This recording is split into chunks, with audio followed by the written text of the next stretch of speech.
The Meditations of Marcus Aurelius by Marcus Aurelius Antoninus, translated by George Long. Introduction. Marcus Annius Verus was born in Rome in AD 121 and assumed the name of Marcus Aurelius Antoninus, by which he is known to history on his adoption by the Emperor T. Aurelius Antoninus. He succeeded to the imperial throne in 161 and ruled till his death in 180. His reign, though marked by justice and moderation at home, was troubled by constant warfare on the frontiers of the empire, and Aurelius spent much of his later years in the uncongenial task of commanding armies that no longer proved irresistible against the barbarian hordes. M. Aurelius was educated by the orator Fronto, but turned aside from rhetoric to study of the Stoic philosophy, of which he was the last distinguished representative. The Meditations, which he wrote in Greek, are among the most noteworthy expressions of this system and exhibit it favourably on its practical side. His own precepts he carried out with singular consistency, and both in his public and his private life he was in the highest degree conscientious. He and his predecessor are noted as the only Roman emperors who can be said to have ruled with a single eye to the welfare of their subjects. During his reign, Rome was visited by a severe pestilence, and this, with reverses suffered by his armies, threw the populace into a panic and led them to demand the sacrifice of the Christians, whom they regarded as having brought down the anger of the gods. Aurelius seems to have shared the panic, and his record is stained by his sanction of the cruel persecution. This incident in the career of the last and one of the loftiest of the pagan moralists may be regarded as symbolic of the dying effort of heathenism to check the advancing tide of Christianity. The Meditations picture with faithfulness the mind and character of this noblest of the emperors. Simple in style and sincere in tone, they record for all time the height reached by pagan aspirations in its effort to solve the problem of conduct, and the essential agreement of his practice with his teaching proved that even in a palace life may be led well. End of introduction. Recording by Shane Greenup, shanegreenup.blogspot.com and papersallowed.com. The Meditations of Marcus Aurelius by Marcus Aurelius Antoninus, translated by George Long. Chapter 1. 1. From my grandfather Verus I learned good morals and the government of my temper. 2. From the reputation and remembrance of my father, modesty and a manly character. 3. From my mother, piety and beneficence and abstinence, not only from evil deeds, but even from evil thoughts, and further simplicity in my way of living, far removed from the habits of the rich. 4. From my great-grandfather, not to have frequented public schools, and to have had good teachers at home, and to know that on such things a man should spend liberally. 5. From my governor, to be neither of the green nor of the blue party at the games and the circus, nor a partisan either of the Parmularius or the Scutarius at the gladiators' fights. From him too I learned endurance of labor, and to want little, and to work with my own hands, and not to meddle with other people's affairs, and not to be ready to listen to slander.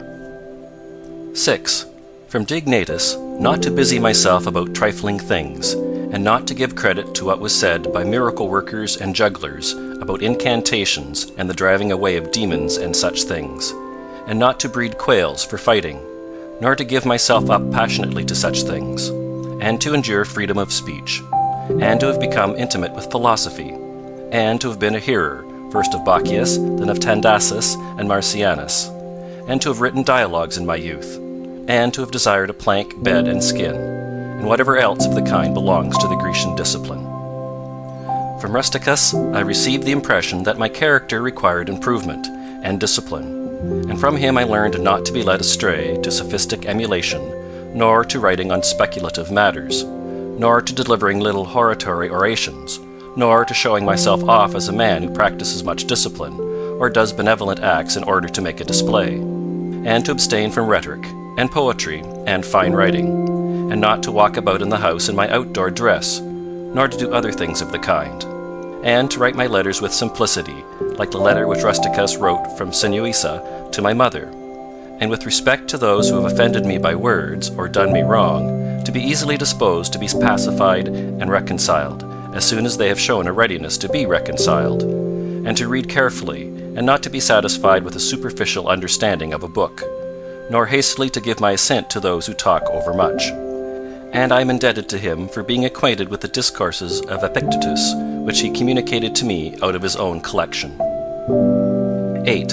From Apollonius I learned freedom of will and undeviating steadiness of purpose, and to look to nothing else, not even for a moment, except to reason, and to be always the same in sharp pains, on the occasion of the loss of a child, and in long illness, and to see clearly in a living example that the same man can be both most resolute and yielding, and not peevish in giving his instruction, and to have had before my eyes a man who clearly considered his experience and his skill in expounding philosophical principles as the smallest of his merits. And from him I learned how to receive from friends what are esteemed favours, without being either humbled by them or letting them pass unnoticed.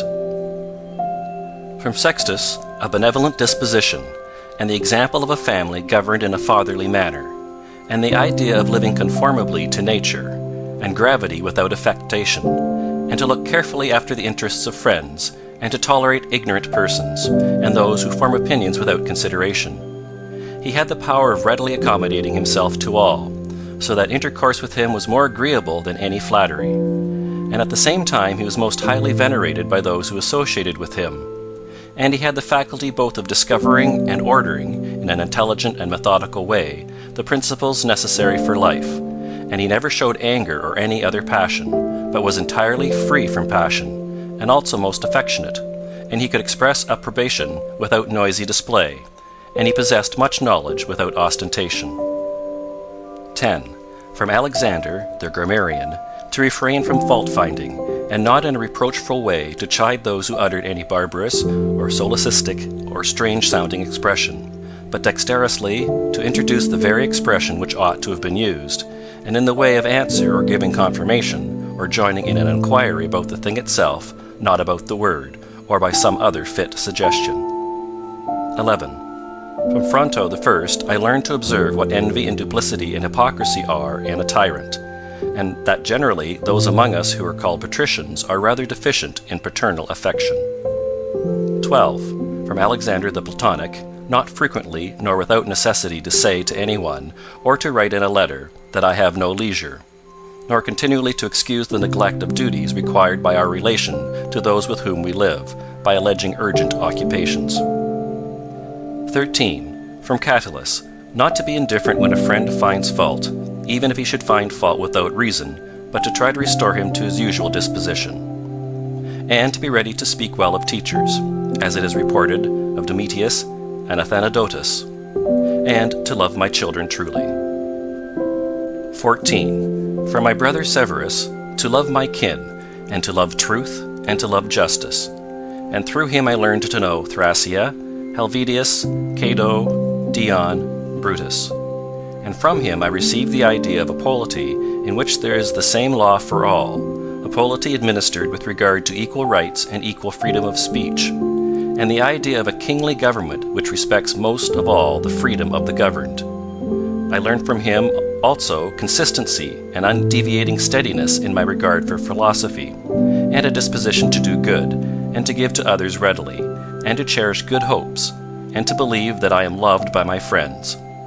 And in him I observed no concealment of his opinions with respect to those whom he condemned, and that his friends had no need to conjecture what he wished or did not wish, but it was quite plain. 15. From Maximus I learned self-government, and not to be led aside by anything, and cheerfulness in all circumstances, as well as in illness, and a just admixture in the moral character of sweetness and dignity, and to do what was set before me without complaining. I observed that everybody believed that he thought as he spoke, and that in all that he did he never had any bad intention. And he never showed amazement and surprise, and was never in a hurry, and never put off doing a thing, nor was perplexed nor dejected. Nor did he ever laugh to disguise his vexation, nor on the other hand was he ever passionate or suspicious. He was accustomed to do acts of beneficence, and was ready to forgive, and was free from all falsehood. And he presented the appearance of a man who could not be diverted from right rather than of a man who had been improved. I observed too that no man could ever think that he was despised by Maximus, or ever venture to think himself a better man. He had also the art of being humorous in an agreeable way. 16. In my father I observed mildness of temper, and unchangeable resolution in the things which he had determined after due deliberation, and no vainglory in those things which men call honours, and a love of labour and perseverance, and a readiness to listen to those who had anything to propose for the common weal, an undeviating firmness in giving to every man according to his deserts, and a knowledge derived from experience of the occasions for vigorous action and for remission. And I observed that he had overcome all passion for joys, and he considered himself no more than any other citizen, and he released his friends from all obligation to sup with him or to attend him of a necessity when he went abroad, and those who failed to accompany him by reason of any urgent circumstances always found him the same. I observed, too, his habit of careful inquiry in all matters of deliberation, and his persistency, and that he never stopped his investigation through being satisfied with appearances which first present themselves, and that his disposition was to keep his friends, and not to be soon tired of them, nor yet to be extravagant in his affection, and to be satisfied on all occasions and cheerful, and to foresee things a long way off, and to provide for the smallest without display, and to check immediately popular applause and flattery, and to be ever watchful over the things which were necessary for the administration of the empire, and to be a good manager of the expenditure, and patiently to endure the blame which he got for such conduct. And he was neither superstitious with respect to the gods, nor did he court men by gifts or by trying to please them, or by flattering the populace. But he showed sobriety in all things, and firmness, and never any mean thoughts or action, nor love of novelty. And the things which conduce in any way to the commodity of life, and of which fortune gives an abundant supply, he used without arrogance and without excusing himself, so that when he had them, he enjoyed them without affectation, and when he had them not, he did not want them. No one could ever say of him that he was either a sophist or a home-bred flippant slave or pedant, but every one acknowledged him to be a man ripe, perfect above flattery, able to manage his own and other men's affairs. Besides this, he honored those who were true philosophers, and he did not reproach those who pretended to be philosophers, nor yet was he easily led by them. He was also easy in conversation, and he made himself agreeable without any offensive affectation. He took a reasonable care of his body's health, not as one who was greatly attached to life, nor out of regard to personal appearance, nor yet in a careless way, but so that, through his own attention, he very seldom stood in need of the physician's art, or of medicine or external applications. He was most ready to give way without envy to those who possessed any particular faculty, such as that of eloquence, or knowledge of the law, or of morals, or of anything else, and he gave them his help, that each might enjoy reputation according to his deserts. And he always acted conformably to the institutions of his country, without showing any affectation of doing so. Further, he was not fond of change, nor unsteady, but he loved to stay in the same places, and to employ himself about the same things, and after his paroxysms of headache, he came immediately fresh and vigorous to his usual occupations. His secrets were not many, but very few and very rare, and these only about public matters, and he showed prudence and economy in the exhibition of the public spectacles and the construction of public buildings, his donations to the people, and in such things, for he was a man who looked to what ought to be done, not to the reputation which is got by a man's act. He did not take the bath at unseasonable hours. He was not fond of building houses, nor curious about what he eat, nor about the texture and color of his clothes, nor about the beauty of his slaves. His dress came from Lorium, his villa on the coast, and from Lanuvium generally. We know how he behaved to the toll collector at Tusculum, who asked his pardon, and such was all his behavior. There was in him nothing harsh, nor implacable, nor violent, nor, as one may say, anything carried to the sweating point. But he examined all things severally as if he had abundance of time, and without confusion, in an orderly way, vigorously and consistently. And that might be applied to him which is recorded of Socrates, that he was able both to abstain from and to enjoy those things which many are too weak to abstain from, and cannot enjoy without excess. But to be strong enough both to bear the one and to be sober in the other is the mark of a man who has a perfect and invincible soul, such as he showed in the illness of Maximus. 17. To the gods I am indebted for having good grandfathers, good parents, a good sister, good teachers, good associates, good kinsmen and friends, nearly everything good. Further, I owe it to the gods that I was not hurried into any offence against any of them, though I had a disposition which, if opportunity had offered, might have led me to do something of this kind. But, through their favour, there never was such a concurrence of circumstances as put me to the trial. Further, I am thankful to the gods that I was not longer brought up with my grandfather's concubine, and that I preserved the flower of my youth, and that I did not make proof of my virility before the proper season, but even deferred the time.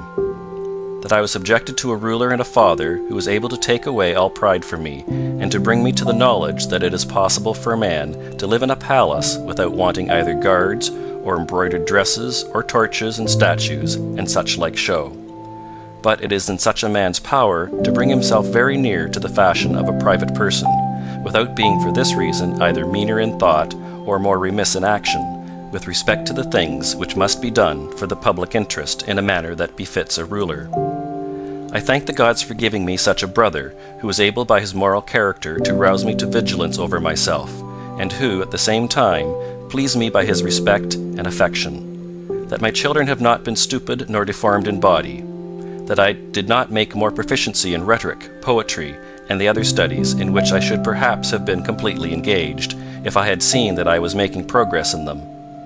That I made haste to place those who brought me up in the station of honour which they seemed to desire, without putting them off with hope of my doing it some time after, because they were then still young. That I knew Apollonius, Rusticus, Maximus. That I received clear and frequent impressions about living according to nature, and what kind of a life that is, so that, so far as depended on the gods, and their gifts and help, and inspirations, nothing hindered me from forthwith living according to nature, though I still fall short of it through my own fault, and through not observing the admonitions of the gods, and I may almost say their direct instructions.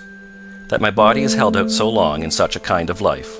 That I never touched either Benedicta or Theodotus, and that, after having fallen into amatory passions, I was cured. And though I was often out of humour with Rusticus, I never did anything of which I had occasion to repent.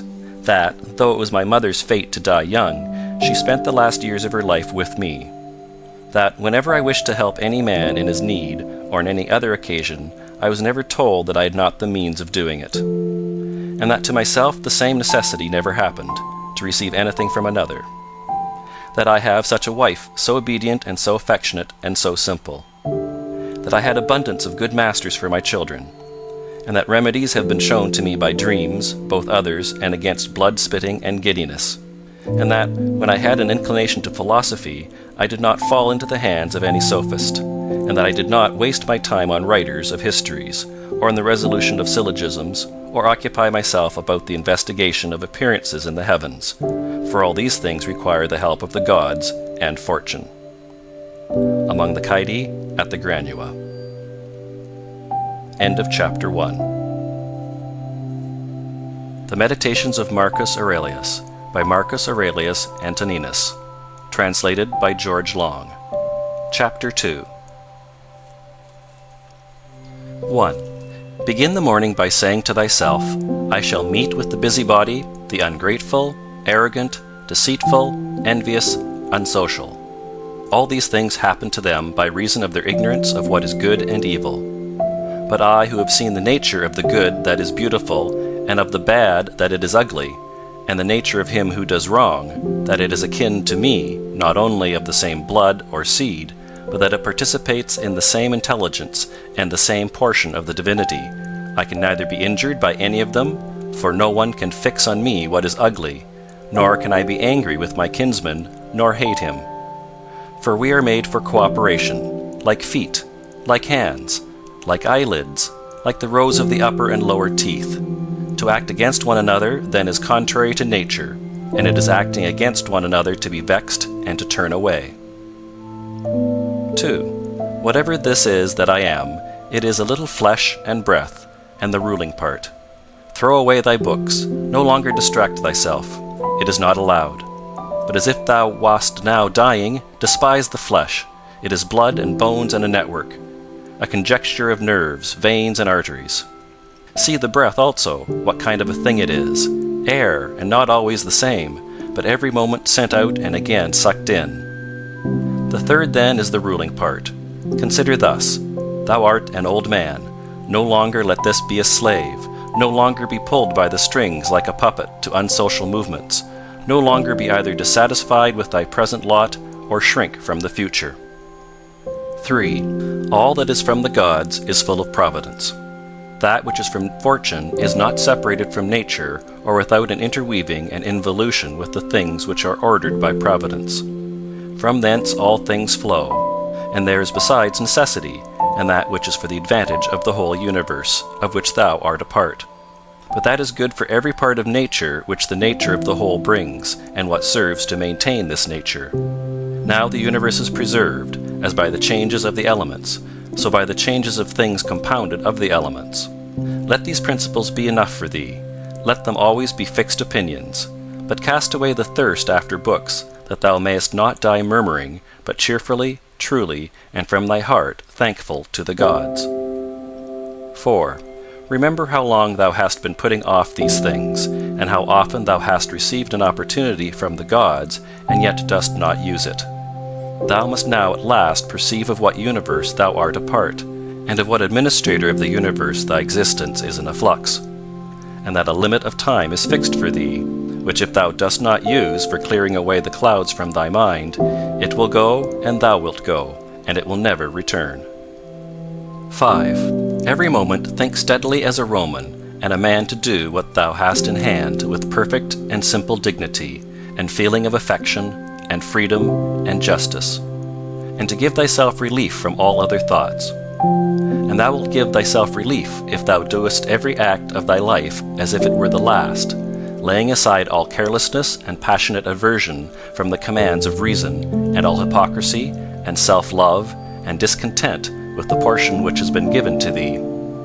Thou seest how few the things are, the which if a man lays hold of, he is able to live a life which flows in quiet, and is like the existence of the gods. For the gods on their part will require nothing more from him who observes these things. 6. Do wrong to thyself, my soul, but thou wilt no longer have the opportunity of honoring thyself. Every man's life is sufficient, but thine is nearly finished, though thy soul reverences not itself, but places thy felicity in the souls of others. 7. Do the things external which fall upon thee distract thee? Give thyself time to learn something new and good, and cease to be whirled about. But then thou must also avoid being carried about the other way, for those too are triflers who have wearied themselves in life by their activity, and yet have no object to which to direct every movement, and in a word, all their thoughts. 8. Through not observing what is in the mind of another man, has seldom been seen to be unhappy. But those who do not observe the movements of their own minds must of necessity be unhappy. 9. This thou must always bear in mind: what is the nature of the whole, and what is my nature, and how this is related to that, and what kind of a part it is of what kind of a whole, and that there is no one who hinders thee from always doing and saying the things which are according to the nature of which thou art a part. 10. Theophrastus, in his comparison of bad acts, such a comparison as one would make in accordance with the common notions of mankind, says, like a true philosopher, that the offenses which are committed through desire are more blamable than those which are committed through anger. For he who is excited by anger seems to turn away from reason with a certain pain and unconscious contraction. But he who offends through desire, being overpowered by pleasure, seems to be in a manner more intemperate and more womanish in his offenses. Rightly then, and in a way worthy of philosophy, he said that the offense which is committed with pleasure is more blamable than that which is committed with pain. And on the whole, the one is more like a person who has been first wronged, and through pain is compelled to be angry. But the other is moved by his own impulse to do wrong, being carried toward doing something by desire. 11. Since it is possible that thou mayest depart from life this very moment, regulate every act and thought accordingly. But to go away from among men, if there are gods, is not a thing to be afraid of, for the gods will not involve thee in evil. But if indeed they do not exist, or if they have no concern about human affairs, what is it to me to live in a universe devoid of gods or devoid of providence? But in truth they do exist, and they do not care for human things, and they've put all the means in man's power to enable him not to fall into real evils. And as to the rest, if there was anything evil, they would have provided for this also, that it should be altogether in a man's power not to fall into it. Now, that which does not make a man worse, how can it make a man's life worse?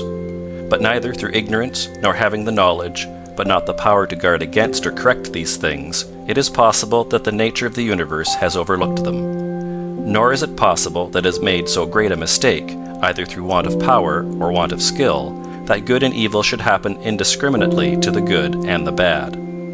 But death certainly, and life, honor and dishonor, pain and pleasure, all these things equally happen to good men and bad, being things which make us neither better nor worse. Therefore they are neither good nor evil. 12. How quickly all these things disappear. In the universe the bodies themselves, but in time the remembrance of them. What is the nature of all sensible things, and particularly those which attract with the bait of pleasure, or terrify by pain, or are noised about by vapory fame? How worthless and contemptible, and sordid, and perishable, and dead they are. All this it is the part of the intellectual faculty to observe. To observe, too, who these are whose opinions and voices give reputation. What death is, and the fact that, if a man looks at it in himself, and by the abstractive power of reflection resolves into their parts all the things which present themselves to the imagination in it, he will then consider it to be nothing else than an operation of nature. And if any one is afraid of an operation of nature, he is a child. This, however, is not only an operation of nature, but it is also a thing which conduces to the purposes of nature. To observe, too, how man comes near to the deity, and by what part of him, and when this part of man is so disposed. 13. Nothing is more wretched than a man who traverses everything in a round, and pries into things beneath the earth, as the poet says, and seeks by conjecture what is in the minds of his neighbors, without perceiving that it is sufficient to attend to the demon within him, and to reverence it sincerely. And reverence of the demon consists in keeping it pure from passion and thoughtlessness, and dissatisfaction with what comes from gods and men. For the things from gods merit veneration for their excellence, and the things from men should be dear to us by reason of kinship, and sometimes even, in a manner, they move our pity by reason of men's ignorance of good and bad, this defect being not less than that which deprives us of the power of distinguishing things that are white and black. 14. Though thou shouldest be going to live 3,000 years, and as many times 10,000 years, still remember that no man loses any other life than this which he now lives, nor lives any other than this which he now loses. The longest and shortest are thus brought to the same, for the present is the same to all, though that which perishes is not the same, and so that which is lost appears to be a mere moment. For a man cannot lose either the past or the future, for what a man has not, how can anyone take this from him? These two things then thou must bear in mind, the one, that all things from eternity are of like forms, and come round in a circle, and that it makes no difference whether a man shall see the same things during 100 years, or 200, or an infinite time. And the second, that the longest liver and he who will die soonest lose just the same. For the present is the only thing of which a man can be deprived. If it is true that this is the only thing which he has, and that a man cannot lose a thing if he has it not. 15. Remember that all is opinion. For what was said by the cynic Monimus is manifest, and manifest too is the use of what was said, if a man receives what may be got out of it as far as it is true. 16. The soul of man does violence to itself, first of all when it becomes as abscess, and, as it were, a tumour on the universe, so far as it can.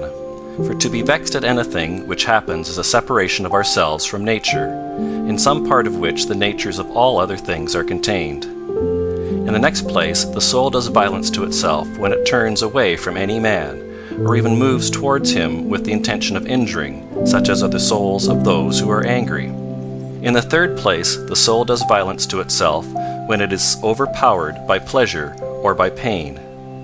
Fourthly, when it plays a part and does or says anything insincerely and untruly.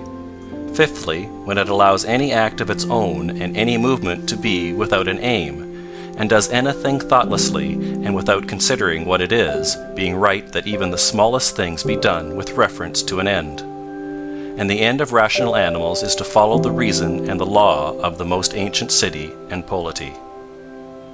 17. Of human life the time is a point, and the substance is in a flux, and the perception dull, and the composition of the whole body subject to putrefaction, and the soul of a whirl, and fortune hard to divine, and fame a thing devoid of judgment. And to say all in a word, everything which belongs to the body is a stream, and what belongs to the soul is a dream and vapor, and life is a warfare and a stranger's sojourn, and after fame is oblivion. What then is that which is able to conduct a man? One thing, and only one, philosophy.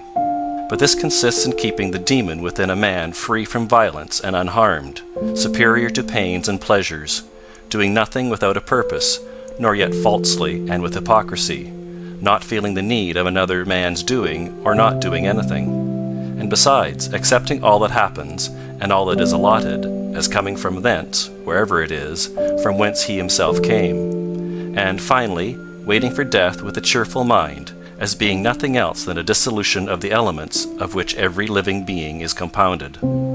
But if there is no harm to the elements themselves in each continually changing into another, why should a man have any apprehension about the change and dissolution of all the elements? For it is according to nature, and nothing is evil which is according to nature. This in Carnuntum. End of chapter 2.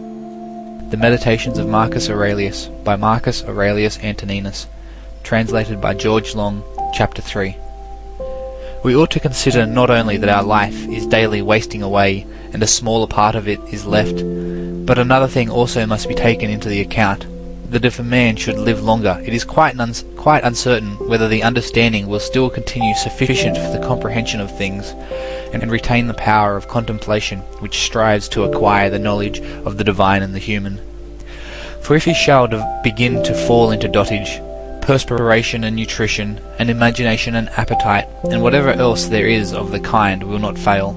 But the power of making use of ourselves, and filling up the measure of our duty, and clearly separating all appearances, and considering whether a man should now depart from life, and whatever else of the kind absolutely requires a disciplined reason, all this is already extinguished.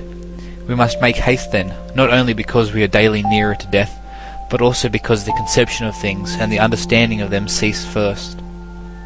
2.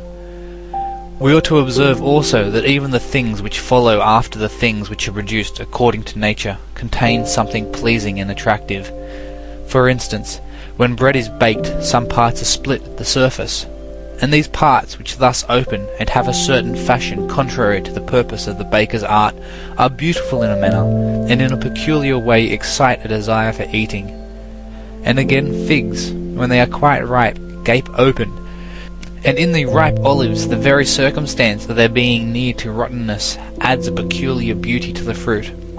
And the ears of corn bending down, and the lion's eyebrows, and the foam which flows from the mouth of wild boars, and many other things, though they are far from being beautiful, if a man should examine them severally, still, because they are consequent upon the things which are formed by nature, help to adorn them, and they please the mind, so that if a man should have a feeling and a deeper insight with respect to the things which are produced in the universe, there is hardly one of those which follow by way of consequence which will not seem to him to be in a manner disposed so as to give pleasure.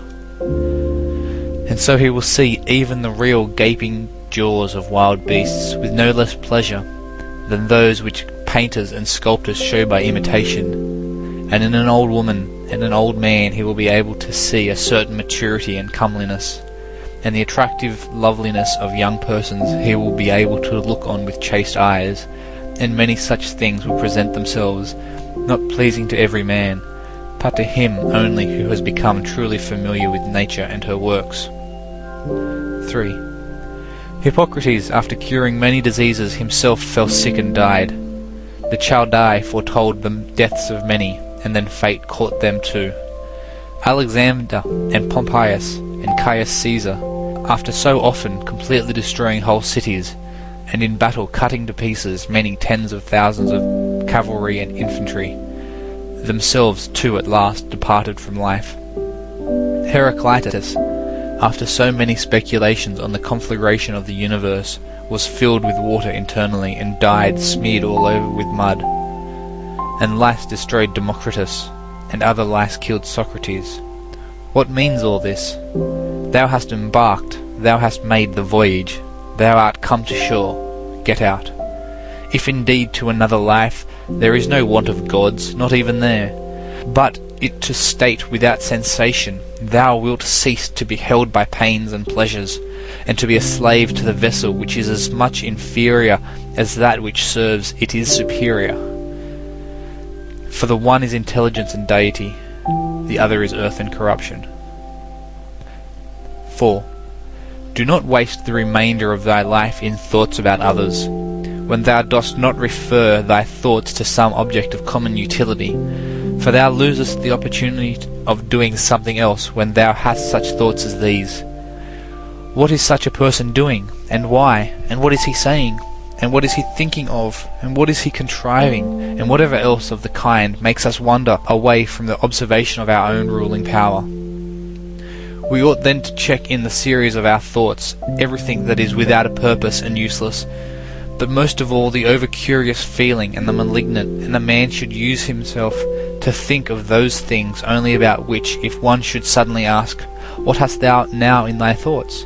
with perfect openness thou mightest immediately answer, "This or that," so that from thy words it should be plain that everything in thee is simple and benevolent, and such as befits a social animal, one that cares not for thoughts about pleasure or sensual enjoyments at all, nor has any rivalry or envy and suspicion, or anything else for which thou wouldst blush if thou shouldst say that thou hadst it in thy mind. For the man who is such, and no longer delays being among the number of the best, is like a priest and minister of the gods, using too the deity which is planted within him, which makes the man uncontaminated by pleasure, unharmed by any pain, untouched by any insult, feeling no wrong, a fighter in the noblest fight, one who cannot be overpowered by any passion, dyed deep with justice, accepting with all his soul everything which happens and is assigned to him as his position, and not even, nor yet without great necessity and for the general interest, imagining what another says or does or thinks. For it is only what belongs to himself that he makes the matter for his activity, and he constantly thinks of that which is allotted to himself out of the sum total of things, and he makes his own act fair, and he is persuaded that his own portion is good. For the lot which is assigned to each man is carried along with him, and carries him along with it, and he remembers also that every rational animal is his kinsman, and that to care for all men is according to man's nature, and a man should hold on to the opinion not of all but of those only who confessedly live according to nature. But as to those who live not so, he always bears in mind what kind of men they are both at home and from home, both by night and by day, and what they are, and with what men they live an impure life. Accordingly he does not value at all the praise which comes from such men, since they are not even satisfied with themselves. 5. Labour not unwillingly, nor without regard to common interest, nor without due consideration, nor with distraction, nor let studied ornaments set off thy thoughts, and be not either a man of many words, or busy about too many things. And further, let the deity which is in thee be the guardian of a living being, manly and of ripe age, and engaged in matter political, and a Roman and a ruler who has taken his post like a man waiting for the signal which summons him from life, and ready to go, having need neither of oath nor of any man's testimony. Be cheerful also, and seek not external help, nor the tranquillity which others give. A man must stand erect, not be kept erect by others. 6.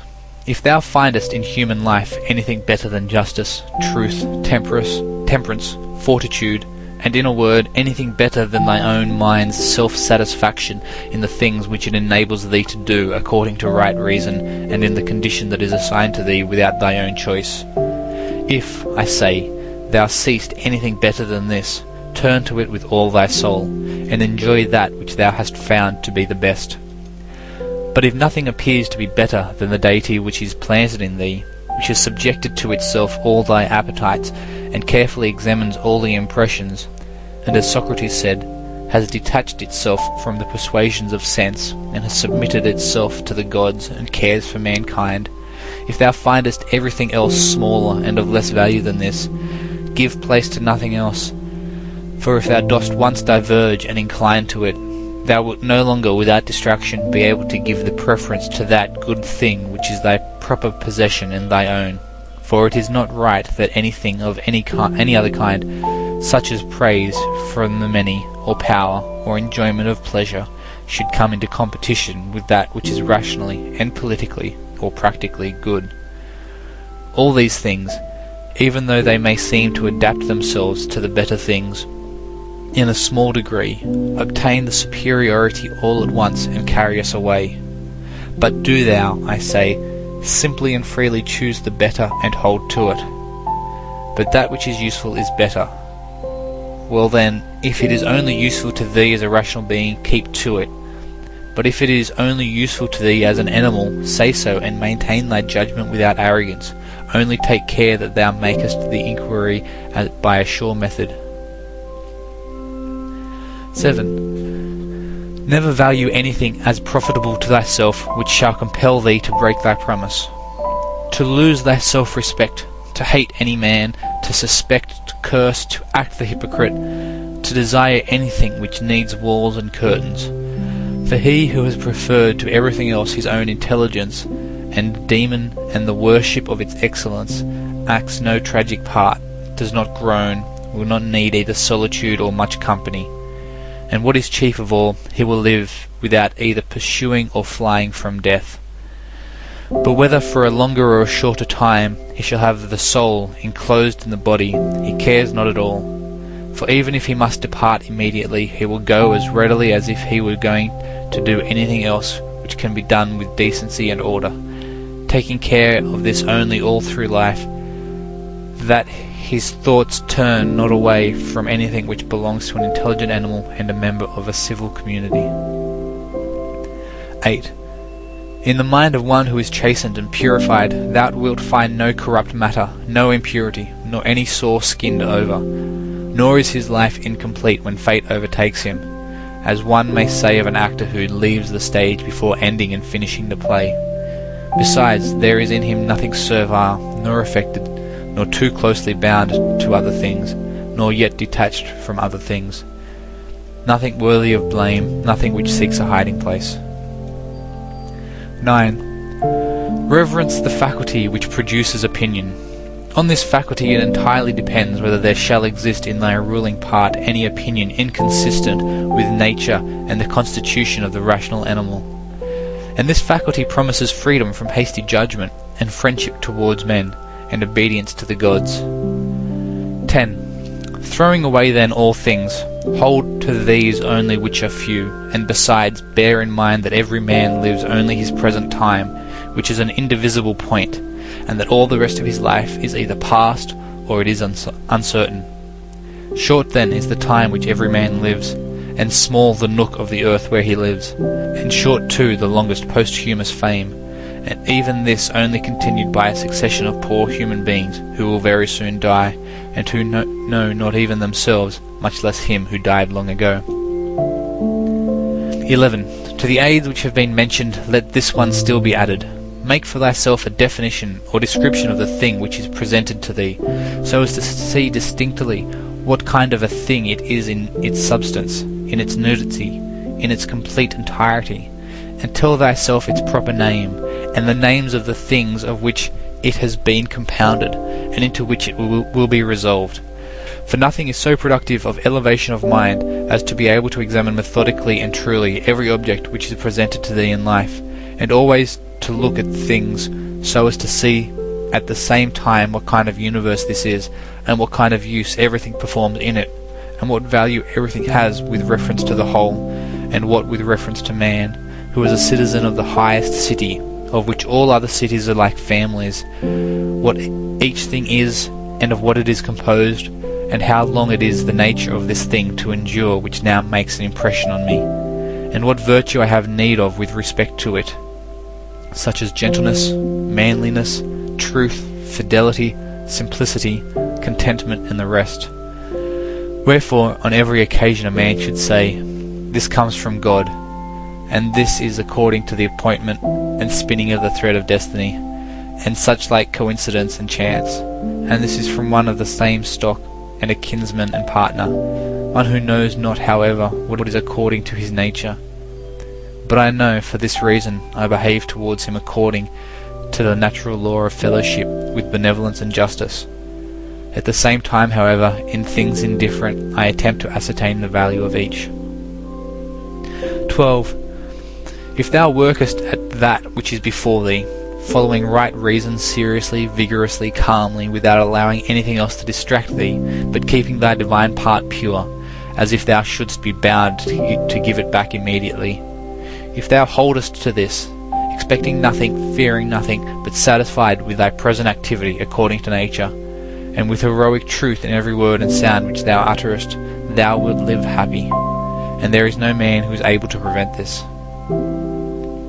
13. As physicians have always their instruments and knives ready for cases which suddenly require their skill, so do thou have principles ready for the understanding of things divine and human, and doing everything, even the smallest, with a recollection of the bond which unites the divine and human to one another. For neither wilt thou do anything well which pertains to man without at the same time having a reference to things divine, nor the contrary. 14. No longer wander at hazard, for neither wilt thou read thy own memoirs, nor the acts of the ancient Romans and the Hellenes, and the selections from books which thou wast reserving for thy old age. Hasten then to the end which thou hast before thee, and throwing away idle hopes, come to thy own aid, if thou carest at all for thyself, while it is in thy power. 15. They know not how many things are signified by the words stealing, sowing, buying, keeping quiet, seeing what ought to be done, for this is not affected by the eyes, but by another kind of vision. 16. Body, soul, intelligence. To the body belong sensations, to the soul appetites, to the intelligence principles.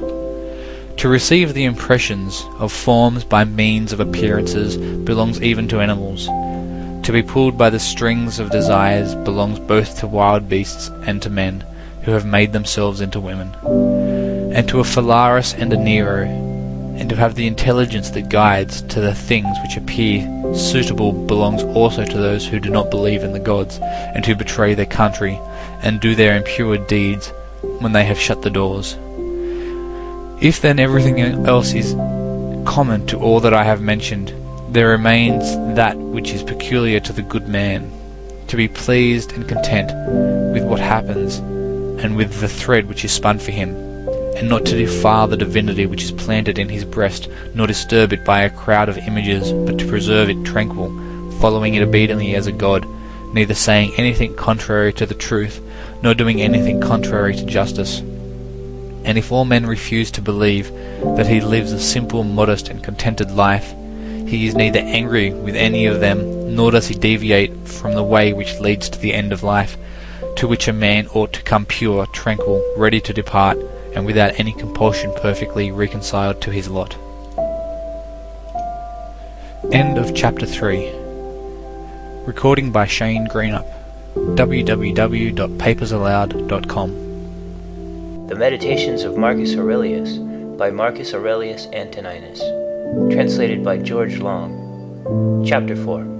That which rules within, when it is according to nature, is so affected with respect to the events which happen, that it always easily adapts itself to that which is possible and is presented to it, for it requires no definite material, but it moves towards its purpose, under certain conditions, however. and it makes a material for itself out of that which opposes it, as fire lays hold of what falls into it, but which a small light would have been extinguished. But when the fire is strong, it soon appropriates to itself the matter which is heaped on it, and consumes it, and rises higher by means of this very material. Let no act be done without a purpose, nor otherwise than according to the perfect principles of art. Men seek retreats for themselves, houses in the country, seashores, and the mountains, and thou too art wont to desire such things very much. But this is altogether a mark of the most common sort of men. For it is in thy power whenever thou shalt choose to retire into thyself.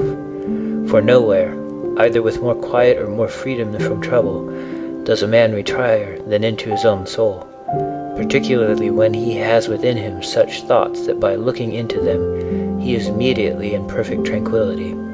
And I affirm that tranquillity is nothing else than the good ordering of the mind. Constantly then give to thyself this retreat, and renew thyself, and let thy principles be brief and fundamental, which, as soon as thou shalt recur to them, will be sufficient to cleanse the soul completely, and to send thee back free from all discontent with the things to which thou returnest. For with what art thou discontented? With the badness of men? Recall to thy mind this conclusion, that rational animals exist for one another, and that to endure is a part of justice, and that men do wrong involuntarily. And consider how many already, after mutual enmity, suspicion, hatred, and fighting, have been stretched dead, reduced to ashes, and be quiet at last. But perhaps thou art dissatisfied with that which is assigned to thee out of the universe.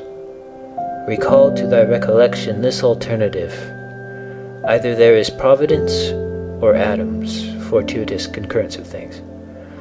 Or remember the arguments by which it has been proved that the world is a kind of political community, and be quiet at last. But perhaps corporeal things will still fasten upon thee. Consider then further that the mind mingles not with the breath, whether moving gently or violently, when it has once drawn itself apart and discovered its own power. And think also of all that thou hast heard and assented to about pain and pleasure, and be quiet at last. But perhaps the desire of the thing called fame will torment thee.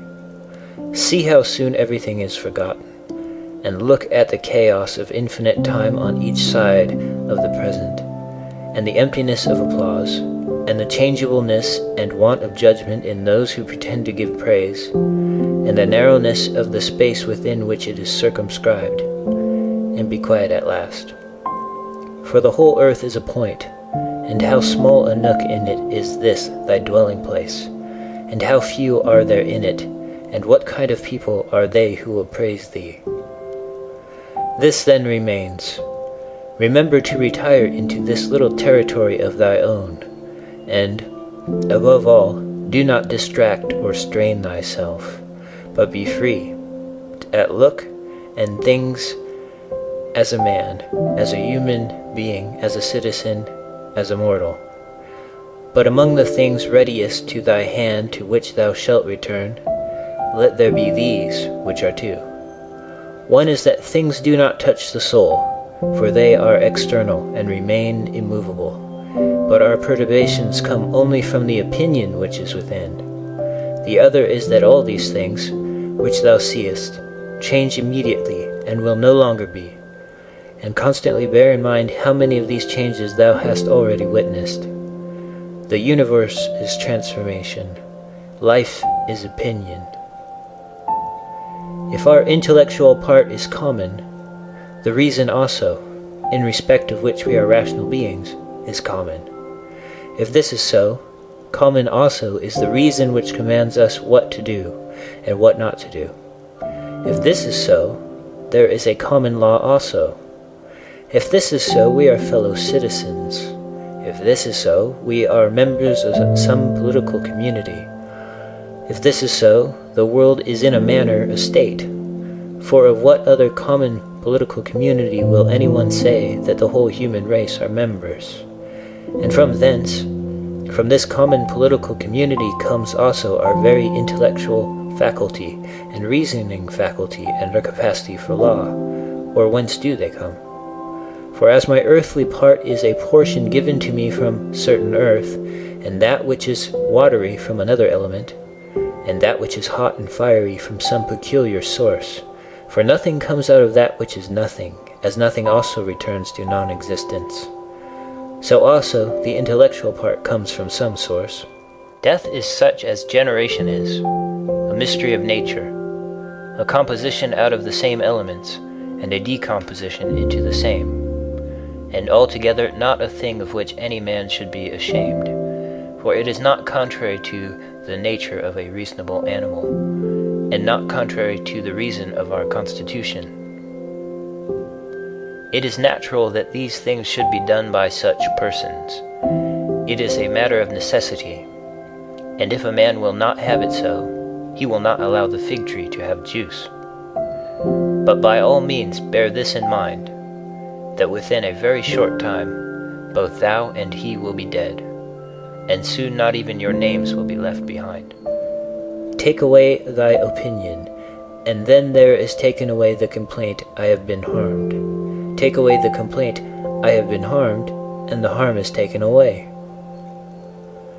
That which does not make a man worse than he was, also does not make his life worse, nor does it harm him either from without or from within. The nature of that which is universally useful has been compelled to do this. Consider that everything which happens, happens justly, and if thou observest carefully, thou wilt find it to be so. I do not say only with respect to the continuity of the series of things, but with respect to what is just, and as if it were done by one who assigns to each thing its value. Observe then that thou hast begun, and whatever thou doest, do it in conjunction with this, the being good, and in the sense in which a man is properly understood to be good. Keep to this in every action. Do not have such an opinion of things as he has who does thee wrong, or such as he wishes thee to have, but look at them as they are in truth. A man should always have these two rules in readiness: the one, to do only whatever the reason of the ruling and legislating faculty may suggest for the use of men; the other, to change thy opinion, if there is anyone at hand who sets thee right and moves thee from any opinion. But this change of opinion must proceed only from a certain persuasion, as of what is just or of common advantage, and the like, not because it appears pleasant or brings reputation. Hast thou reason? I have. Why then dost not thou use it? For if this does its own work, what else dost thou wish? Thou hast existed as a part. Thou shalt disappear in that which produced thee, but rather thou shalt be received back into its seminal principle by transmutation. Many grains of frankincense on the same altar. One falls before, another falls after, but it makes no difference. Within 10 days thou wilt seem a god to those to whom thou art now a beast and an ape, if thou wilt return to thy principles and to worship of reason. Do not act as if thou wert going to live 10,000 years. Death hangs over thee. While thou livest, while it is in thy power, be good. How much trouble he avoids who does not look to see what his neighbor says or does or thinks, but only to what he does himself, that it may be just and pure. Or as Agathon says, look not round at the depraved morals of others, but run straight along the line without deviating from it. He who has a vehement desire for posthumous fame does not consider that every one of those who remember him will himself also die very soon. Then again also they who have succeeded them, until the whole remembrance shall have been extinguished as it is transmitted through men who foolishly admire and perish. Suppose that those who will remember are even immortal, and that the remembrance will be immortal. What then is this to thee? And I say not what is it to the dead, But what is it to the living? What is praise, except indeed so far as it has a certain utility? For thou now rejectest unseasonably the gift of nature, clinging to something else.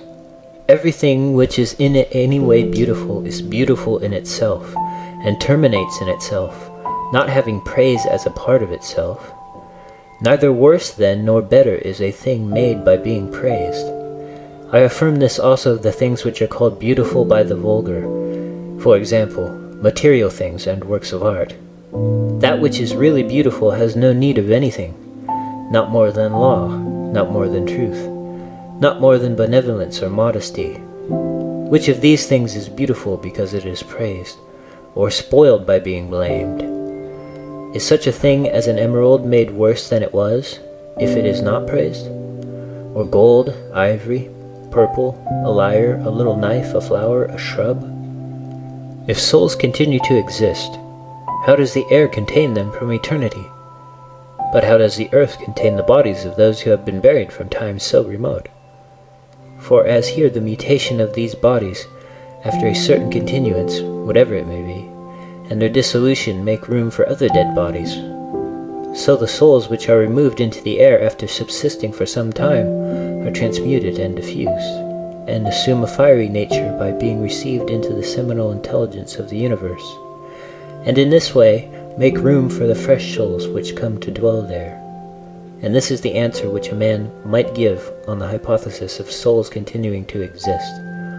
But we must not only think of the number of bodies which are thus buried, but also of the number of animals which are daily eaten by us and the other animals. For what a number is consumed, and thus in a manner buried in the bodies of those who feed on them, and nevertheless this earth receives them by reason of the changes of these bodies into blood, and the transformations into the aerial or the fiery element. What is the investigation into the truth of the matter? The division into that which is material, and that which is the cause of form, the formal. Do not be whirled about, but in every movement have respect to justice, and on the occasion of every impression maintain the faculty of comprehension or understanding.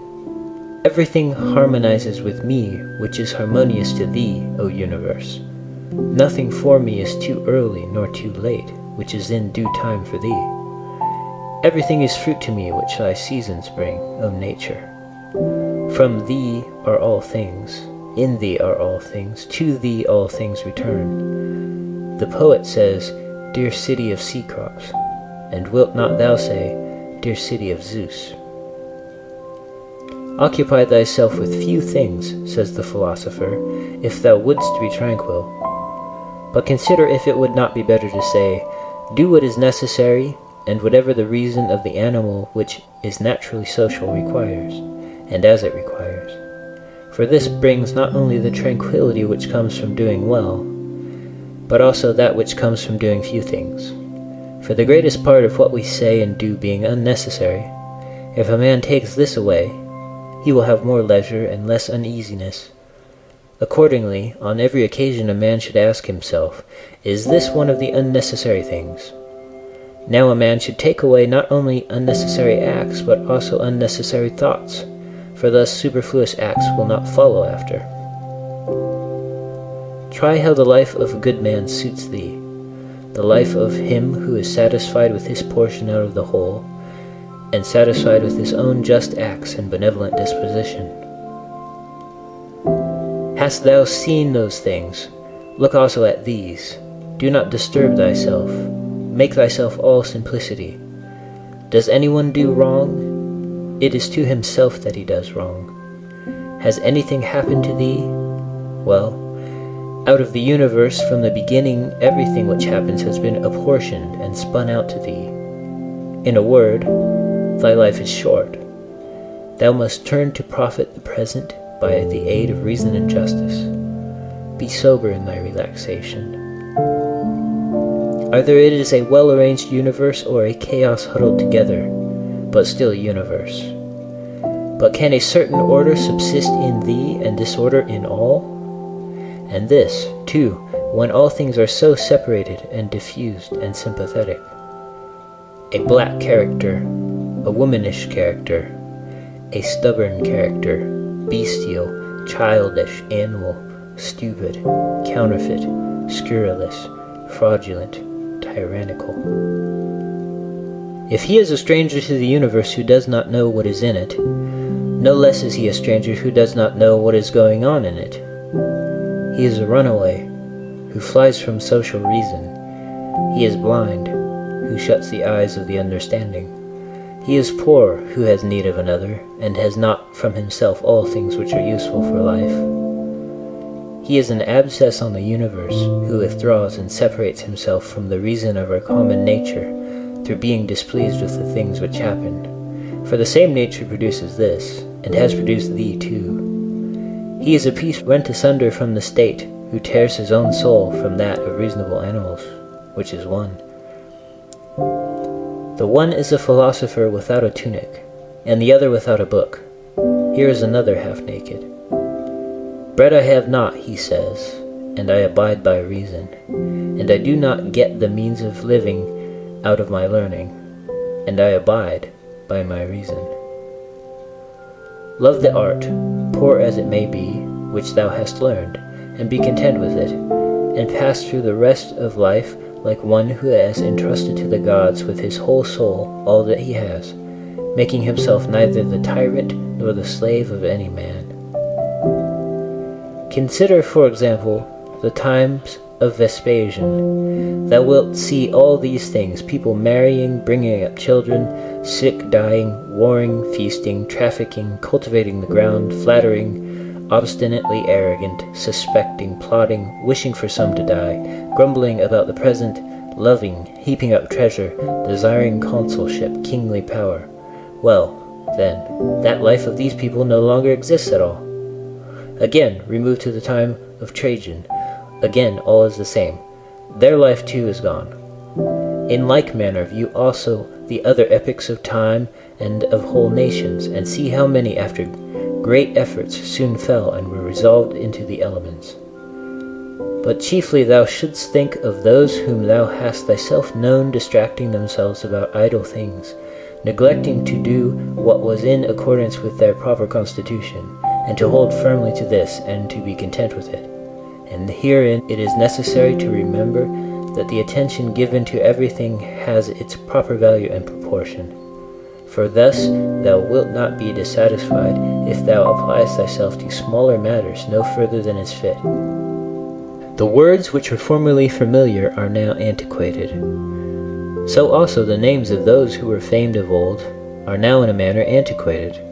Camillus, Caeso, Volasus, Leonidas, and a little after also Scipio and Cato, then Augustus, then also Hadrianus and Antoninus. For all things soon pass away and become a mere tale, and complete oblivion soon buries them. And I say this of those who have shown in a wondrous way. For the rest, as soon as they have breathed out their breath, they are gone, and no man speaks of them. And to conclude the matter, what is even an eternal remembrance? A mere nothing. What, then, is that about which we ought to employ our serious pains? This one thing, thoughts just, and acts social, and words which never lie, and a disposition which gladly accepts all that happens as necessary, as usual, as flowing from a principle and a source of the same kind. Willingly give thyself up to Clotho, one of the Fates, allowing her to spin thy thread into whatever things she pleases. Everything is only for a day, both that which remembers and that which is remembered. Observe constantly that all things take place by change, and accustom thyself to consider that the nature of the universe loves nothing so much as to change the things which are, and to make new things like them. For everything that exists is in a manner the seed of that which will be, but thou art thinking only of seeds which are cast into the earth or into a womb. But this is a very vulgar notion. Thou wilt soon die, and thou art not yet simple, not free from perturbations, not without suspicion of being hurt by external things, nor kindly disposed toward all, nor dost thou yet place wisdom only in acting justly. Examine men's ruling principles, even those of the wise, what kind of things they avoid, and what kind they pursue. What is evil to thee does not subsist in the ruling principle of another, nor yet in any turning and mutation of thy corporeal covering. Where is it then? It is in that part of thee in which subsists the power of forming opinions about evils. Let this power then not form such opinions, and all is well. And if that which is nearest to it, the poor body, is cut, burnt, filled with matter and rottenness, nevertheless, let the part which forms opinions about these things be quiet. That is, let it judge that nothing is either bad or good which can happen equally to the bad man and the good. For that which happens equally to him who lives contrary to nature, and to him who lives according to nature, is neither according to nature nor contrary to nature. Constantly regard the universe as one living being, having one substance and one soul, and observe how all things have reference to one perception, the perception of this one living being, and how all things act with one movement, and how all things are the cooperative causes of all things which exist. Observe too the continuous spinning of the thread and the contexture of the web. Thou art a little soul bearing about a corpse, as Epictetus used to say. It is no evil for things to undergo change, and no good for things to subsist in consequence of change. Time is like a river made up of the events which happened, and a violent stream. For as soon as a thing has been seen, it is carried away, another comes in its place, and this will be carried away too. Everything which happens is as familiar and well known as the rose in spring and the fruit in summer. For such is disease and death and calumny and treachery and whatever else delights fools or vexes them. In the series of things, those which follow are always aptly fitted to those which have gone before. For this series is not like a mere enumeration of disjointed things, which only has a necessary sequence, but it is a rational connection. And as all existing things are arranged together harmoniously, so the things which come into existence exhibit no mere succession, but a certain wonderful relationship. Always remember the saying of Heraclitus, that the death of earth is to become water, and the death of water is to become air, and the death of air is to become fire, and reversely. And think too of him who forgets whither the way leads, and that men quarrel with that with which they are most constantly in communion, the reason which governs the universe. And the things which they daily meet with seems to them strange, and consider that we ought not to act and speak as if we were asleep, for even in sleep we seem to act and speak, and that we ought not, like children who learn from their parents, simply to act and speak as we have been taught. If any god told thee that thou shalt die tomorrow, or certainly on the day after tomorrow, thou wouldst not care much whether it was on the third day or on the morrow, unless thou wast in the highest degree mean-spirited, for how small is the difference? So think, it is no great thing to die after as many years as thou canst name, rather than tomorrow. Think continually how many physicians are dead after often contracting their eyebrows over the sick, and how many astrologers after predicting with great pretensions the deaths of others, and how many philosophers after endless discourses on death or immortality, how many heroes after killing thousands, and how many tyrants who have used their power over men's lives with terrible insolence as if they were immortal, and how many cities are entirely dead, so to speak, Hellas and Pompeii and Herculaneum, and others innumerable. Add to the reckoning all whom thou hast known, one after another. One man, after burying another, has been laid out dead, and another buries him, and all this in a short time. To conclude, always observe how ephemeral and worthless human things are, and what was yesterday a little mucus, tomorrow will be a mummy or ashes. Pass then through this little space of time conformably to nature, and end thy journey in content, just as an olive falls off when it is ripe. blessing nature who produced it, and thanking the tree on which it grew. Be like the promontory against which the waves continually break, but it stands firm and tames the fury of the water around it. Unhappy am I because this has happened to me. Not so, but happy am I, though this has happened to me, because I continue free from pain, neither crushed by the present nor fearing the future. For such a thing as this might have happened to every man, but every man would not have continued free from pain on such an occasion. Why then is that rather a misfortune than this a good fortune? And dost thou in all cases call that a man's misfortune, which is not a deviation from man's nature? And does a thing seem to thee to be a deviation from man's nature, when it is not contrary to the will of man's nature? Well, thou knowest the will of nature.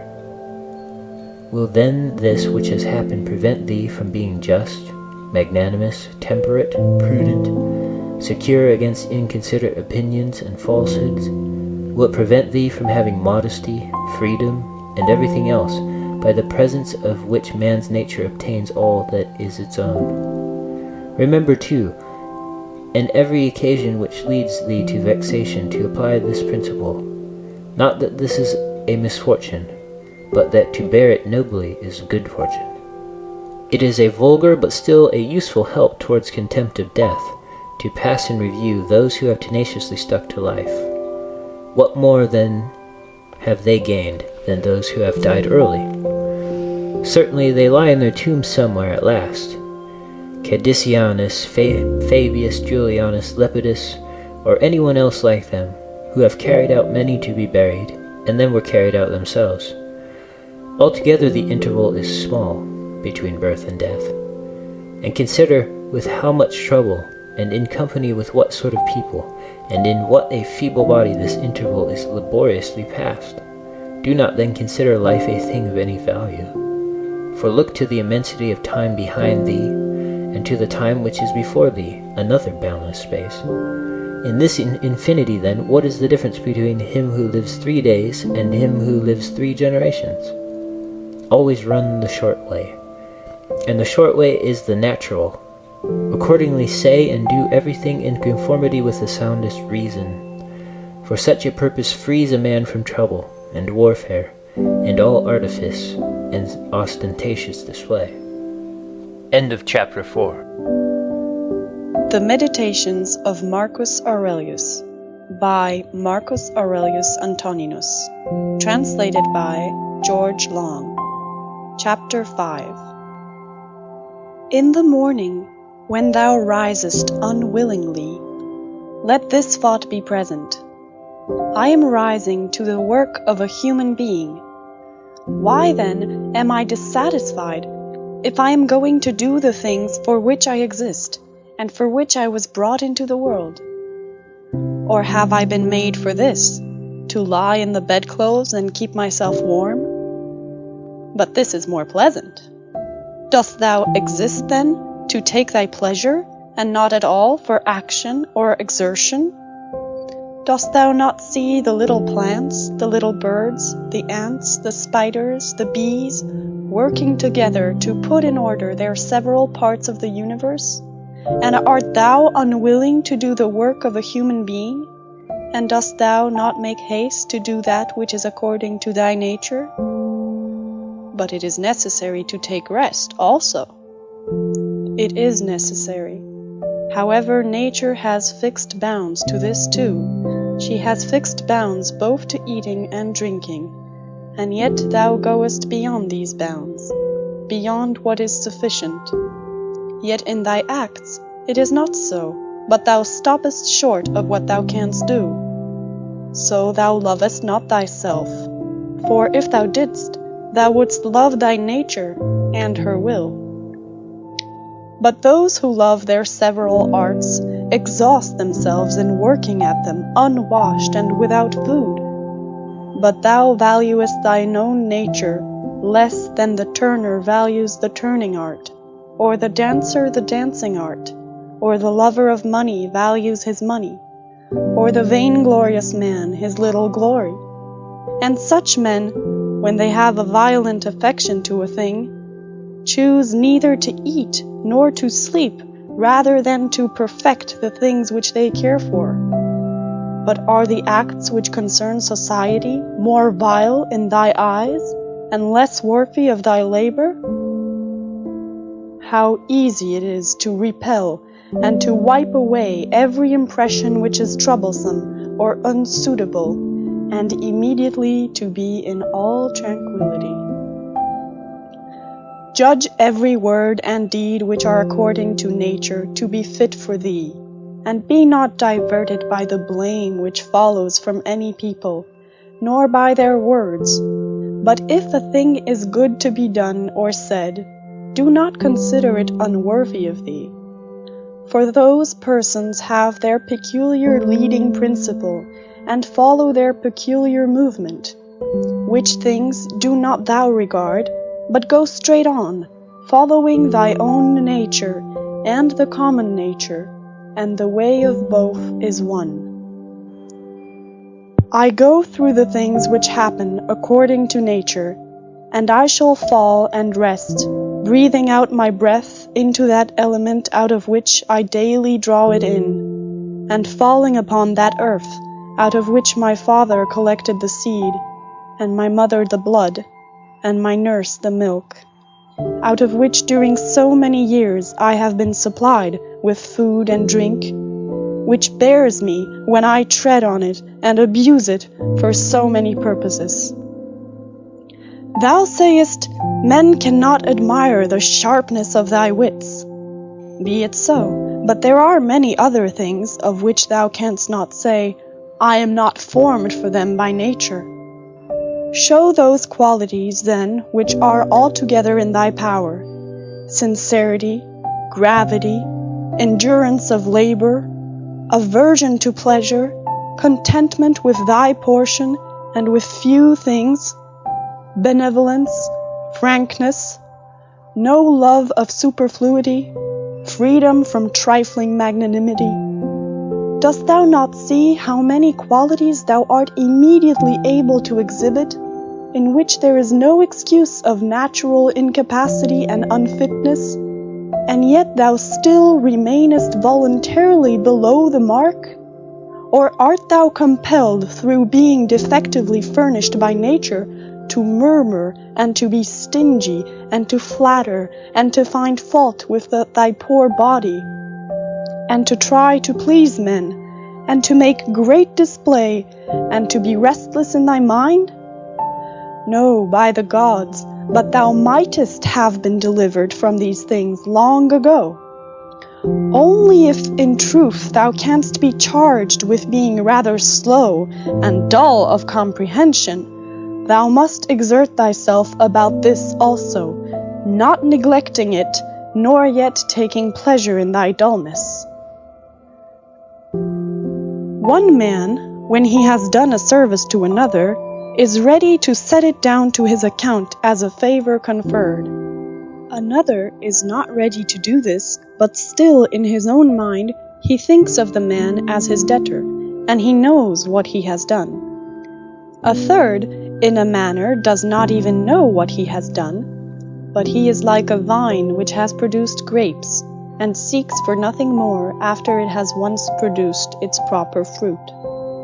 As a horse when he has run, a dog when he has tracked the game, a bee when it has made the honey, so a man when he has done a good act does not call out for others to come and see, but he goes on to another act, as a vine goes on to produce again the grapes in season. Must a man then be one of these, who in a manner act thus without observing it? Yes. But this very thing is necessary, the observation of what a man is doing. For it may be said, it is characteristic of the social animal to perceive that he is working in a social manner, and indeed to wish that his social partner also should perceive it. It is true what thou sayest, but thou dost not rightly understand what is now said, and for this reason thou wilt become one of those of whom I spoke before. for even they are misled by a certain show of reason. But if thou wilt choose to understand the meaning of what is said, do not fear that for this reason thou wilt omit any social act. A prayer of the Athenians. Rain, rain, O dear Zeus, down on the plowed fields of the Athenians and on the plains. In truth, we ought not to pray at all, or we ought to pray in this simple and noble fashion. Just as we must understand when it is said that Aesculapius prescribed to this man horse exercise, or bathing in cold water, or going without shoes, so we must understand it when it is said that the nature of the universe prescribed to this man disease or mutilation or loss or anything else of the kind. For in the first case, prescribed means something like this. He prescribed this for this man as a thing adapted to procure health. And in the second case, it means that which happens to or suits every man is fixed in a manner for him suitably to his destiny.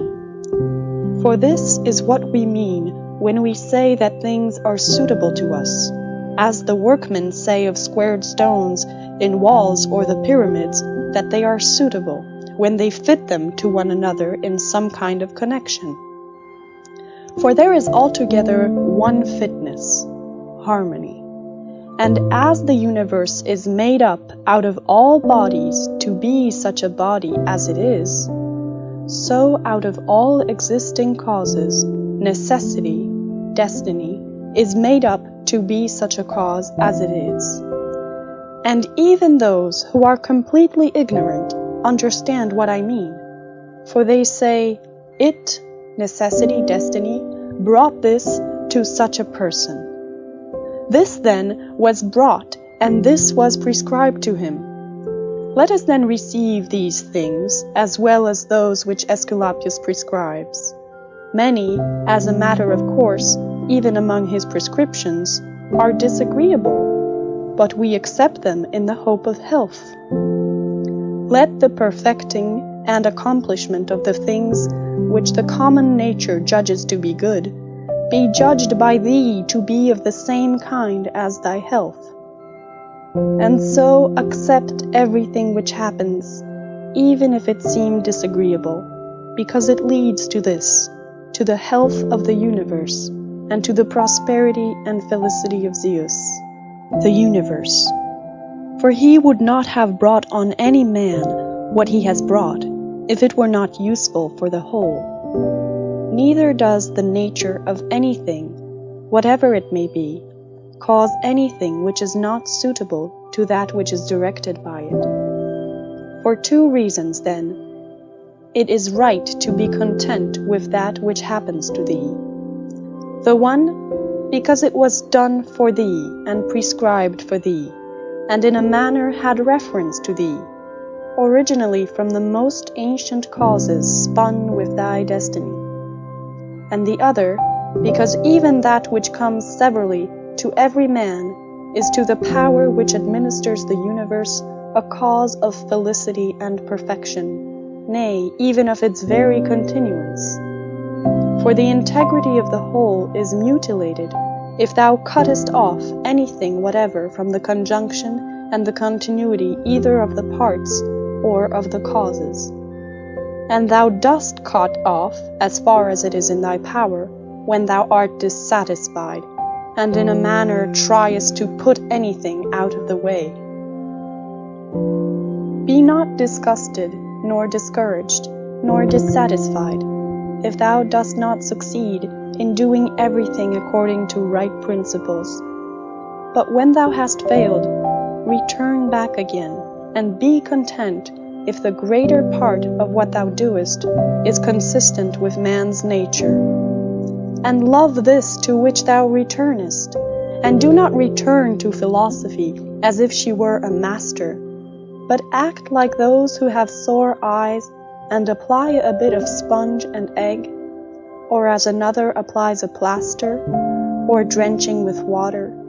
For thus thou wilt not fail to obey reason, and thou wilt repose in it. And remember that philosophy requires only the things which thy nature requires. But thou wouldst have something else which is not according to nature. It may be objected, Why, what is more agreeable than this which I am doing? But is not this the very reason why pleasure deceives us? And consider if magnanimity, freedom, simplicity, equanimity, piety are not more agreeable. For what is more agreeable than wisdom itself, when thou thinkest of the security and the happy course of all things which depend on the faculty of understanding and knowledge? Things are in such a kind of envelopment that they have seemed to philosophers, not a few, nor those common philosophers, altogether unintelligible. Nay, even to the Stoics themselves they seem difficult to understand. And all our assent is changeable, for where is the man who never changes? Carry thy thoughts then to the objects themselves, and consider how short-lived they are and worthless, and that they may be in the possession of a filthy wretch or a whore or a robber. Then turn to the morals of those who live with thee, and it is hardly possible to endure even the most agreeable of them, to say nothing of the man being hardly able to endure himself. In such darkness, then, and dirt, and in so constant a flux, both of substance and of time, and of motion, and of things moved, what there is worth being highly prized, or even an object of serious pursuit, I cannot imagine. But on the contrary, it is a man's duty to comfort himself, and to wait for the natural dissolution, and not to be vexed at the delay, but to rest in these principles only.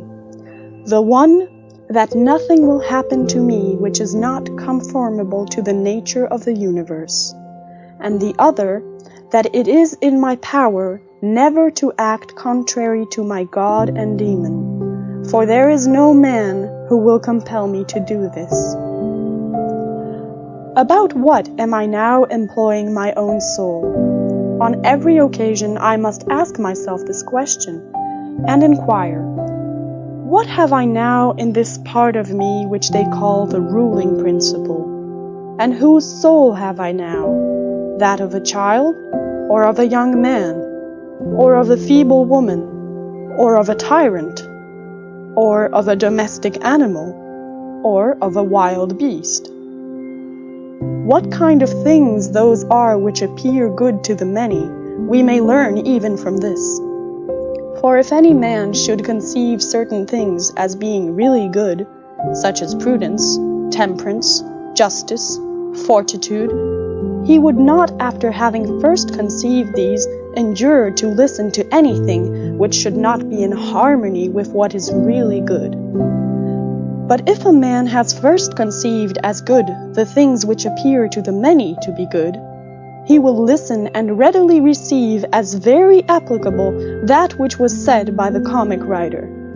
Thus even the many perceive the difference. For were it not so, this saying would not offend and would not be rejected in the first case, while we receive it when it is said of wealth and of the means which further luxury and fame, as said fitly and wittily. Go on then and ask if we should value and think those things to be good, to which after their first conception in the mind the words of the comic writer might be aptly applied, that he who has them through pure abundance has not a place to ease himself in. I am composed of the formal and the material, and neither of them will perish into non-existence, as neither of them came into existence out of non-existence. Every part of me then will be reduced by change into some part of the universe, and that again will change into another part of the universe, and so on forever. And by consequence of such a change I too exist, and those who begot me, and so on forever in the other direction. for nothing hinders us from saying so, even if the universe is administered according to definite periods of revolution. Reason and the reasoning art, philosophy, are powers which are sufficient for themselves and for their own works.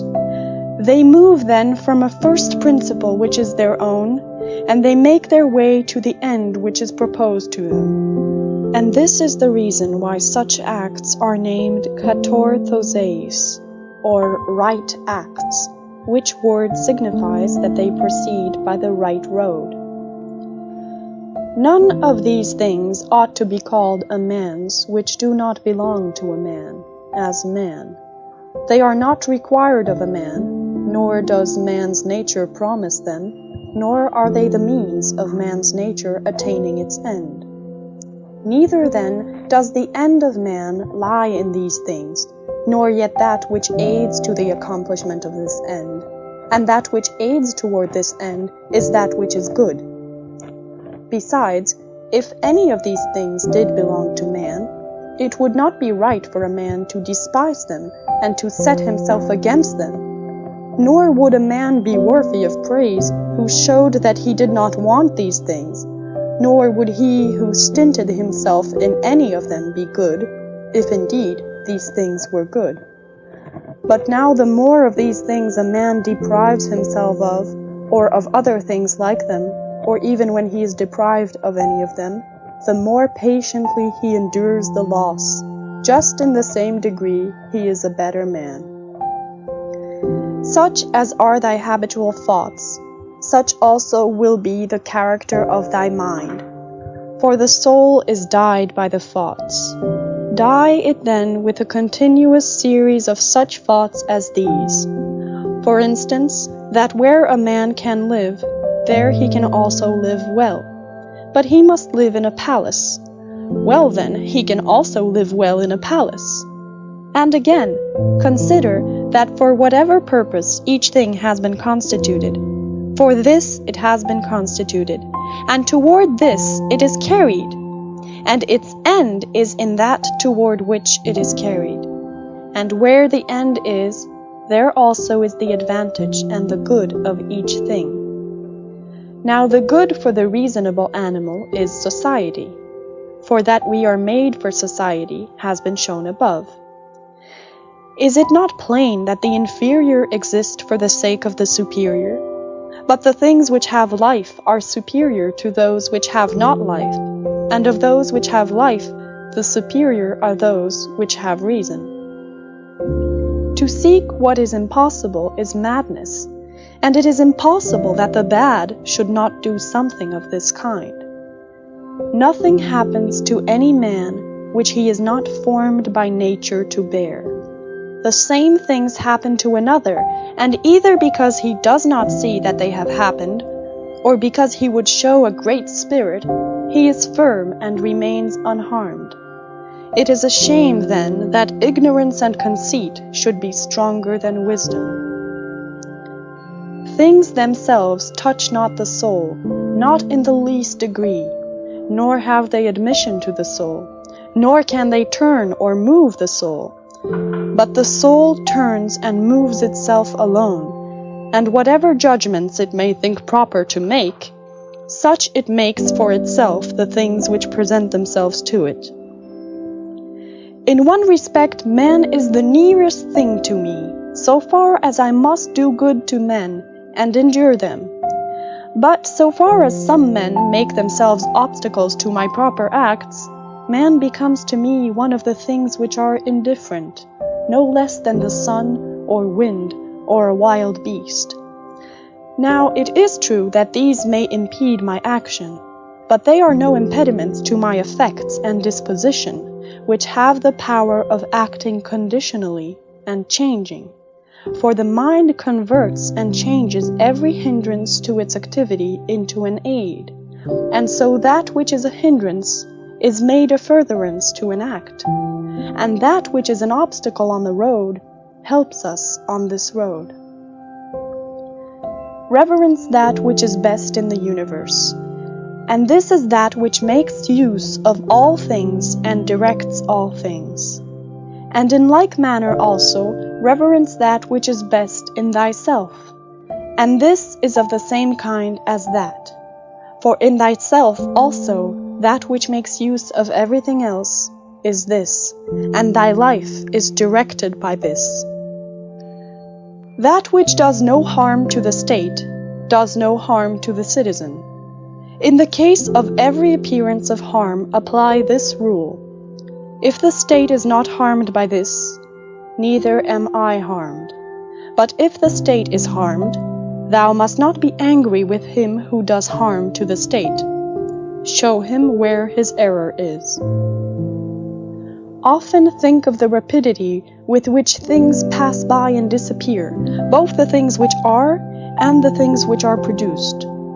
For substance is like a river in a continual flow, and the activities of things are in constant change, and the causes work in infinite varieties, and there is hardly anything which stands still.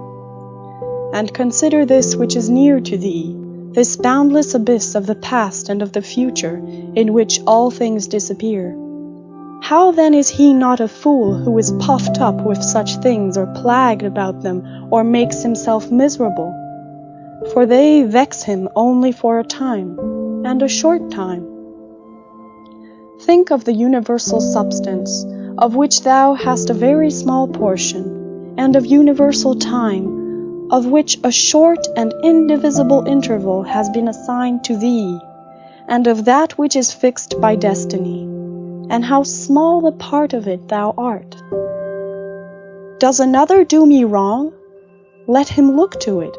He has his own disposition, his own activity. I now have what the universal nature wills me to have, and I do what my nature now wills me to do. Let the part of thy soul which leads and governs be undisturbed by the movements in the flesh, whether of pleasure or of pain, and let it not unite with them, but let it circumscribe itself and limit those effects to their parts.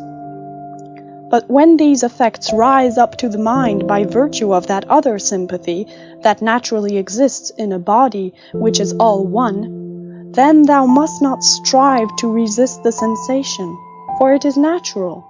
But let not the ruling part of itself add to the sensation the opinion that it is either good or bad. Live with the gods. And he does live with the gods who constantly shows to them that his own soul is satisfied with that which is assigned to him, and that it does all that the demon wishes, which Zeus have given to every man for his guardian and guide, a portion of himself. And this is every man's understanding and reason. Art thou angry with him whose armpits stink? Art thou angry with him whose mouth smells foul? What good will this anger do thee? He has such a mouth, he has such armpits. It is necessary that such an emanation must come from such things. But the man has reason, it will be said, and he is able, if he takes pains, to discover wherein he offends. I wish thee well of thy discovery. Well then, and thou hast reason, by thy rational faculty stir up his rational faculty, show him his error, admonish him. For if he listens, thou wilt cure him, and there is no need of anger. As thou intendest to live when thou art gone out, so it is in thy power to live here. But if men do not permit thee, then get away out of life, yet so as if thou wert suffering no harm. The house is smoky, and I quit it. Why dost thou think that this is any trouble? But so long as nothing of the kind drives me out, I remain, am free, and no man shall hinder me from doing what I choose, and I choose to do what is according to the nature of the rational and social animal. The intelligence of the universe is social. Accordingly, it has made the inferior things for the sake of the superior, and it has fitted the superior to one another. Thou seest how it has subordinated, coordinated, and assigned to everything its proper portion, and has brought together into concord with one another the things which are the best. How hast thou behaved hitherto to the gods, thy parents, brethren, children, teachers, to those who looked after thy infancy, to thy friends, kinsfolk, to thy slaves? Consider if thou hast hitherto behaved to all in such a way that this may be said of thee, Never has wronged a man in deed or word. And call to recollection both how many things thou hast passed through, and how many things thou hast been able to endure, and that the history of thy life is now complete, and thy service is ended, and how many beautiful things thou hast seen, and how many pleasures and pains thou hast despised, and how many things called honorable thou hast spurned, and to how many ill-minded folks thou hast shown a kind disposition. Why do unskilled and ignorant souls disturb him who has skill and knowledge? What soul then has skill and knowledge? That which knows beginning and end, and knows the reason which pervades all substance, and through all time by fixed periods administers the universe.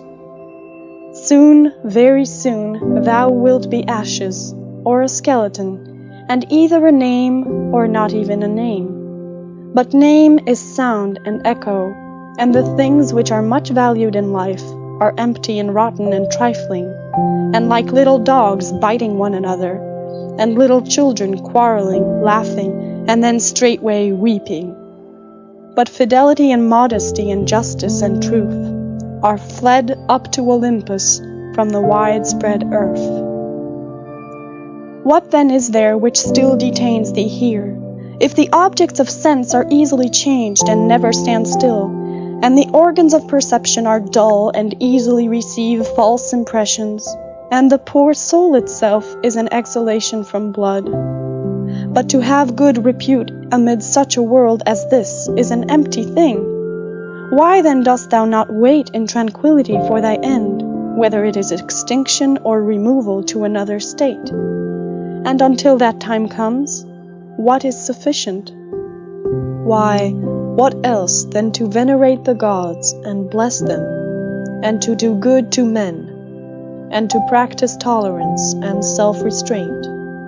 But as to everything which is beyond the limits of the poor flesh and breath, to remember that this is neither thine nor in thy power. Thou canst pass thy life in an equable flow of happiness, if thou canst go by the right way, and think and act in the right way. These two things are common both to the soul of God and to the soul of man, and to the soul of every rational being, not to be hindered by another. And to hold good to consist in the disposition to justice and the practice of it, and in this to let thy desire find its termination.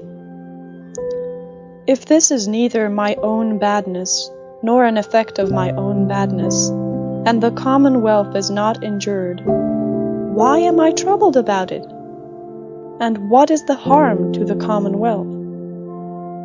Do not be carried along inconsiderately by the appearance of things, but give help to all according to thy ability and their fitness.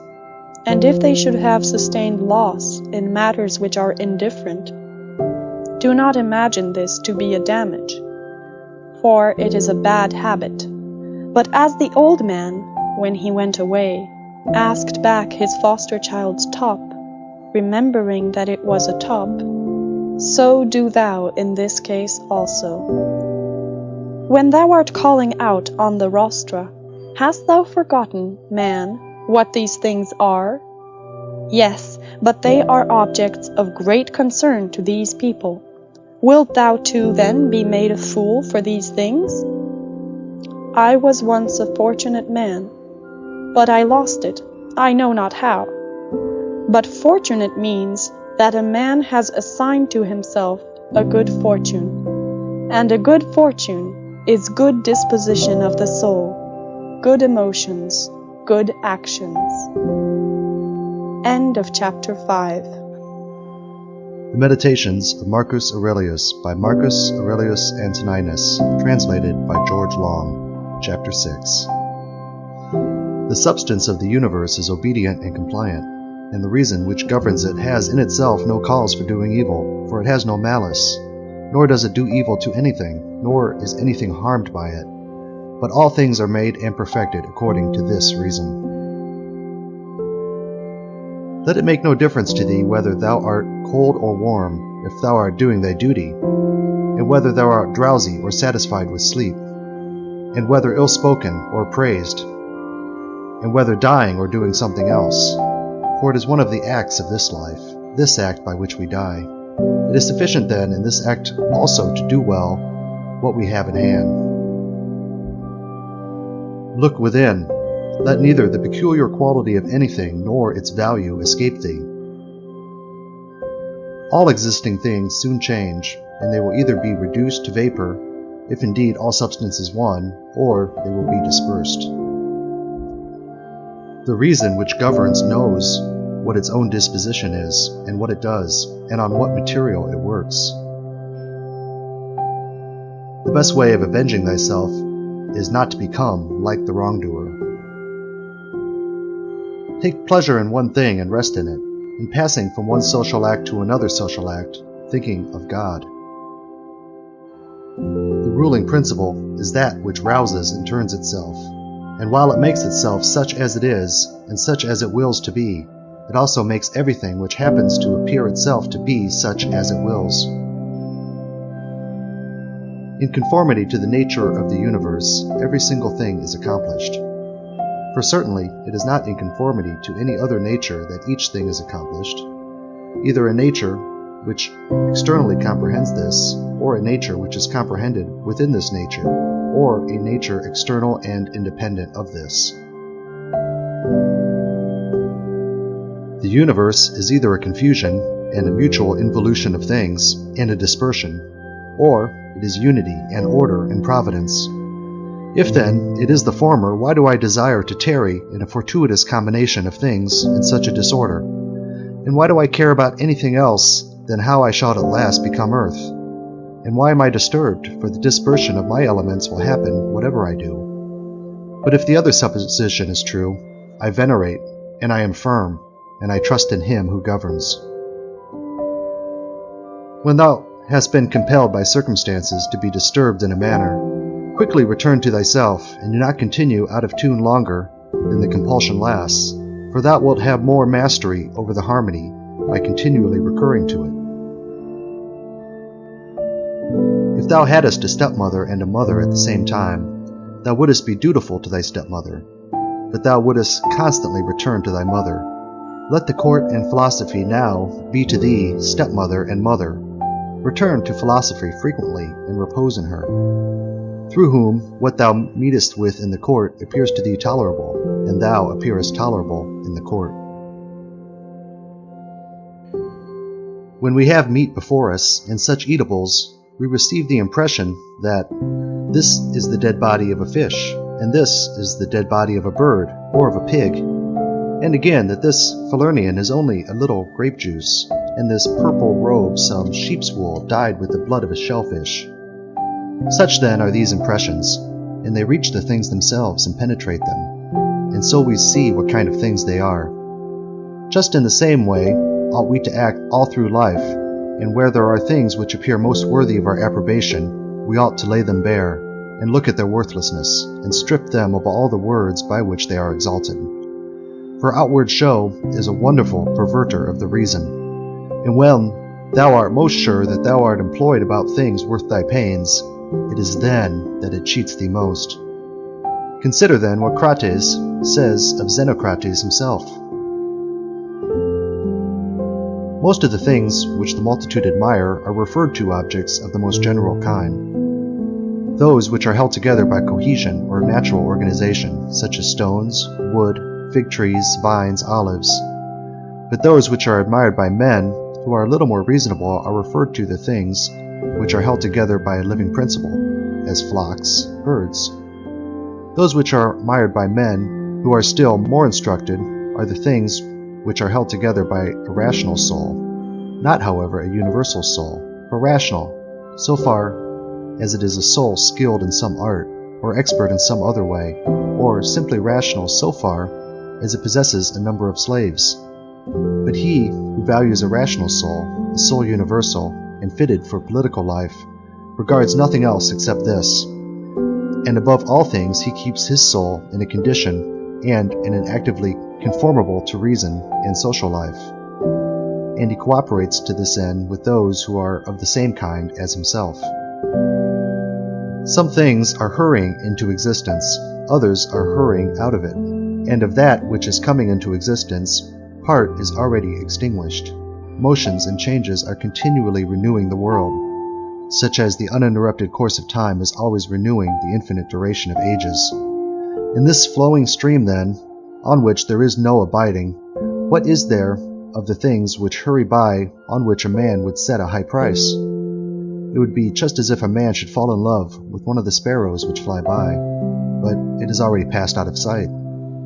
Something of this kind is the very life of every man, like the exhalation of the blood and the respiration of the air. Such as it is to once have drawn in the air and to have given it back, which we do every moment, just the same is it with the whole respiratory power, which thou didst receive at thy birth yesterday, and the day before, to give it back to the elemental from which thou didst first draw it. Neither is transpiration, as in plants, a thing to be valued, nor respiration, as in domesticated animals and wild beasts, nor the receiving of impressions by the appearances of things, nor being moved by desires, as puppets by strings, nor assembling in herds, nor being nourished by food. For this is just like the act of separating and parting with the useless part of the food. What then is worth being valued? To be received with clapping of hands? No. Neither must we value the clapping of tongues, for the praise which comes from the many is the clapping of tongues. Suppose, then, that thou hast given up this worthless thing called fame. What remains that is worth valuing? This, in my opinion, to move thyself and to restrain thyself in conformity to thy proper constitution, to which end both all employments and arts lead. For every art aims at this, that the thing which has been made should be adapted to the work for which it has been made. And both the vine planter who looks after the vine, and the horse breaker, and he who trains the dog, seeks this end. But the education and the teaching of youth aim at something. And this, then, is the value of the education and the teaching. And if this is well, thou wilt not seek anything else. Wilt thou not cease to value many other things too? Then thou wilt neither be free nor sufficient for thy own happiness, nor without passion. For of necessity thou must be envious, jealous, and suspicious of those who can take away those things and plot against those who have that which is valued by thee. Of necessity, a man must be altogether in a state of perturbation who wants any of these things, and besides he must often find fault with the gods. But to reverence and honor thy own mind will make thee content with thyself, and in harmony with society, in agreement with the gods, that is, praising all that they give and have ordered. Above, below, all around are the movements of the elements, but the motion of virtue is in none of these. It is something more divine, and advancing by a way hardly observed, it goes happily on its road. How strangely men act! They will not praise those who are living at the same time and living with themselves, but to be themselves praised by posterity, by those whom they have never seen or will ever see, this they set much value on. But this is very much the same as if thou shouldest be grieved because those who have lived before thee did not praise thee. If a thing is difficult to be accomplished by thyself, do not think that it is impossible for man. But if anything is possible for man, and conformable to his nature, think that this can be attained by thyself too. In the gymnastic exercises, suppose that a man has torn thee with his nails, and by dashing against thy head has inflicted a wound. Well, we neither show any signs of vexation, nor are we offended. nor do we suspect him afterward as a treacherous fellow. And yet we are on our guard against him, not however as an enemy, nor with suspicion, but we quietly get out of his way. Something like this let their behavior be in all other parts of life. Let us overlook many things in those who are like antagonists in the gymnasium. For it is in our power, as I said, to get out of the way, and to have no suspicion or hatred.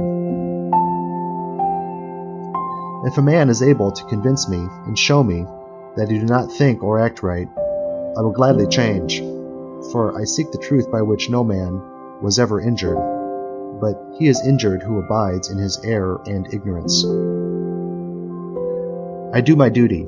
Other things trouble me not, for they are either things without life, or things without reason, or things that have rambled and know not the way. As to the animals which have no reason, and generally all things and objects, do thou, since thou hast reason, and they have none, make use of them with a generous and liberal spirit. But towards human beings, as they have reason, behave in a social spirit. And on all occasions call on the gods, and do not perplex thyself about the length of time in which thou shalt do this, for even 3 hours so spent are sufficient. Alexander the Macedonian and his groom by death were brought to the same state, for either they were received among the same seminal principles of the universe, or they were alike dispersed among the atoms. Consider how many things in the same indivisible time take place in each of us, things which concern the body, and things which concern the soul. And so, thou wilt not wonder if many more things, or rather all things which come into existence, in that which is the one and all, which we call cosmos, exist in it at the same time. If any man should propose to thee the question, how the name Antoninus is written, wouldst thou with the straining of the voice utter each letter? What then if they grow angry? Wilt thou grow angry too? Wilt thou not go on with composure and number every letter? Just so, then, is this life. Also remember that every duty is made up of certain parts. These it is thy duty to observe, and without being disturbed or showing anger towards those who are angry with thee, to go on thy way and finish that which is set before thee. How cruel it is not to allow men to strive after the things which appear to them to be suitable to thy nature and profitable. Yet, in a manner thou dost not allow them to do this, when thou art vexed because they do wrong. For they are certainly moved towards the things which they suppose them to be suitable to their nature and profitable to them. But it is not so. Teach them then, and show them without being angry. Death is the cessation of the impression through the senses, and of the pulling of the strings which move the appetites, and of the discursive movements of the thoughts, and of the service to the flesh.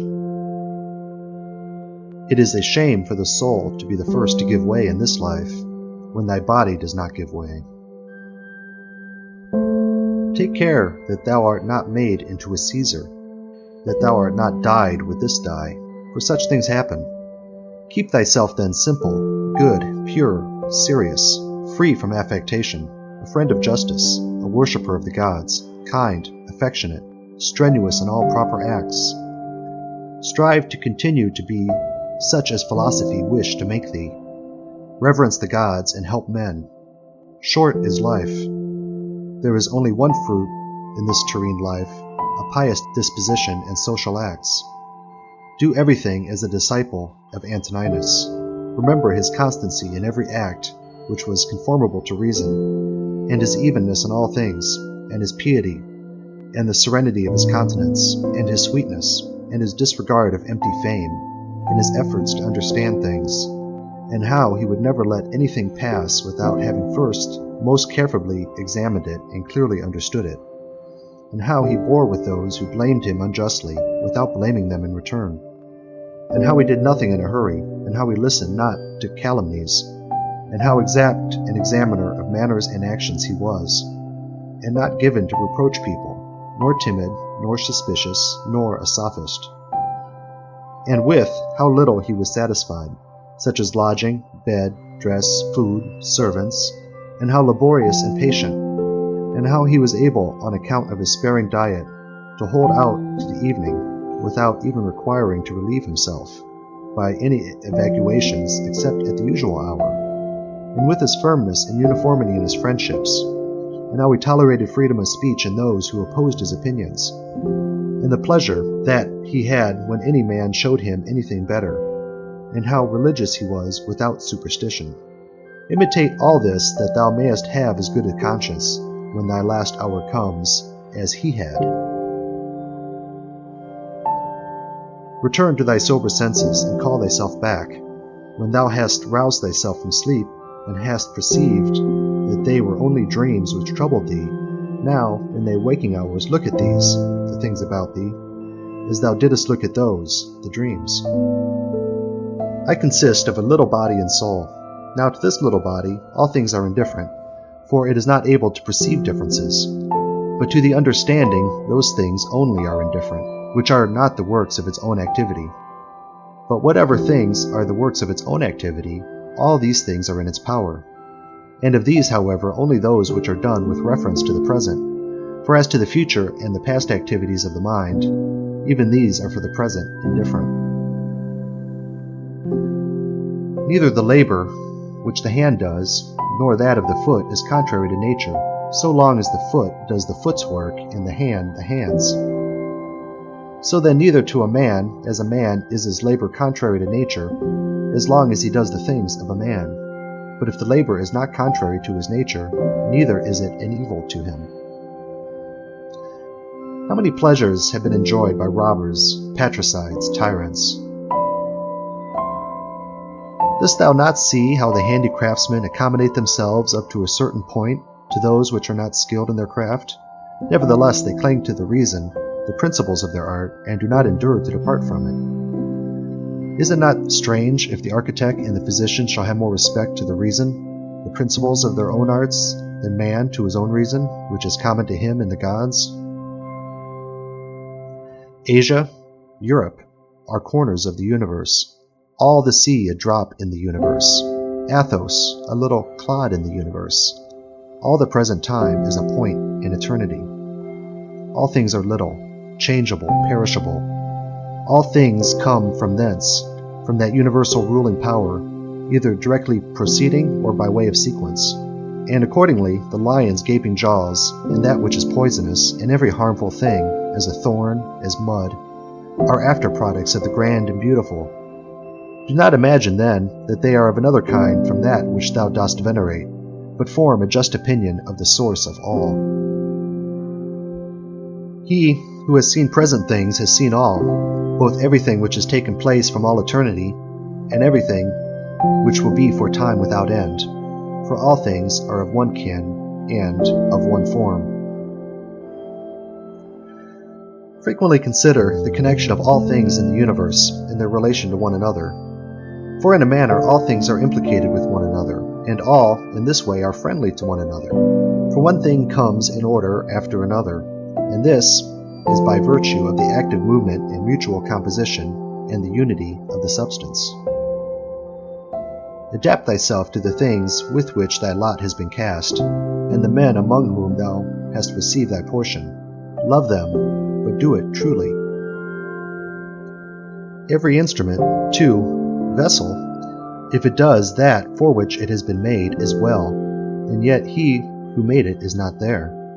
But in all things which are held together by nature, there is within, and there abides in them the power which made them. Wherefore the more it is fit to reverence this power, and to think that, if thou dost live and act according to its will, everything in thee is in conformity to intelligence. And thus also in the universe the things which belong to it are in conformity to intelligence. Whatever of the things which are not within thy power thou shalt suppose to be good for thee or evil, it must of necessity be that, if such a bad thing befall thee, or the loss of such a good thing, thou wilt blame the gods, and hate men too, those who are the cause of the misfortune or the loss, or those who are suspected of being likely to be the cause. And indeed we do much injustice, because we make a difference between those things, because we do not regard these things as indifferent. But if we judge only those things which are in our power to be good or bad, there remains no reason either for finding fault with God or standing in a hostile attitude to man. We are all working together to one end, some with knowledge and design, and others without knowing what they do. As men also when they are asleep, of whom it is Heraclius, I think, who says that there are laborers and cooperators in the things which take place in the universe. But men cooperate after different fashions, and even those cooperate abundantly who find fault with what happens, and those who try to oppose it and to hinder it. For the universe has need even of such men as these.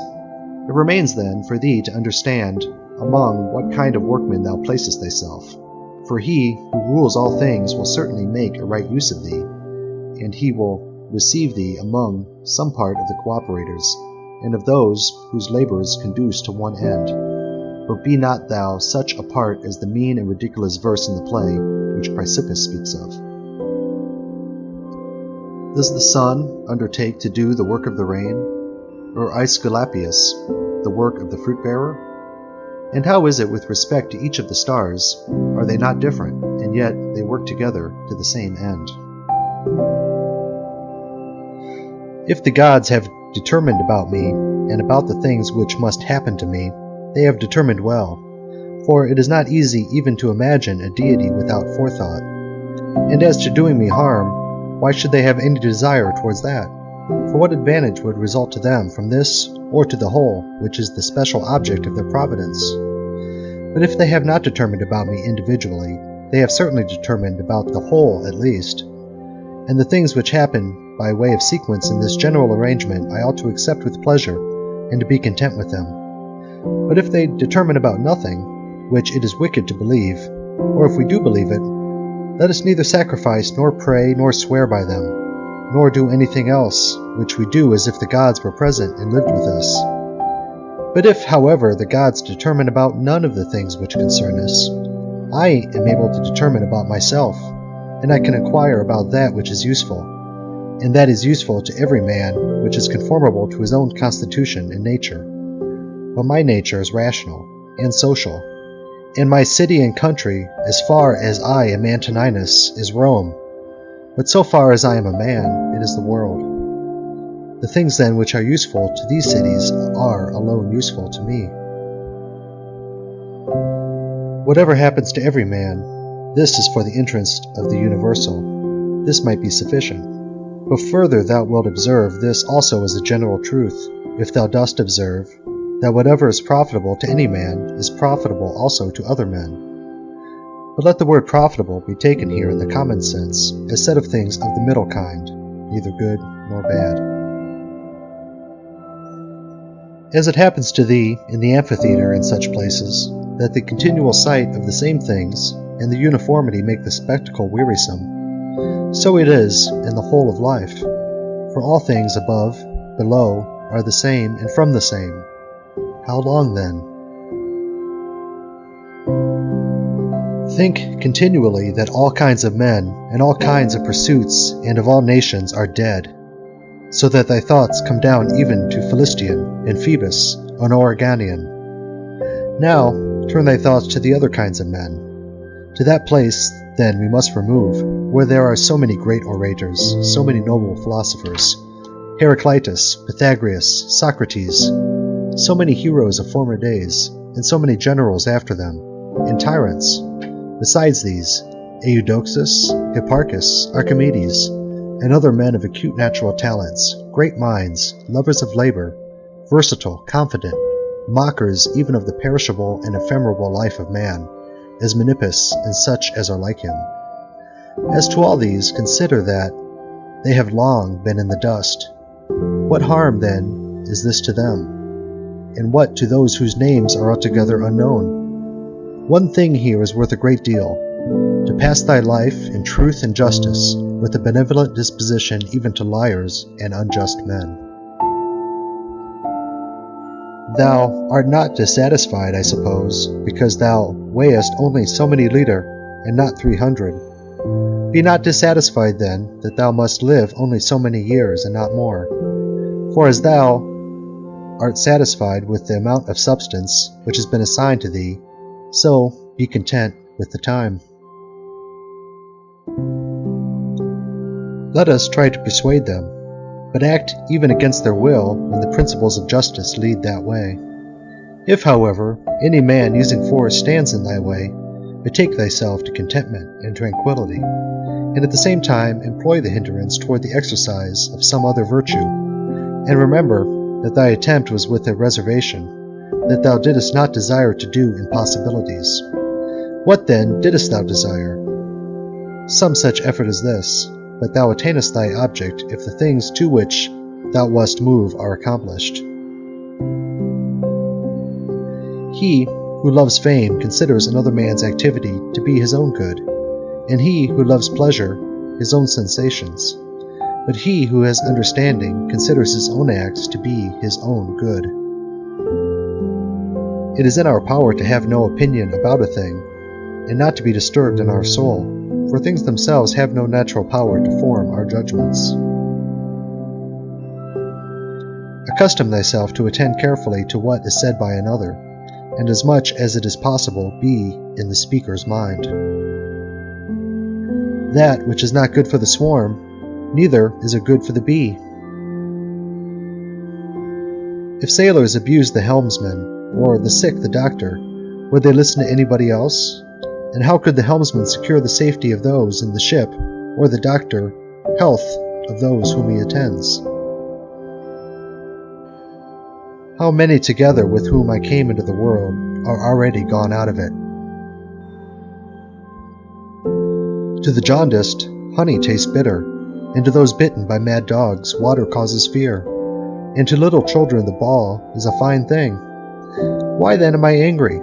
Dost thou think that a false opinion has less power than the bile in the jaundiced, or the poison in him who is bitten by a mad dog? No man will hinder thee from living according to the reason of thy nature. Nothing will happen to thee contrary to the reason of the universal nature. What kind of people are those whom men wish to please, and for what objects, and by what kinds of acts?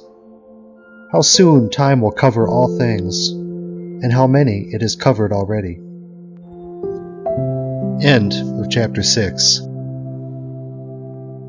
The Meditations of Marcus Aurelius by Marcus Aurelius Antoninus. Translated by George Long. Chapter 7.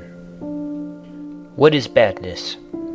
It is that which thou hast often seen, and on the occasion of everything which happens, keep this in mind, that it is that which thou hast often seen. Everywhere up and down thou wilt find the same things, with which the old histories are filled, those of the Middle Ages and those of our own day, with which cities and houses are filled now.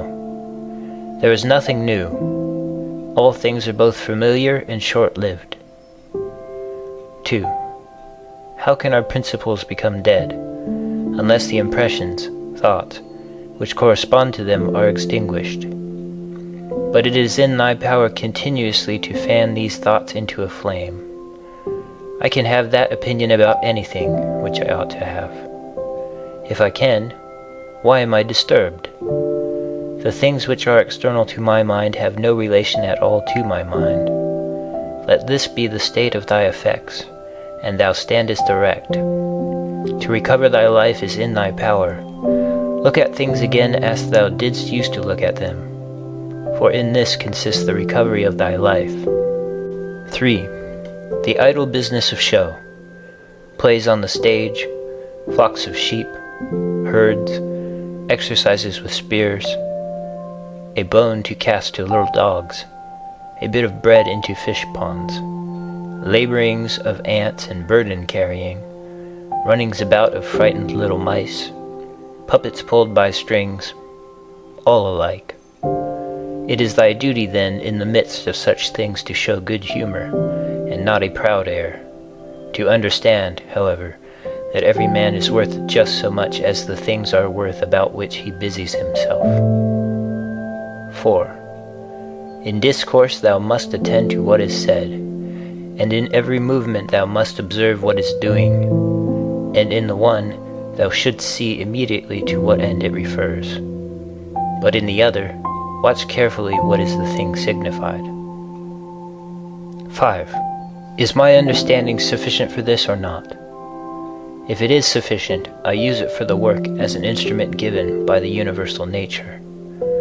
But if it is not sufficient, then either I retire from the work and give way to him who is able to do it better, unless there be some reason why I ought not to do so, or I do it as well as I can, taking to help me the man who, with the aid of my ruling principle, can do what is now fit and useful for the general good. For whatsoever, either by myself or with another, I can do, ought to be directed to this only, to that which is useful and well suited to society. 6. How many, after being celebrated by fame, have been given up to oblivion, and how many, who have celebrated the fame of others, have long been dead. 7. Be not ashamed to be helped, for it is thy business to do thy duty like a soldier in the assault on a town. How then, if being lame thou canst not mount up on the battlements alone, but with the help of another it is possible. 8. Let not future things disturb thee, for thou wilt come to them, if it shall be necessary, having with thee the same reason which now thou usest for present things. 9. All things are implicated with one another, and the bond is holy, and there is hardly anything unconnected with any other thing, for things have been coordinated, and they combine to form the same universe, order. For there is one universe made up of all things, and one God who pervades all things, and one substance, and one law, one common reason in all intelligent animals, and one truth. If indeed there is also one perfection for all animals, which are of the same stock, and participate in the same reason. 10. Everything material soon disappears in the substance of the whole, and everything formal, causal, is very soon taken back into the universal reason, and the memory of everything is very soon overwhelmed in time. 11. To the rational animal, the same act is according to nature and according to reason. 12. Be thou erect, or be made erect.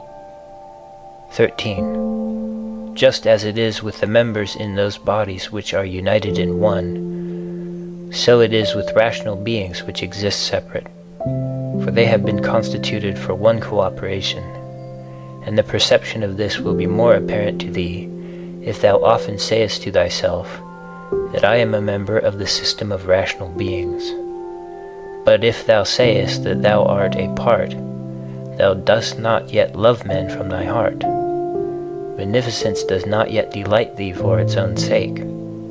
Thou still doest it barely as a thing of propriety, and not yet as doing good to thyself. 14.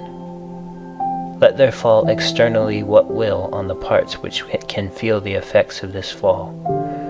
For those parts which have felt will complain, if they choose. But I, unless I think that what has happened is an evil, am not injured, and it is in my power not to think so. 15. Whatever anyone does or says, I must be good, just as if the gold, or the emerald, or the purple were always saying this, whatever anyone does or says, I must be emerald and keep my color. 16. The ruling faculty does not disturb itself, does not frighten itself or cause itself pain. But if anyone else can frighten or pain it, let him do so. For the faculty itself will not by its own opinion turn into such ways. Let the body itself take care, if it can, that it suffer nothing, and let it speak, if it suffers. But the soul itself, that which is subject to fear, to pain, which has completely the power of forming an opinion about these things, will suffer nothing, for it will never deviate into such a judgment. The leading principle in itself wants nothing, unless it makes a want for itself, and therefore it is both free from perturbation and unimpeded, if it does not disturb and impede itself. 17. Eudaimonia, happiness, is a good demon or a good thing. What then art thou doing here, O imagination? Go away, I entreat thee by the gods, as thou didst come, for I want thee not. But thou art come according to thy old fashion. I am not angry with thee, only go away. 18. Is any man afraid of change? Why, what can take place without change? What then is more pleasing or more suitable to the universal nature? And canst thou take a bath unless the wood undergoes a change? And canst thou be nourished unless the food undergoes a change? And can anything else that is useful be accomplished without change? Dost thou not see then that for thyself also to change is just the same, and equally necessary for the universal nature? 19. Through the universal substance, as through a furious torrent, all bodies are carried, being by their nature united with and cooperating with the whole, as the parts of our body with one another. How many a Chrysippus, how many a Socrates, how many an Epictetus has time already swallowed up? And let the same thought occur to thee with reference to every man and thing. 20. One thing only troubles me, lest I should do something which the constitution of man does not allow, or in the way which it does not allow, or what it does not allow now. 21. Near is thy forgetfulness of all things, and near the forgetfulness of thee by all. 22. It is peculiar to man to love even those who do wrong, and this happens, if when they do wrong it occurs to thee that they are kinsmen, and that they do wrong through ignorance and unintentionally, and that soon both of you will die, and above all, that the wrongdoer has done thee no harm, for he has not made thy ruling faculty worse than it was before. 23. The universal nature, out of the universal substance, as if it were wax, now molds a horse, and when it has broken this up, it uses the material for a tree, then for a man, then for something else. And each of these things subsists for a very short time, but it is no hardship for the vessel to be broken up, just as there was none in its being fastened together. 24. A scowling look is altogether unnatural. When it is often assumed, the result is that all comeliness dies away, and at last is so completely extinguished that it cannot be again lighted up at all. Try to conclude from this very fact that it is contrary to reason. For if even the perception of doing wrong shall depart, what reason is there for living any longer? 25. Nature which governs the whole will soon change all things which thou seest, and out of their substance will make other things, and again other things from the substance of them, in order that the world may ever be new. 26. When a man has done thee any wrong, immediately consider with what opinion about good or evil he has done wrong. For when thou hast seen this, thou wilt pity him, and wilt neither wonder nor be angry. For either thou thyself thinkest the same thing to be good that he does, or another thing of the same kind. It is thy duty then to pardon him. But if thou dost not think such things to be good or evil, thou wilt more readily be well disposed to him who is in error. 27. Think not so much of what thou hast not, as of what thou hast, but of the things which thou hast select the best, and then reflect how eagerly they would have been sought, if thou hadst them not. At the same time, however, take care that thou dost not, through being so pleased with them, accustom thyself to overvalue them, so as to be disturbed if ever thou shouldst not have them. 28.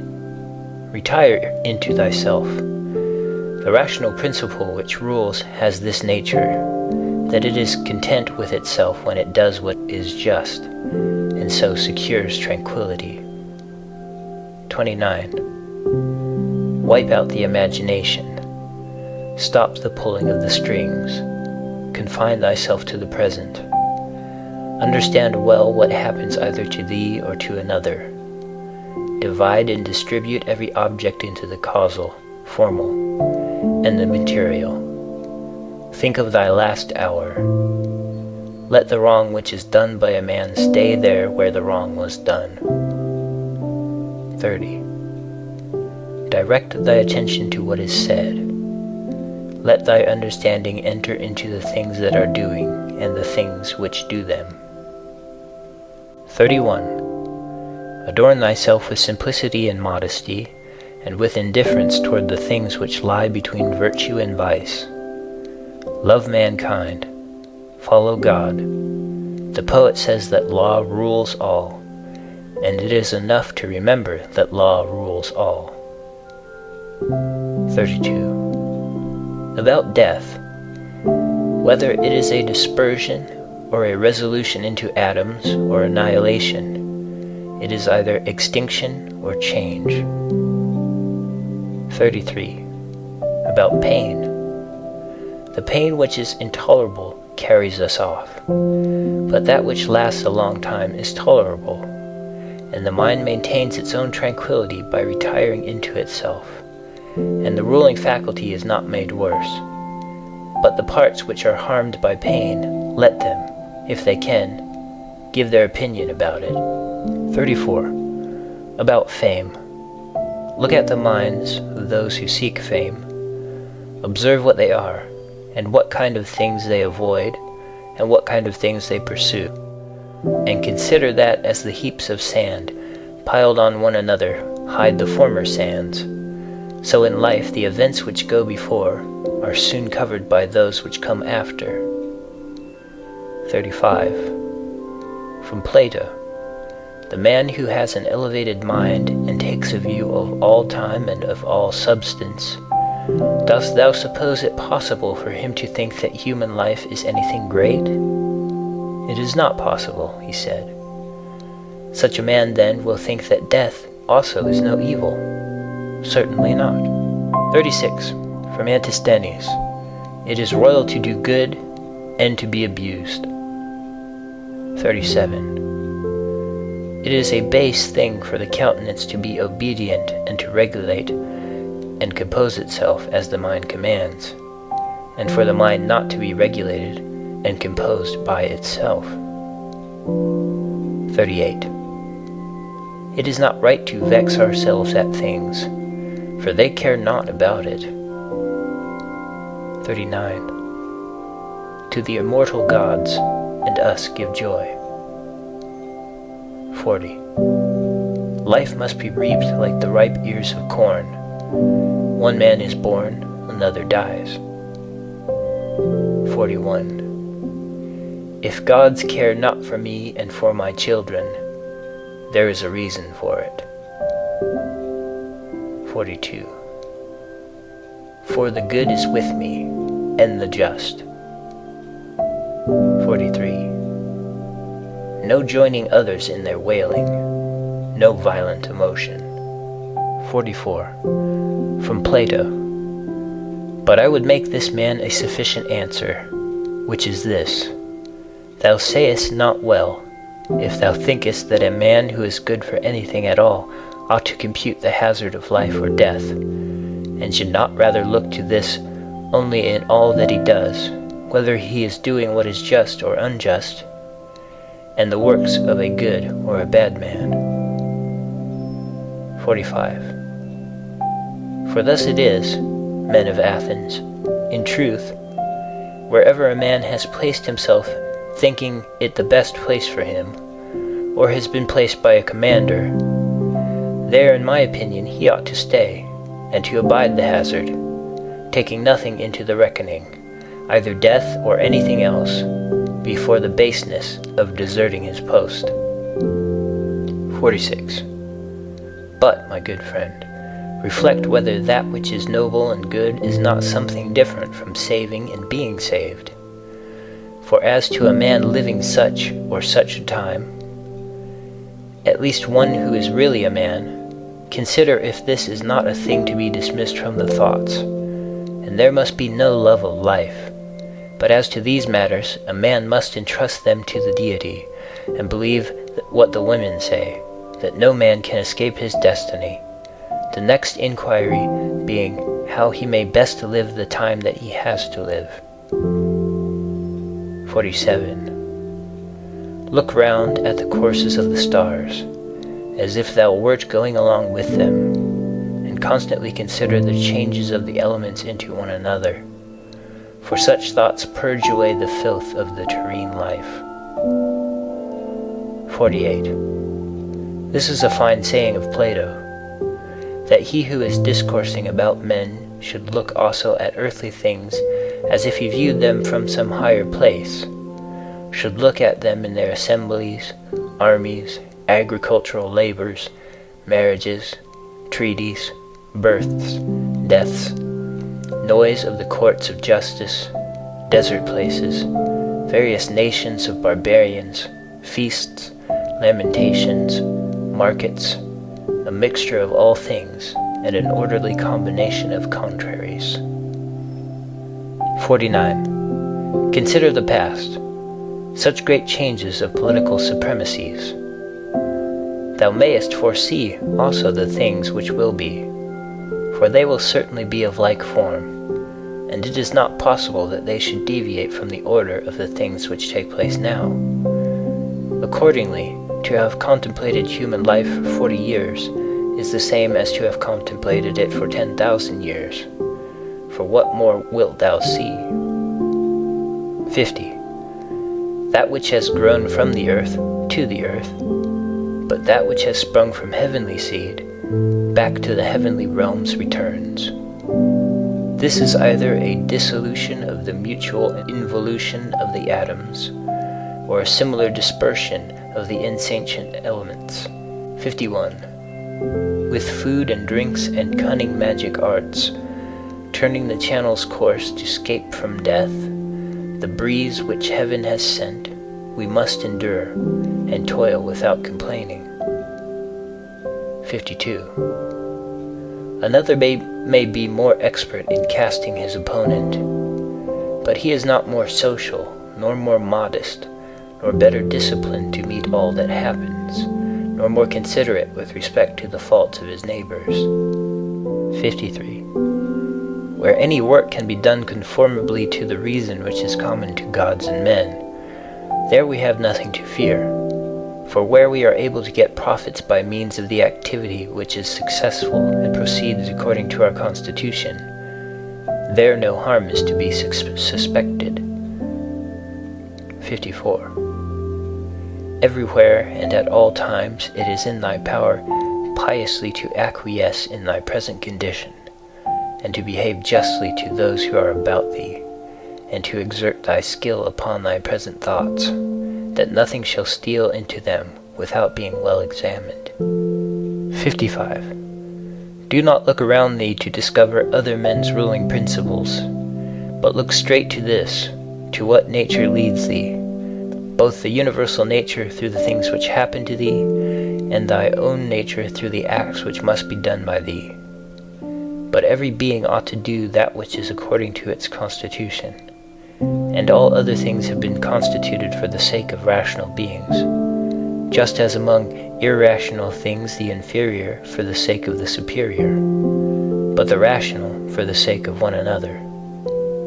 The prime principle then in man's constitution is the social, and the second is not to yield to the persuasions of the body, for it is the peculiar office of the rational and intelligent motion to circumscribe itself, and never to be overpowered either by the motion of the senses or of the appetites, for both are animal. But the intelligent motion claims superiority, and does not permit itself to be overpowered by the others, and with good reason, for it is formed by nature to use all of them. The third thing in the rational constitution is freedom from error and from deception.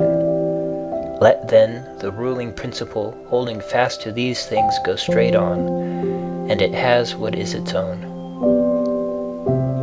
56. Consider thyself to be dead, and to have completed thy life up to the present time, and live according to nature the remainder which is allowed to thee. 57.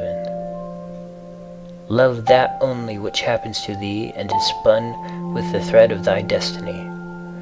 For what is more suitable? 58. In everything which happens, keep before thy eyes those to whom the same things happened, and how they were vexed, and treated them as strange things, and found fault with them. And now where are they?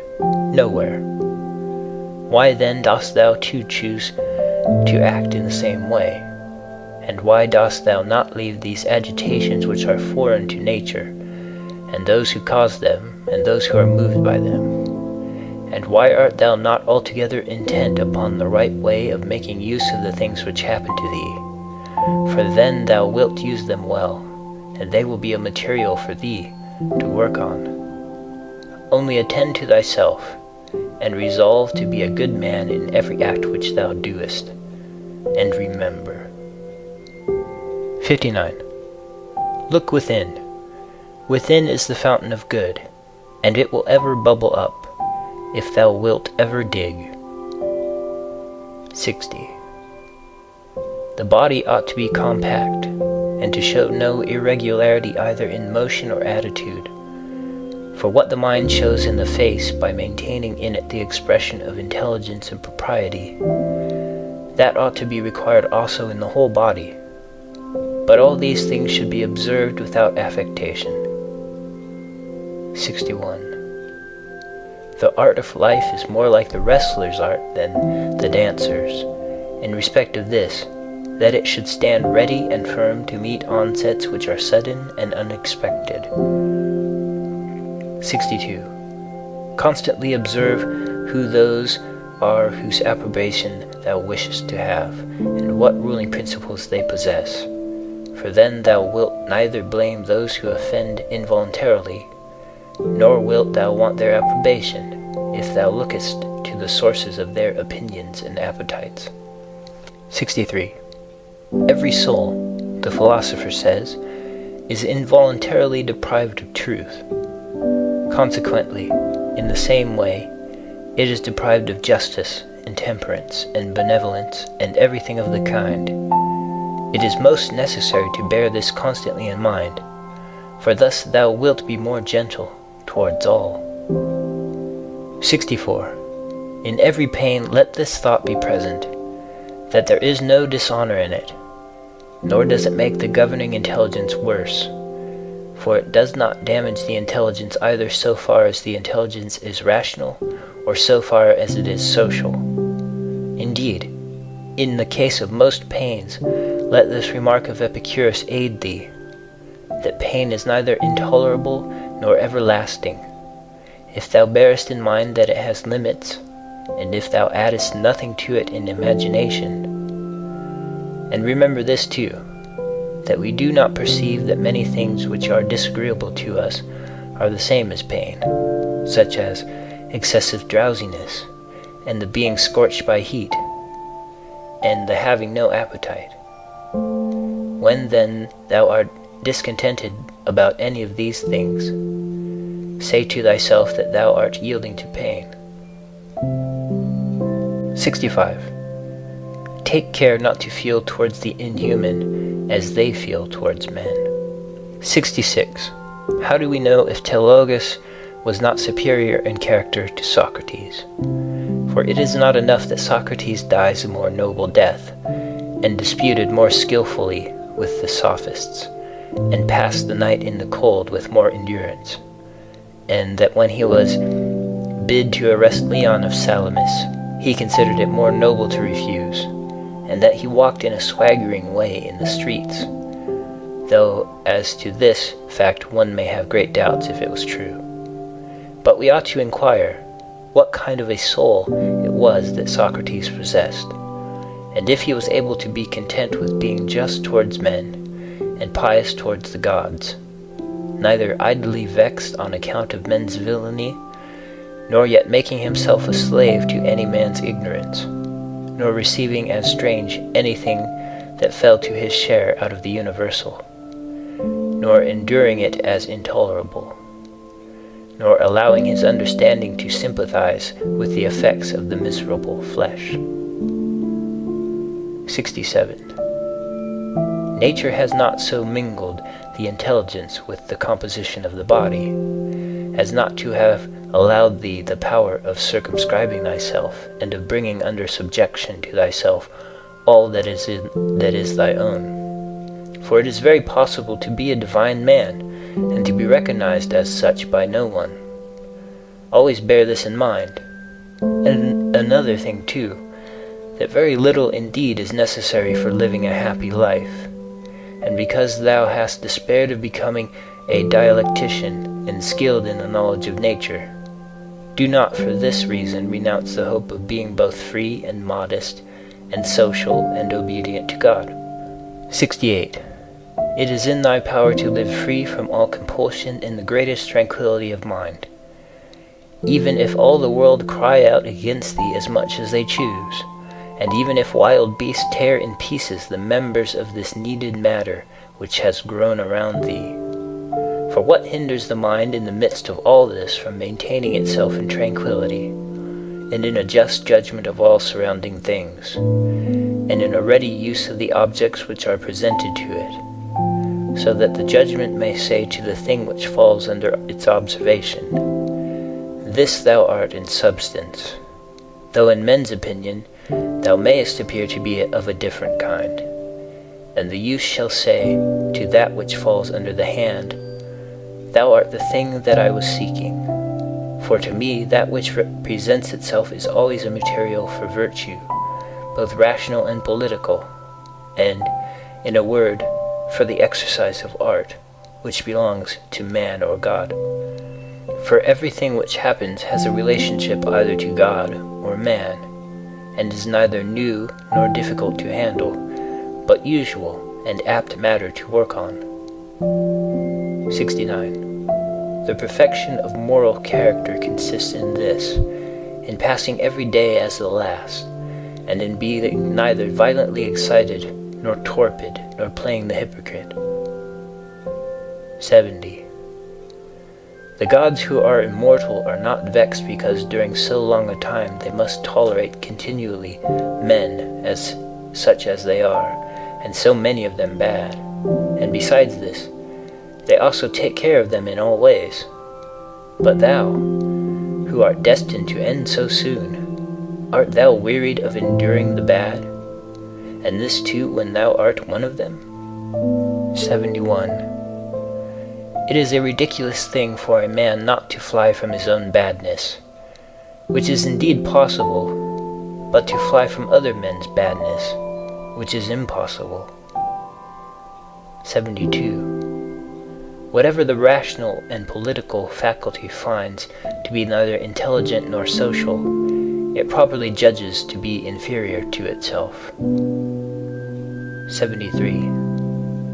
When thou hast done a good act, and another hast received it, why dost thou still look for a third thing besides these, as fools do, either to have the reputation of having done a good act, or to obtain a return? 74. No man is tired of receiving what is useful, but it is useful to act according to nature. Do not then be tired of receiving what is useful by doing it to others. 75. The nature of the all moved to make the universe. But now either everything that takes place comes by way of consequence or continuity, or even the chief things towards which the ruling power of the universe directs its own movement are governed by no rational principle. If this is remembered, it will make thee more tranquil in many things. Note 1. The end of this section is unintelligible. End of chapter 7.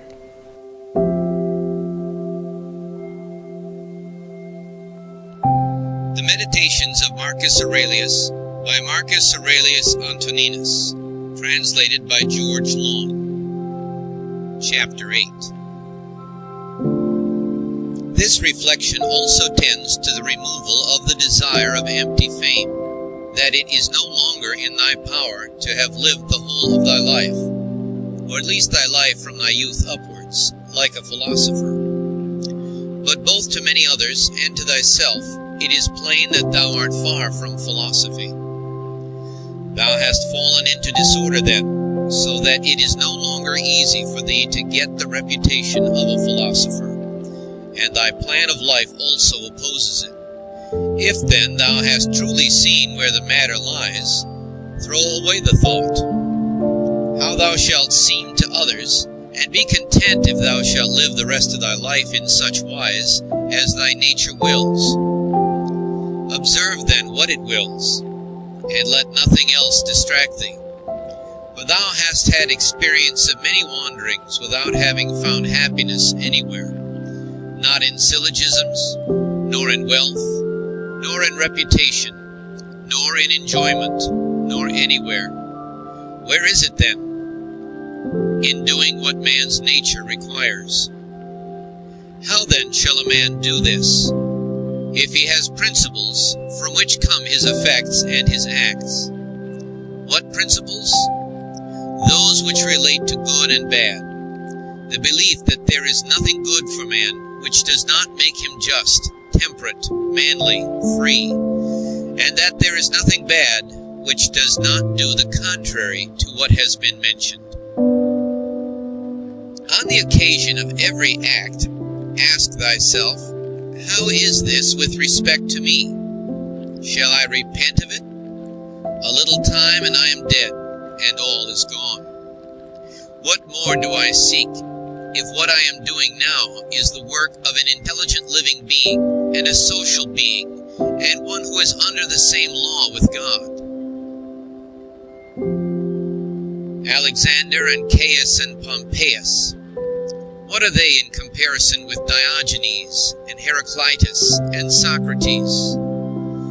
For they were acquainted with things, and their causes, forms, and their matter, and the ruling principles of these men were the same, or conformable to their pursuits. But as to the others, how many things had they to care for, and to how many things were they slaves? Consider that men will do the same things nevertheless, even though thou shouldst burst. This is the chief thing. Be not perturbed, for all things are according to the nature of the universal. And in a little time thou wilt be nobody and nowhere, like Hadrianus and Augustus. In the next place, having fixed thy eyes steadily on thy business, look at it. And at the same time, remembering that it is thy duty to be a good man, and what man's nature demands, do that without turning aside, and speak as it seems to thee most just. Only let it be with a good disposition, and with modesty, and without hypocrisy. The nature of the universal has this work to do, to remove to that place the things which are in this, to change them, to take them away hence, and to carry them there. All things are change, yet we need not fear anything new. All things are familiar to us, but the distribution of them still remains the same. Every nature is contented with itself when it goes on its way well, and a rational nature goes on its way well when in its thoughts it assents to nothing false or uncertain, and when it directs its movements to social acts only, and when it confines its desires and aversions to the things which are in its power, and when it is satisfied with everything that is assigned to it by the common nature. For of this common nature every particular nature is a part, as the nature of the leaf is a part of the nature of the plant, except that in the plant the nature of the leaf is part of a nature which has not perception or reason, and is subject to be impeded, But the nature of man is part of a nature which is not subject to impediments, and is intelligent and just, since it gives to everything in equal portions, and according to its worth, times, substance, cause, form, activity, and incident. But examine, not to discover that any one thing compared with any other single thing is equal in all respects, but by taking all the parts together of one thing, and comparing them with all the parts together of another. Thou hast not leisure or ability to read, but thou hast leisure or ability to check arrogance. Thou hast leisure to be superior to pleasure and pain. Thou hast leisure to be superior to love of fame, and not to be vexed at stupid and ungrateful people, nay, even to care for them.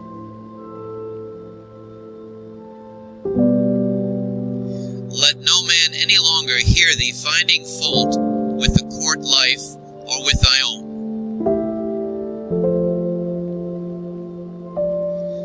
Repentance is a kind of self-reproof for having neglected something useful, but that which is good must be something useful, and the perfect good man should look after it. But no such man would ever repent of having refused any sensual pleasure. Pleasure then is neither good nor useful.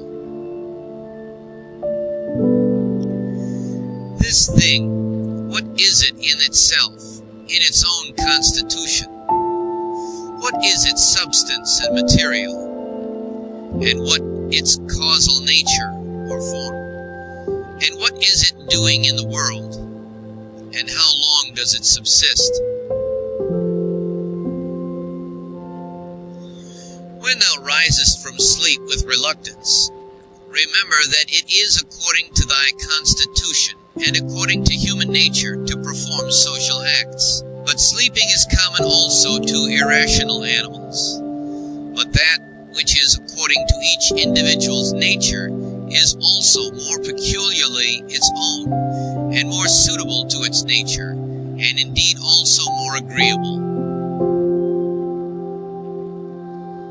Constantly, and, if it be possible, on the occasion of every impression on the soul, apply to it the principles of physic, of ethic, of dialectic.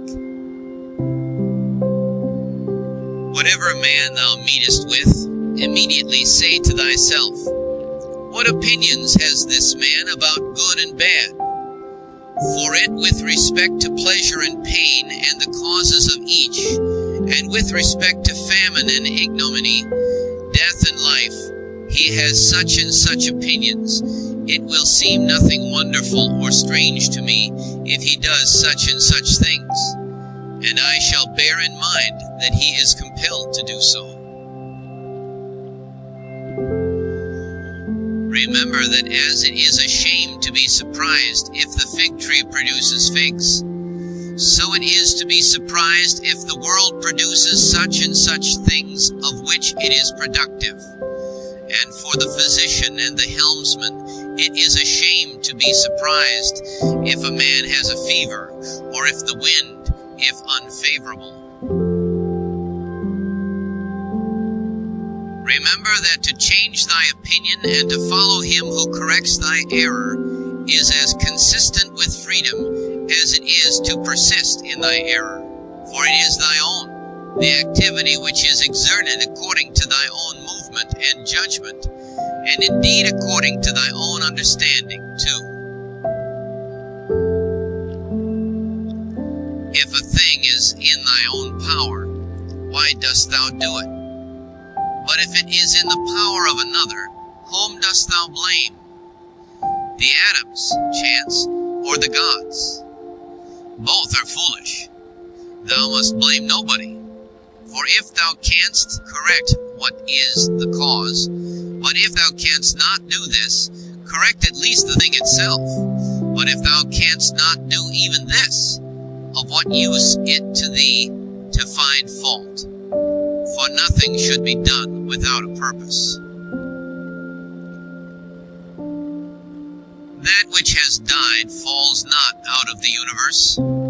If it stays here, it also changes here, and is dissolved into its proper parts, which are elements of the universe and of thyself. And these too change, and they murmur not.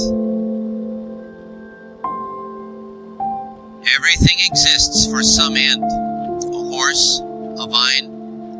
Why dost thou wonder? Even the sun will say, I am for some purpose, and the rest of the gods will say the same. For what purpose then art thou? To enjoy pleasure? See if common sense allows this.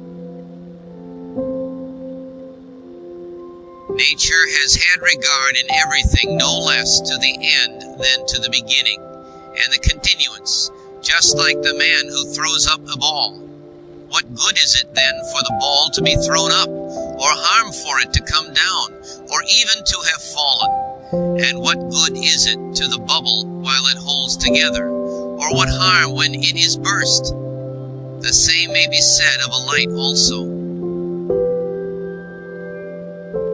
Turn it, the body, inside out, and see what kind of thing it is, and when it has grown old, what kind of thing it becomes, and when it is diseased.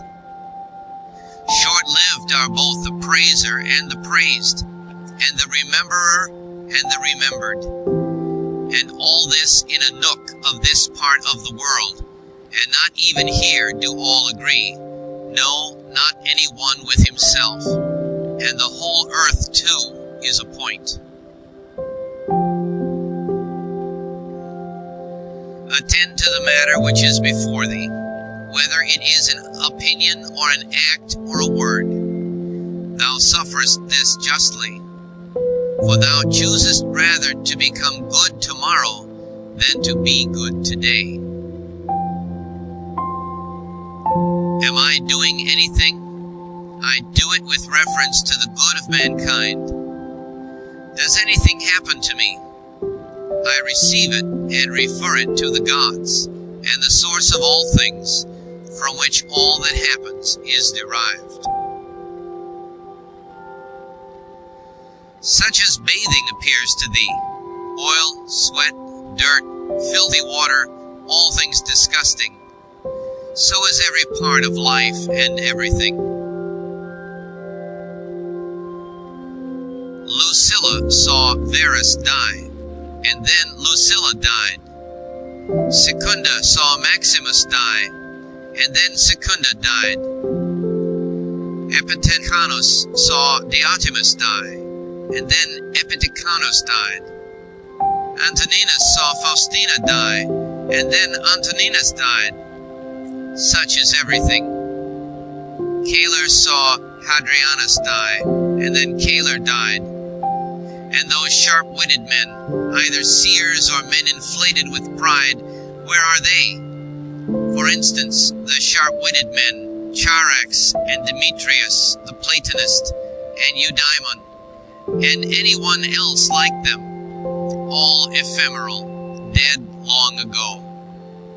Some indeed have not been remembered even for a short time, and others have become the heroes of fables, and again others have disappeared even from fables. Remember this then, that this little compound, thyself, must either be dissolved, or thy poor breath must be extinguished, or be removed and placed elsewhere.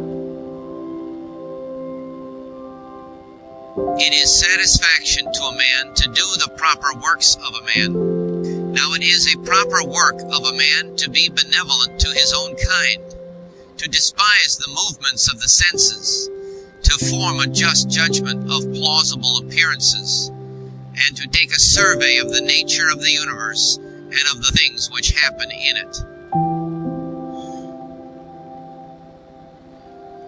There are three relations between thee and other things, the one to the body which surrounds thee, the other to the divine cause from which all things come to all, and the third to those who live with thee. Pain is either an evil to the body, then let the body say what it thinks of it, or to the soul, but it is in the power of the soul to maintain its own serenity and tranquility, and not to think that pain is an evil. For every judgment and movement and desire and aversion is within, and no evil ascends so high. Wipe out thy imaginations by often saying to thyself, now it is in my power to let no badness be in this soul, nor desire, nor any perturbation at all. But looking at all things, I see what is their nature, and I use each according to its value. Remember this power which thou hast from nature. Speak both in the Senate and to every man, whoever he may be, appropriately, not with any affectation. Use plain discourse. Augustus' court, wife, daughter, descendants, ancestors, sister, Agrippa, kinsmen, intimates, friends, Arius, Maecenas, physicians, and sacrificing priests. The whole court is dead. Then turn to the rest, not considering the death of a single man, but of a whole race, as of the Pompei, and that which is inscribed on the tombs, the last of his race. Then consider what trouble those before them have had, that they might leave a successor, and then, that of necessity someone must be the last. Again, here consider the death of a whole race. It is thy duty to order thy life well in every single act, and if every act does its duty, as far as is possible, be content, and no one is able to hinder thee, so that each act shall not do its duty. But something external will stand in the way. Nothing will stand in the way of thy acting justly and soberly and considerately, but perhaps some other active power will be hindered. Well, but by acquiescing in the hindrance, and by being content to transfer thy efforts to that which is allowed, another opportunity of action is immediately put before thee, in place of that which was hindered, and one will adapt itself to this ordering of which we are speaking. Receive wealth or prosperity without arrogance, and be ready to let it go. If thou didst ever see a hand cut off, or a foot, or a head, lying anywhere apart from the rest of the body, which does a man make himself, as far as he can, who is not content with what happens, and separates himself from others, or does anything unsocial? Suppose that thou hast detached thyself from the natural unity, for thou wast made by nature apart, but now thou hast cut thyself off. Yet here there is this beautiful provision, that it is in thy power again to unite thyself. God has allowed this to no other part, after it has been separated and cut asunder, to come together again. But consider the kindness by which he has distinguished man, for he has put it in his power not to be separated at all from the universal. And when he has been separated, he has allowed him to return and to be united, and to resume his place as a part. As the nature of the universal has given to every rational being all the other powers that it has, so we have received from it this power also. For as the universal nature converts and fixes in its predestined place everything which stands in the way and opposes it, and makes such things a part of itself, so also the rational animal is able to make every hindrance its own material, and to use it for such purposes as it may have designed. Do not disturb thyself by thinking of the whole of thy life.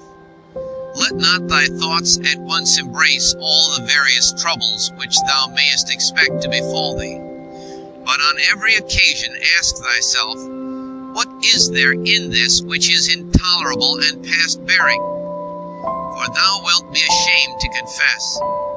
In the next place, remember that neither the future nor the past pains thee, but only the present. But this is reduced to a very little, if thou only circumscribest it, and chidest thy mind, if it is unable to hold out against even this. Does Panthea or Pergamus now sit by the tomb of Varus? Does Chaurias or Diometus sit by the tomb of Hadrianus? That would be ridiculous. Well, suppose they did sit there. Would the dead be conscious of it?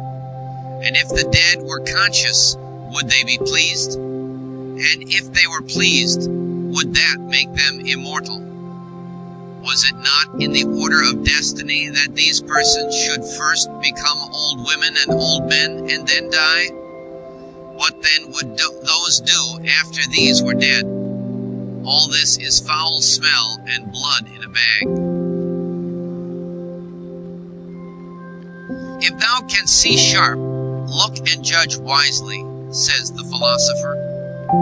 In the constitution of the rational animal, I see no virtue which is opposed to justice, but I see a virtue which is opposed to love of pleasure, and that is temperance.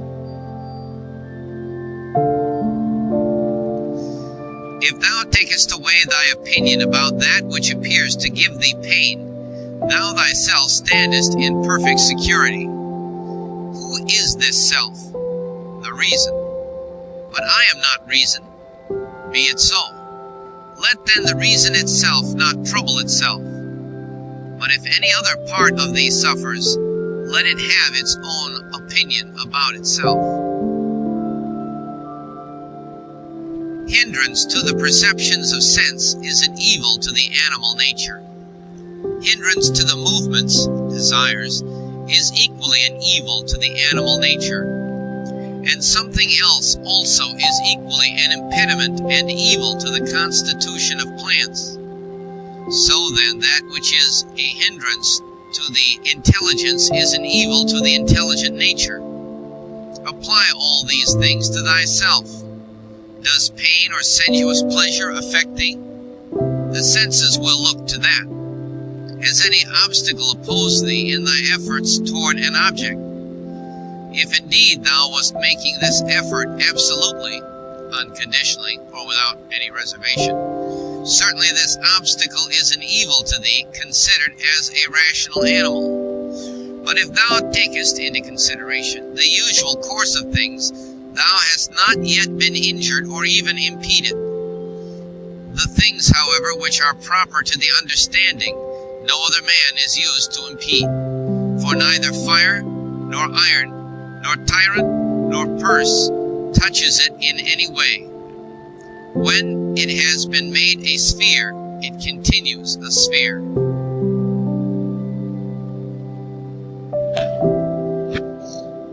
It is not fit that I should give myself pain, for I have never intentionally given pain even to another. Different things delight different people, but it is my delight to keep the ruling faculty sound without turning either from any man or from any of the things which happen to men, but looking at and receiving all with welcome eyes and using everything according to its nature. See that thou secure this present time to thyself. For those who rather pursue posthumous fame do not consider that the men of aftertime will be exactly such as these whom they cannot bear now, and both are mortal. And what is it in any way to thee if these men of aftertime utter this or that sound, or have this or that opinion about thee? Take me and cast me where thou wilt, for there I shall keep my divine part tranquil, that is, content, if it can feel and act comfortably to its proper constitution. Is this change of place sufficient reason why my soul should be unhappy and worse than it was, depressed, expanded, shrinking, affrighted? And what wilt thou find which is sufficient reason for this? Nothing can happen to any man which is not human accident, nor to an ox which is not according to the nature of an ox, nor to vine which is not according to the nature of a vine, nor to a stone which is not proper to a stone. If then there happens to each thing both what is usual and natural, why shouldst thou complain? For the common nature brings nothing which may not be borne by thee. If thou art pained by any external thing, it is not this that disturbs thee, but by thy own judgment about it, and it is in thy power to wipe out this judgment now. But if anything in thy own disposition gives thee pain, who hinders thee from correcting thy opinion? And even if thou art pained because thou art not doing some particular thing which seems to thee to be right, why dost thou not rather act than complain? But some insuperable obstacle is in the way? Do not be grieved then, for the cause of its not being done depends not on thee. But it is not worthwhile to live, if this cannot be done. Take thy departure then from life, contentedly, just as he dies who is in full activity, and well pleased too with the things which are obstacles. Remember that the ruling faculty is invincible. When self-collected, it is satisfied with itself. If it does nothing which it does not choose to do, even if it resist from mere obstinacy, what then will it be when it forms a judgment about anything aided by reason and deliberately? Therefore, the mind which is freedom from passions is a citadel. For man has nothing more secure to which he can fly for refuge, and for the future to be inexpugnable. He then who has not seen this is an ignorant man, but he who has seen it and does not fly to this refuge is unhappy. Say nothing more to thyself than what the first appearances report. Suppose that it has been reported to thee that a certain person speaks ill of thee. This has been reported, but that thou hast been injured, this has not been reported. I see that my child is sick, I do see, but that he is in danger, I do not see. Thus then always abide by the permanent appearances, and add nothing thyself from within, and when nothing happens to thee, or rather add something like a man who knows everything that happens in the world. A cucumber is bitter, throw it away. There are briars in the road, turn aside from them. This is enough. Do not add, and why were such things made in the world? For thou wilt be ridiculed by a man who is acquainted with nature, as thou wouldst be ridiculed by a carpenter and a shoemaker if thou didst find fault because thou seest in their workshops savings and cuttings from which they make. And yet they have places into which they can throw these shavings and cuttings, and the universal nature has no external space. But the wondrous part of her art is that though she has circumscribed herself, everything within her which appears to decay and to grow old and to be useless, she changes into herself, and again makes new things from these very same, so that she requires neither substance from without, nor wants a place into which she may cast that which delays. She is content then with her own space, and her own matter, and her own heart. Neither in thy actions be sluggish, nor in thy conversation without method, nor wandering in thy thoughts, nor let there be in thy soul inward contention or external effusion, nor in life be so busy as to leave no pleasure. Suppose that men kill thee, cut thee in pieces, curse thee. What then can these things do to prevent thy mind from remaining pure, wise, sober, just? For instance, if a man should stand by a limpid, pure spring and curse it, the spring never ceases setting up potable water. And if he should cast clay into it or filth, it will speedily disperse them and wash them out, and will not be at all polluted. How then shalt thou possess a perpetual fountain, and not a mere wall? By forming thyself hourly to freedom conjoined with contentment, simplicity and modesty. He who does not know what the world is, does not know where he is. And he who does not know for what purpose the world exists, does not know who he is, nor what the world is. But he who has failed in any of these things could not even say for what purpose he exists himself. What then dost thou think of him who avoids or seeks the praise of those who applaud, of men who know not either where they are or who they are? Dost thou wish to be praised by a man who curses himself thrice every hour? Wouldst thou wish to please a man who does not please himself? Does a man please himself who repents of nearly everything that he does? No longer let thy breathing only act in concert with the air which surrounds thee, but let thy intelligence also now be in harmony with the intelligence which embraces all things.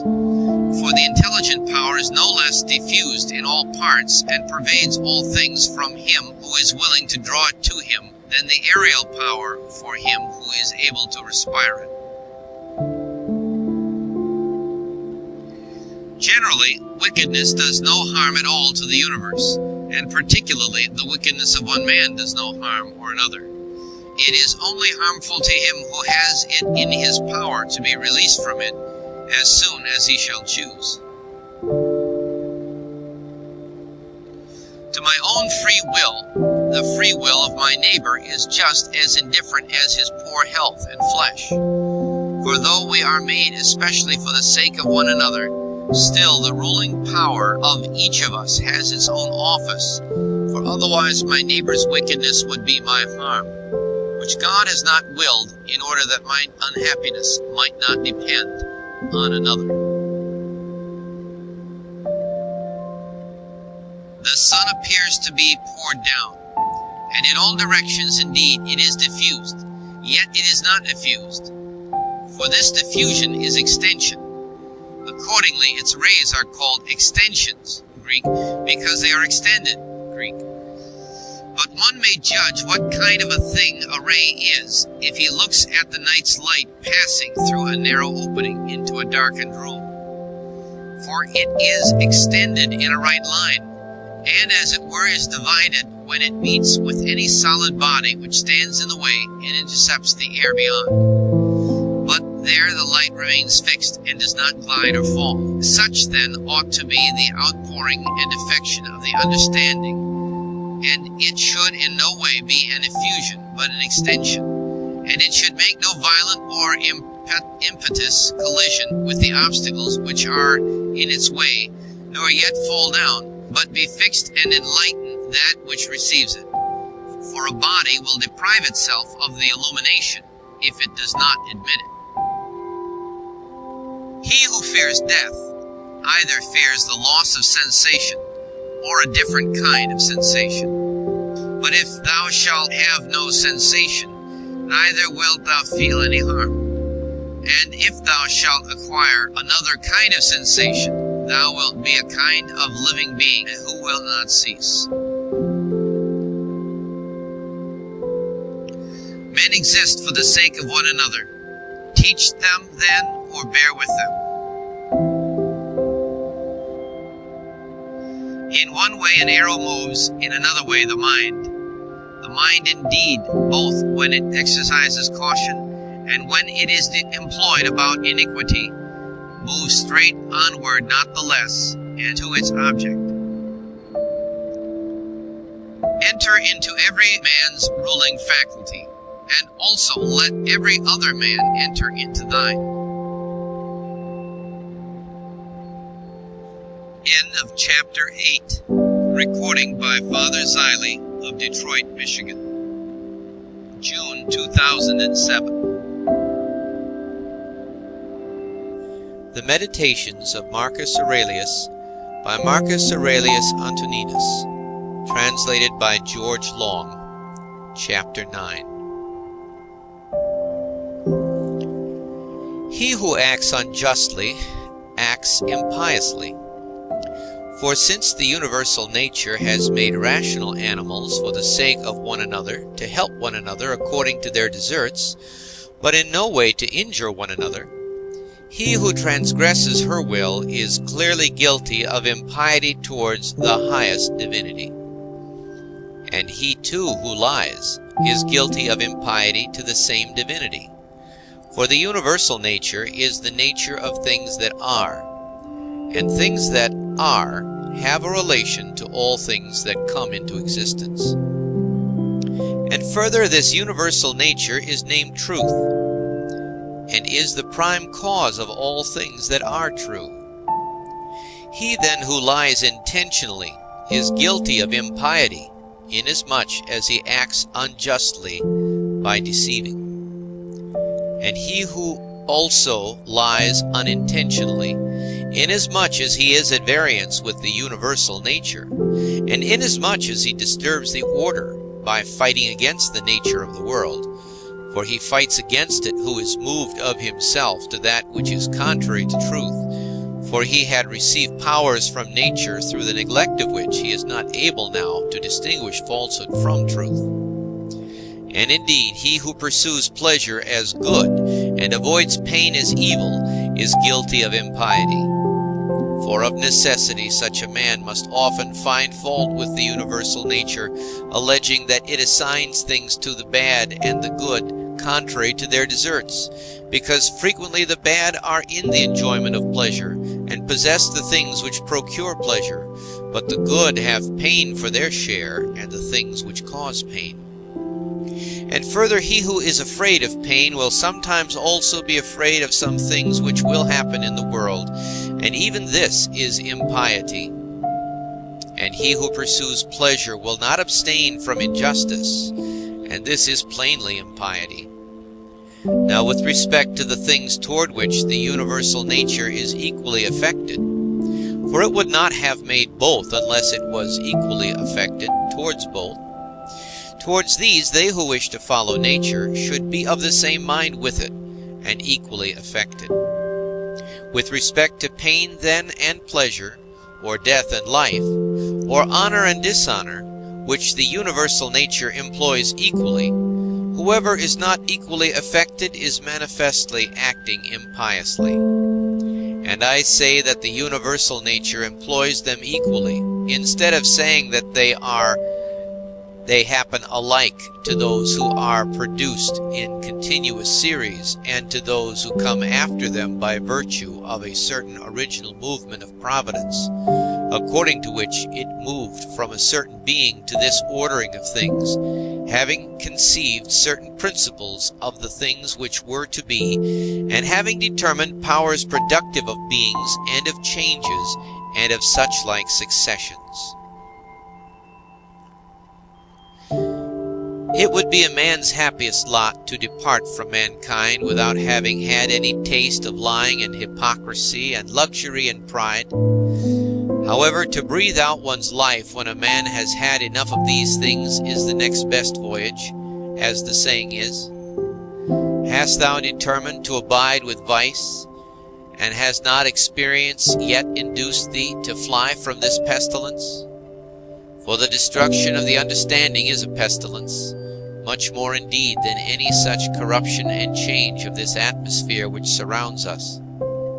For this corruption is a pestilence of animals, so far as they are animals, but the other is a pestilence of men, so far as they are men. Do not despise death, but be well content with it, since this too is one of those things which nature wills. For such as it is to be young and to grow old, and to increase and to reach maturity, and to have teeth and beard and gray hairs, and to beget and be pregnant, and to bring forth, and all the other natural operations which the seasons of thy life bring, such also is dissolution. This then is consistent with the character of a reflecting man, to be neither careless nor impatient, nor contemptuous with respect to death, but to wait for it as one of the operations of nature. As thou now waitest for the time when the child shall come out of thy wife's womb, so be ready for the time when thy soul shall fall out of this envelope. But if thou requirest also a vulgar kind of comfort which shall reach thy heart, thou wilt be made best reconciled to death by observing the objects from which thou art going to be removed, and the morals of those with whom thy soul will no longer be mingled. For it is no way right to be offended with men, but it is thy duty to care for them and to bear with them gently, and yet to remember that thy departure will be not from men who have the same principles as thyself.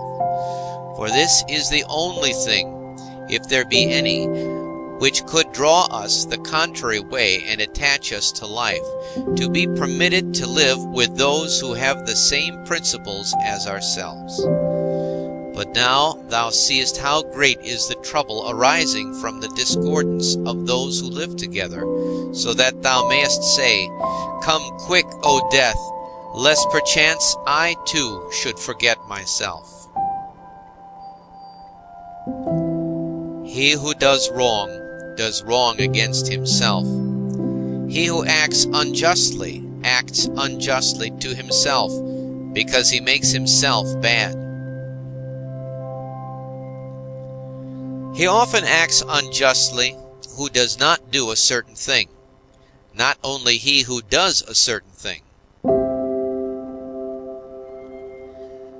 Thy present opinion, founded on understanding, and thy present conduct, directed to social good, and thy present disposition of contentment with everything which happens, that is enough.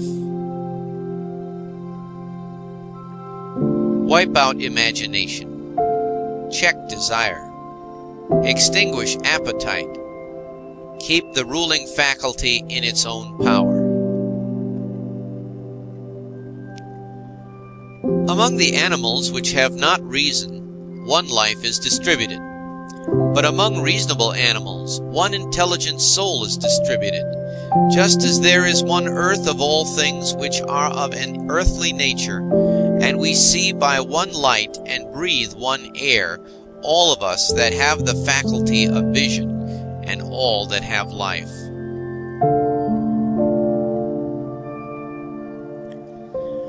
All things which participate in anything which is common to them all move towards that which is of the same kind with themselves.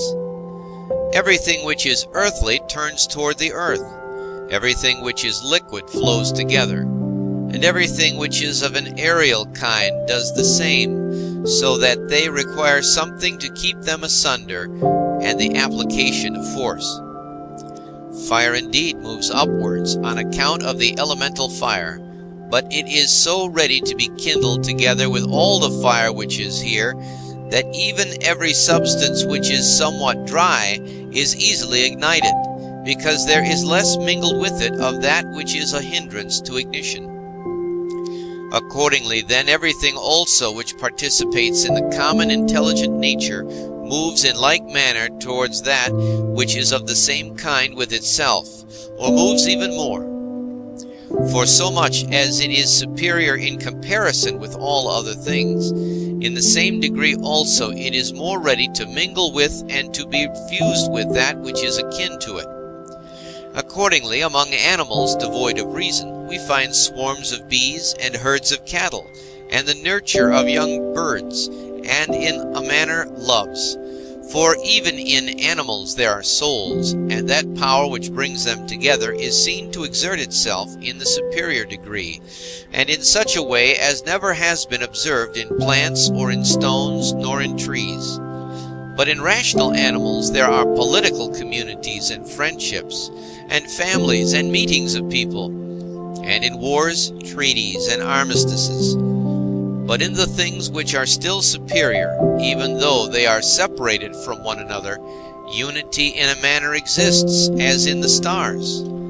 Thus the ascent to the higher degree is able to produce a sympathy even in things which are separated. See then what now takes place.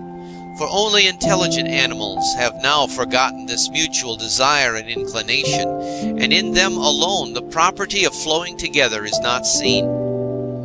But still, though men strive to avoid this union, they are caught and held by it, for their nature is too strong for them, and thou wilt see what I say, if thou only observest. Sooner then will one find anything earthy which comes in contact with no earthy thing, than a man altogether separated from other men. Both man and God and the universe produce fruit. At the proper seasons, each produces it. But if usage has especially fixed these terms to the vine and like things, this is nothing. Reason produces fruit both for all and for itself, and there are produced from it other things of the same kind as reason itself. If thou art able, correct by teaching those who do wrong. But if thou canst not, remember that indulgence is given to thee for this purpose, and the gods too are indulgent to such persons. And for some purposes they even help them to get health, wealth, reputation, so kind they are. And it is in thy power also. Or say, who hinders thee? Labor not as one who is wretched, nor yet as one who would be pitied or admired, but direct thy will to one thing only, to put thyself in motion and to check thyself, as the social reason requires. Today I have got out of all trouble, or rather I have cast out all trouble, for it was not outside, but within, and in my opinions. All things are the same, familiar in experience, and ephemeral in time, and worthless in the matter. Everything now is just as it was in the time of those whom we have buried. Things stand outside of us, themselves by themselves, neither knowing aught of themselves, nor expressing any judgment. What is it, then, which does judge about them? The ruling faculty. Not in passivity, but in activity, lie the evil and the good of the rational social animal, just as his virtue and his vice lie not in passivity, but in activity.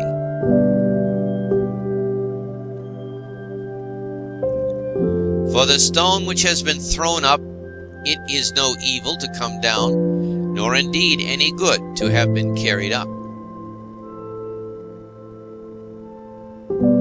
Penetrate inwards into men's leading principles, and thou wilt see what judges thou art afraid of, and what kind of judges they are of themselves. All things are changing, and thou thyself art in continuous mutation, and in a manner in continuous destruction, and the whole universe too. It is thy duty to leave another man's wrongful act there where it is. Termination of activity, cessation from movement and opinion, and in a sense their death, is no evil. Turn thy thoughts now to the consideration of thy life as a child, as a youth, thy manhood, thy old age. For in these also every change was a death. Is anything to fear? Turn thy thoughts now to thy life under thy grandfather, then to thy life under thy mother, then to thy life under thy father, as thou findest many other differences and changes and terminations. Ask thyself, is this anything to fear? In like manner then, neither are the termination and cessation and change of thy whole life a thing to be afraid of. Hasten to examine thy own ruling faculty, and that of the universe, and that of thy neighbor. Thy own, that thou mayest make it just, and that of the universe, that thou mayest remember of what thou art a part, and that of thy neighbor, that thou mayest know whether he has acted ignorantly or with knowledge, and that thou mayest also consider that his ruling faculty is akin to thine.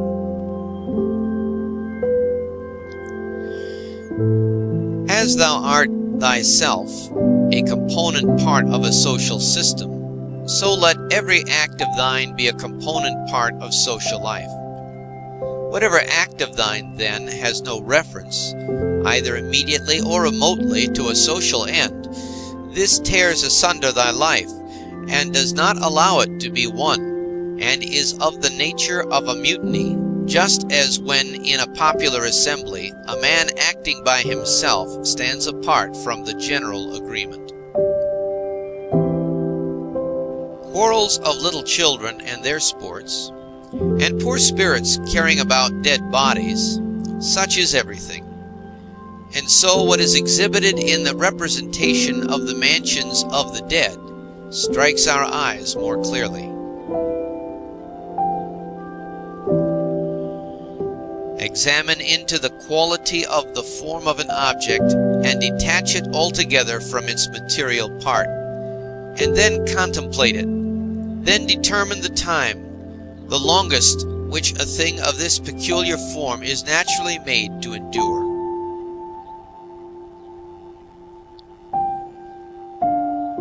Thou hast endured infinite troubles through not being contented with thy ruling faculty, when it does the things which it is constituted by nature to do. But enough of this. When another blames thee or hates thee, or when men say about thee anything injurious, approach their poor souls, penetrate within, and see what kind of men they are. Thou wilt discover that there is no reason to take any trouble that these men may have this or that opinion about thee. However, thou must be well disposed towards them, for by nature they are friends. And the gods too aid them in all ways, by dreams, by signs, toward the attainment of those things on which they set a value.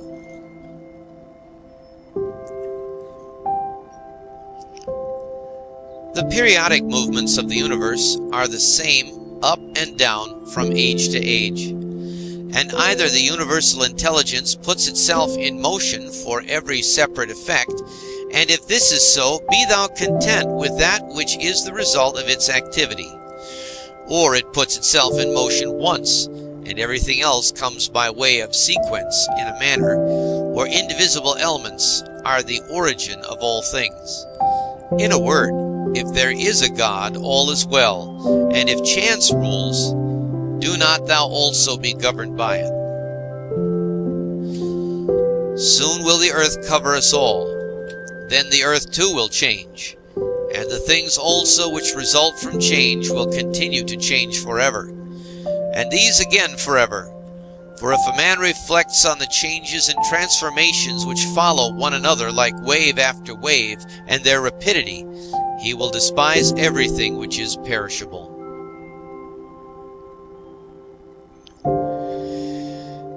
The universal cause is like a winter torrent.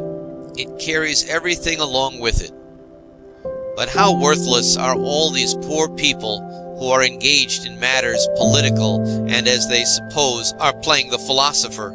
All are drivellers. Well then, man, do what nature now requires. Set thyself in motion, if it is in thy power, and do not look about thee to see if anyone will observe it, nor yet expect Plato's Republic. But be content if the smallest thing goes on well, and consider such an event to be no small matter. For who can change men's opinions? And without a change of opinions, What else is there than the slavery of men who groan while they pretend to obey? Come now and tell me of Alexander and Philippus and Demetrius and Phalerum. They themselves shall judge whether they discovered what the common nature required, and train themselves accordingly. But if they acted like tragedy heroes, no one has condemned me to imitate them. Simple and modest is the work of philosophy. Draw me not aside to insolence and pride. Look down from above on the countless herds of men and their countless solemnities, and the infinity varied voyagings into storms and calms, and the differences among those who are born, who live together and die. And consider too the life lived by others in olden time, and the life of those who will live after thee, and the life now lived among barbarous nations, and how many know not even thy name, and how many will soon forget it, and how they who perhaps now are praising thee will very soon blame thee, and that neither a posthumous name is of any value, nor reputation, nor anything else.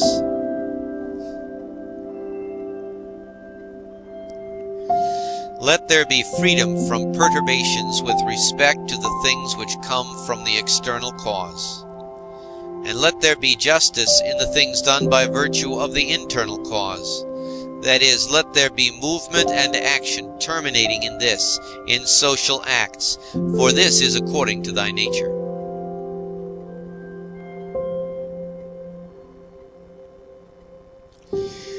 Thou canst remove out of the way many useless things among those which disturb thee, for they lie entirely in thy opinion.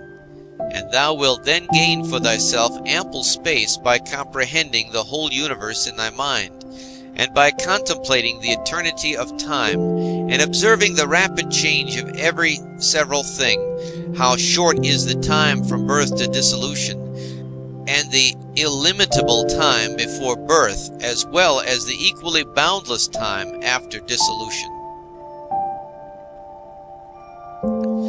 All that thou seest will quickly perish, and those who have been spectators of its dissolution will very soon perish too, and he who dies at the extremest old age will be brought into the same condition with him who died prematurely.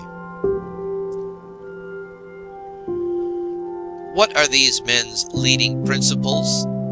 And about what kind of things are they busy? And for what kind of reasons do they love and honor? Imagine that thou seest their poor souls laid bare, when they think that they do harm by their blame or good by their praise. What an idea! Loss is nothing else than change. But the universal nature delights in change, and in obedience to her all things are now done well, and from eternity have been done in like form, and will be done to such time without end. What then dost thou say? That all things have been, and all things always will be bad, and that no power has ever been found in so many gods to rectify these things, but the world has been condemned to be bound in never-ceasing evil?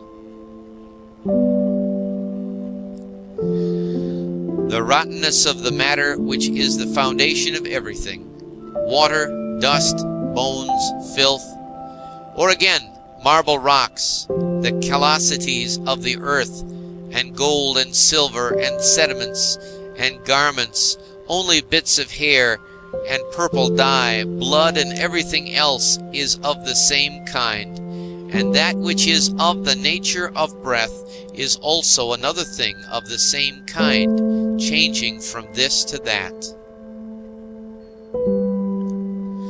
Enough of this wretched life, and murmurings, and apish tricks. Why art thou disturbed? What is there new in this? What unsettles thee? Is it the form of the thing? Look at it. Or is it the matter? Look at it. But besides these, there is nothing. Toward the gods, then, now become at last more simple and better. it is the same whether we examine these things for 100 years or 3. If any man has done wrong, the harm is his own. But perhaps he has not done wrong.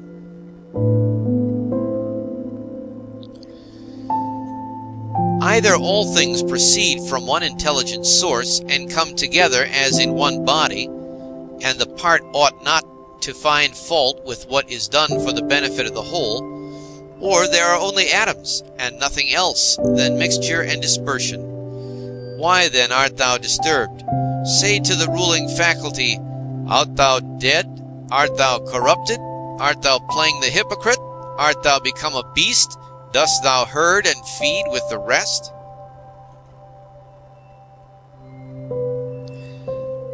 Either the gods have no power, or they have power. If then they have no power, why dost thou pray to them? But if they have power, why dost thou not pray for them to give thee the faculty of not fearing any of the things which thou fearest, or of not desiring any of the things which thou desirest, or not being pained at anything, rather than pray that any of these things should not happen or happen? For certainly if they can cooperate with men, they can cooperate for these purposes.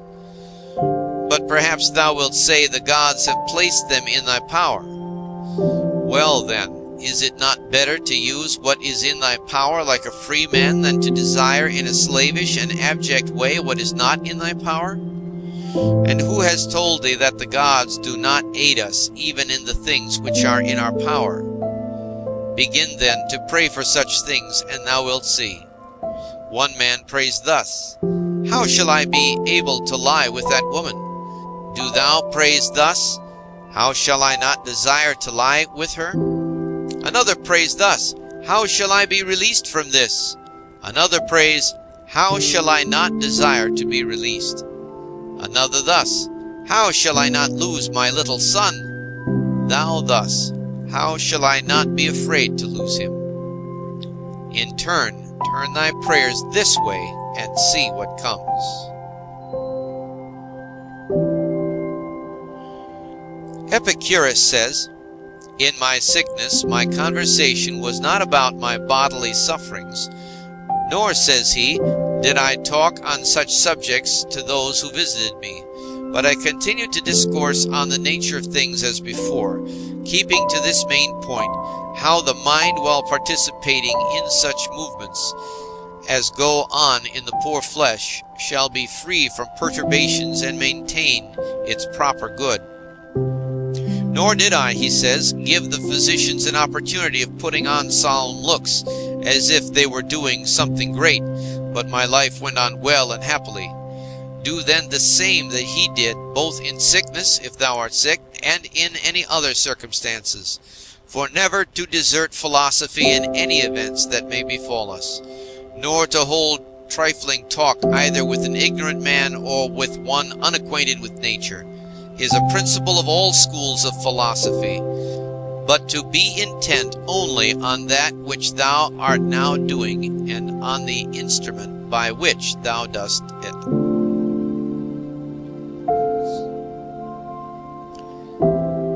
When thou art offended with any man's shameless conduct, immediately ask thyself, Is it possible then that shameless men should not be in the world? It is not possible.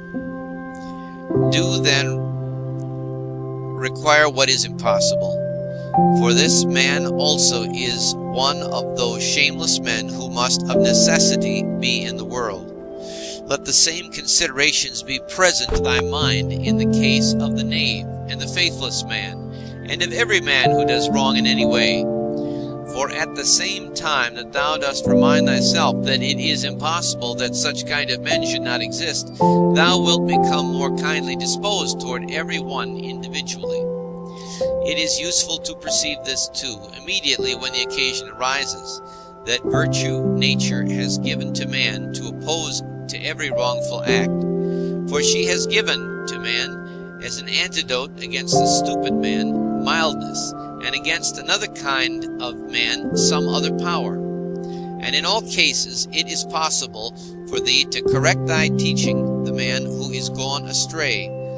For every man who errs misses his object and is gone astray. Besides, wherein hast thou been injured? For thou wilt find that no one among those against whom thou art irritated has done anything by which thy mind could be made worse. But that which is evil to thee and harmful has its foundation only in the mind. And what harm is done, or what is there strange, if the man who has not been instructed does the acts of an uninstructed man? Consider whether thou shouldest not rather blame thyself, because thou didst not expect such a man to err in such a way. For thou hast means given thee by thy reason to suppose that it was likely that he would commit this error, and yet thou hast forgotten and art amazed that he has erred. But most of all, when thou blamest him as a father or ungrateful, turn thyself, for the fault is manifestly thy own. Whether thou didst trust that a man who had such a disposition would keep his promise, or when conferring thy kindness thou didst not confer it absolutely, nor yet in such a way as to have received from thy very act all the profit. For what more dost thou want when thou hast done a man a service? Art thou not content that thou hast done something comfortable to thy nature, and dost thou seek to be paid for it? Just as if the eye demanded a recompense for seeing, or the feet for walking. For as these members are formed for a particular purpose, and by working according to their several constitutions, obtain what is their own, so also as man is formed by nature to acts of benevolence, when he has done anything benevolent, or in any other way conducive to the common interest, he has acted conformably to his constitution, and he gets what is his own.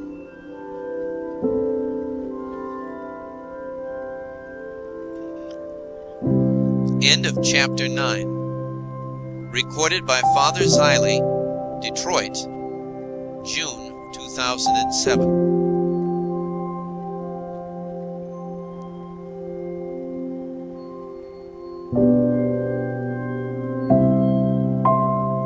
Section 10.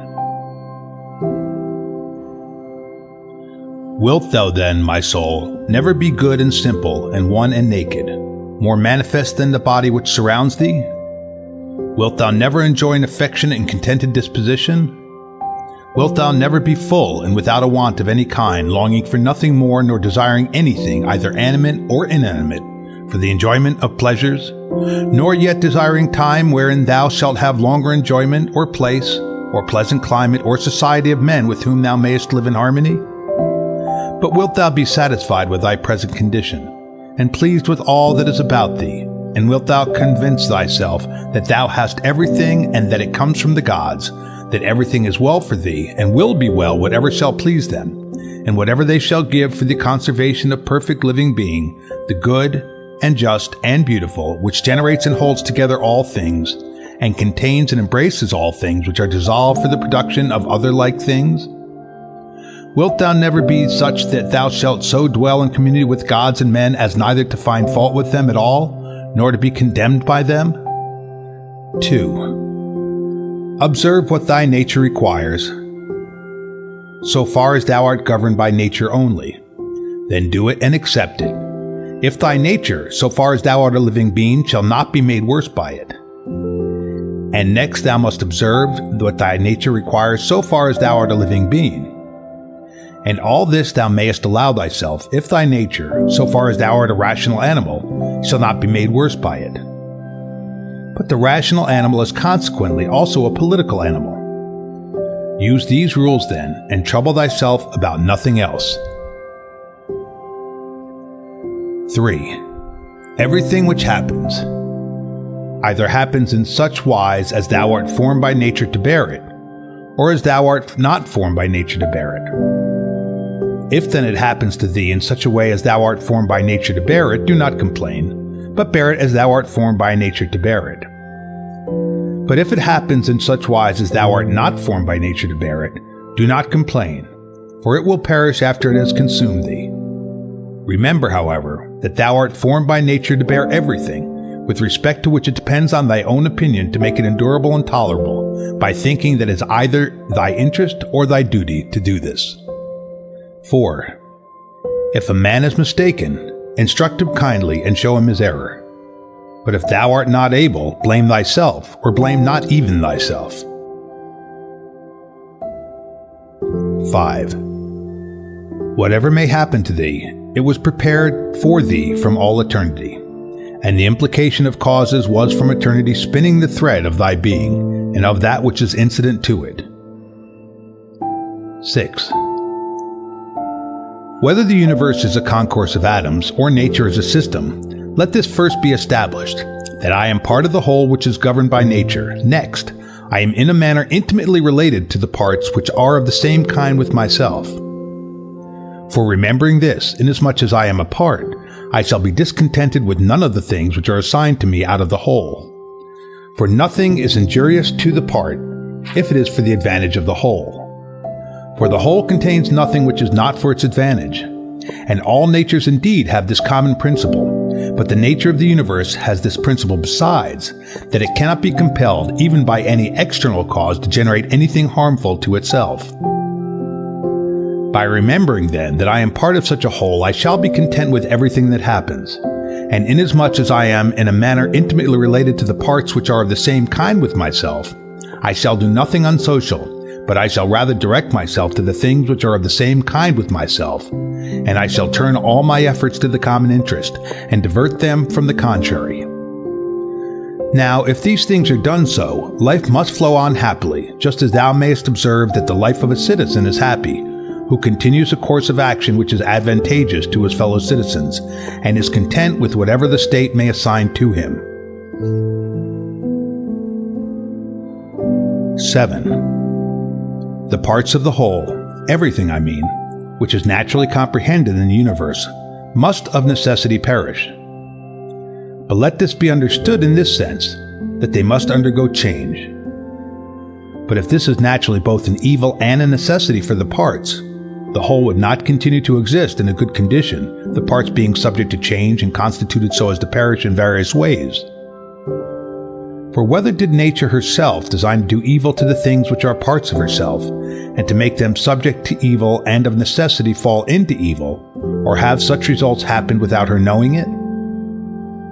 Both these suppositions indeed are incredible, but if a man should ever drop the term nature as an efficient power, and should speak of these things as natural, even then it would be ridiculous to affirm at the same time that the parts of the whole are in their nature subject to change, and at the same time to be surprised or vexed as if something were happening contrary to nature, particularly as the dissolution of things into those things of which each thing is composed. For there is either a dispersion of the elements out of which everything has been compounded, or a change from the solid to the earthy, and from the airy to the aerial, so that these parts are taken back into the universal reason, whether this at certain periods is consumed by fire or renewed by eternal changes. And do not imagine that the solid and the airy part belong to thee from time of generation. For all this received its accretion only yesterday, and the day before, as one may say, from the food and the air which is inspired. This then, which have received the accretion, changes not that which thy mother brought forth.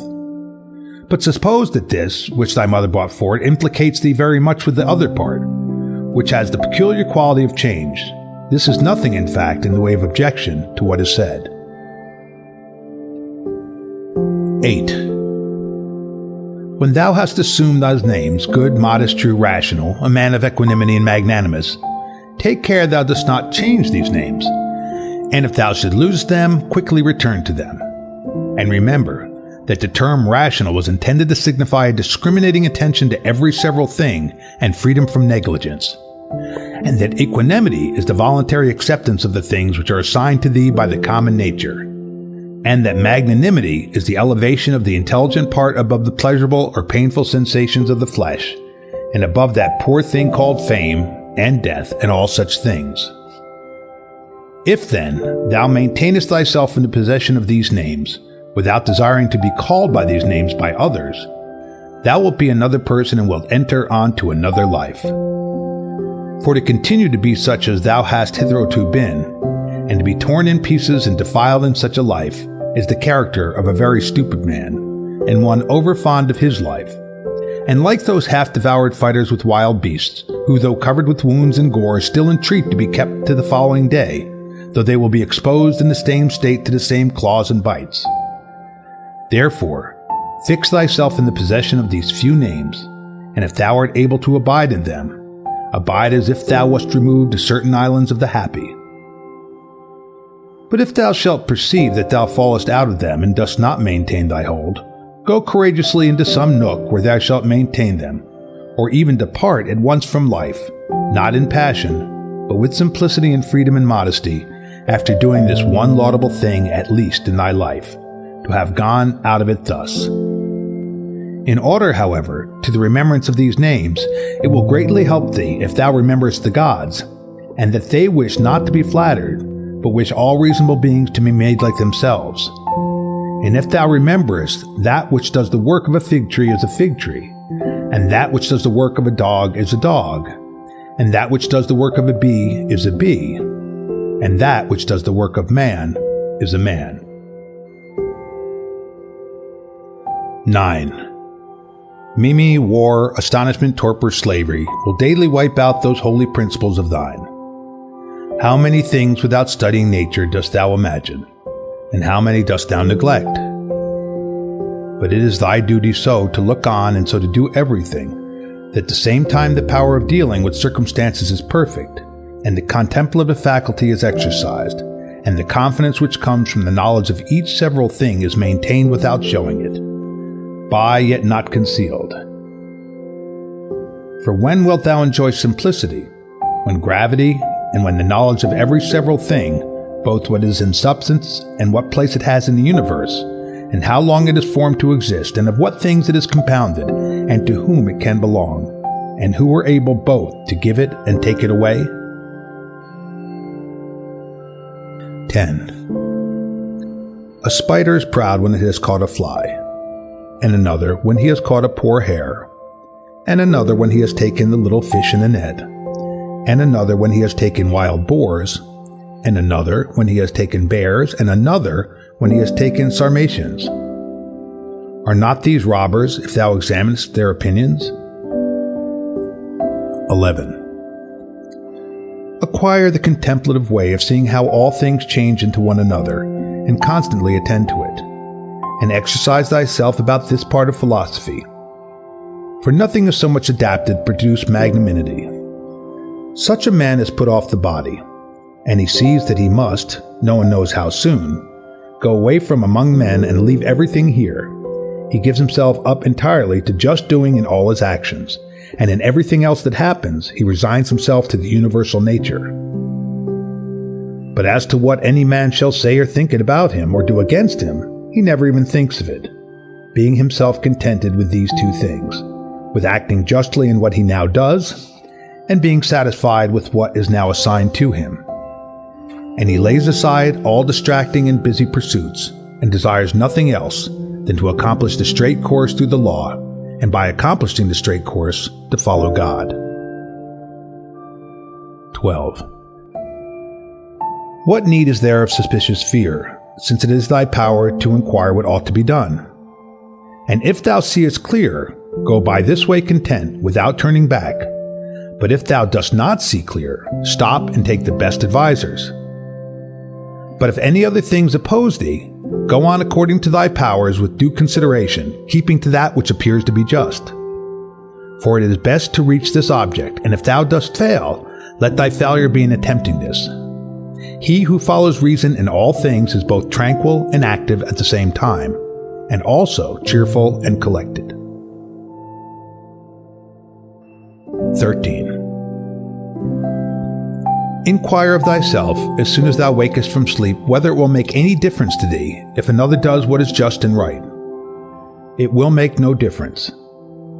Thou hast not forgotten, I suppose, that those who assume arrogant airs in bestowing their praise or blame on others are such as they are at bed and at board, and thou hast not forgotten what they do, and what they avoid, and what they pursue, and how they steal and how they rob, not with hands and feet, but with their most valuable part, by means of which there is produced, when a man chooses, fidelity, modesty, truth, law, a good demon, and happiness. 14. To her who gives and takes back all, to nature, the man who is instructed and modest says, "Give what thou wilt, take back what thou wilt." And he says this not proudly, but obediently and well pleased with her. 15. Short is the little which remains to thee of life. Live as on a mountain. For it makes no difference whether a man lives there or here, if he lives everywhere in the world as an estate. Let men see, let them know a real man who lives according to nature. If they cannot endure him, let them kill him, for that is better than to live like this. 16. No longer talk at all about the kind of man that a good man ought to be, but be such. 17. Constantly contemplate the whole of time and the whole of substance, and consider that all individual things as to substance are as a grain of a fig, and as to time, the turning of a gimlet. 18. Look at everything that exists, and observe that it is already in dissolution and in change, and as it were putrefaction or dispersion, or that everything is so constituted by nature as to die. 19. Consider what men are when they are eating, sleeping, generating, easing themselves, and so forth. Then what kind of men they are when they are imperious and arrogant, or angry and scolding from their elevated place. But a short time ago, to how many they were slaves, and for what things? And after a little time, consider in what a condition they will be. 20. That is for the good of each thing, which the universal nature brings to each, and it is for its good at the time when nature brings it. 21. The earth loves a shower, and the solemn aether loves, and the universe loves to make whatever it is about to be. I say then to the universe, that I love as thou lovest, and is not this too said, that this or that loves is wont to be produced? 22. Either thou livest here, and hast already accustomed thyself to it, or thou art going away, and this was on thy own will, or thou art dying, and hast discharged thy duty. But besides these things there is nothing. Be of good cheer, then. 23. Let this always be plain to thee, that this piece of land is like any other, and that all things here are the same with things on top of a mountain, or on the seashore, or wherever thou choosest to be. For thou wilt find just what Plato says, dwelling within the walls of a city as in a shepherd's fold on a mountain. 24. What is my ruling faculty now to me? And of what nature am I now making it? And for what purpose am I now using it? Is it void of understanding? Is it loosed and rent asunder from social life? Is it melted into and mixed with the poor flesh so as to move together with it? 25. He who flies from his master is a runaway, but the law is master, and he who breaks the law is a runaway. And he also who is grieved or angry or afraid is dissatisfied because something has been, or is, or shall be of the things which are appointed by him who rules all things. And he is law, and assigns to every man what is fit. He then who fears or is grieved or is angry is a runaway. 26. A man deposits seed in a womb and goes away, and then another cause takes it and labors on it and makes a child. What a thing from such a material! Again, the child passes food down the throat, and then another cause takes it and makes it perception and motion. And in fine life and strength and other things, how many and how strange! Observe then the things which are produced in such a hidden way, and see the power just as we see the power which carries things downwards and upwards, not with the eyes, but still no less plainly. 27. Constantly consider how all things such as they now are in time past also were, and consider that they will be the same again. And place before thy eyes entire dramas and stages of the same form, whatever thou hast learned from thy experience or from older history. For example, the whole court of Hadrianus, and the whole court of Antoninus, and the whole court of Philippus, Alexander, Croesus, for all those were dramas such as we see now, only with different actors. 28. Imagine every man who is grieved at anything or discontented to be like a pig which is sacrificed and kicks and screams. Like this pig also is he who on his bed in silence laments the bonds in which we are held, and consider that only to the rational animal is it given to follow voluntarily what happens, but simply to follow is a necessity imposed on all. 29. Severally on the occasion of everything that thou dost, pause and ask thyself if death is a dreadful thing because it deprives thee of this. 30. When thou art offended at any man's fault, forthwith turn to thyself and reflect in what like manner thou dost err thyself, for example, in thinking that money is a good thing, or pleasure, or a bit of reputation, and the like. For by attending to this thou wilt quickly forget thy anger, if this consideration also is added, that the man is compelled, for what else could he do? Or, if thou art able, take away from him the compulsion. 31. When thou hast seen Satron the Socratic, think of Eutyches or Hymen. And when thou hast seen Euphrates, think of Eutychion or Sylvanus. And when thou hast seen Alciphron, think of Troipophorus. And when thou hast seen Xenophon, think of Crito of Severus. And when thou hast looked on thyself, think of any other Caesar, and, in the case of every one, do in like manner. Then let this thought be in thy mind. Where then are those men? Nowhere, or nobody knows where. For thus continuously thou wilt look at human things as smoke, and nothing at all, especially if thou reflectest at the same time that what is once changed will never exist again in the infinite duration of time. But thou, in what a brief space of time is thy existence? And why art thou not content to pass through this short time in an orderly way?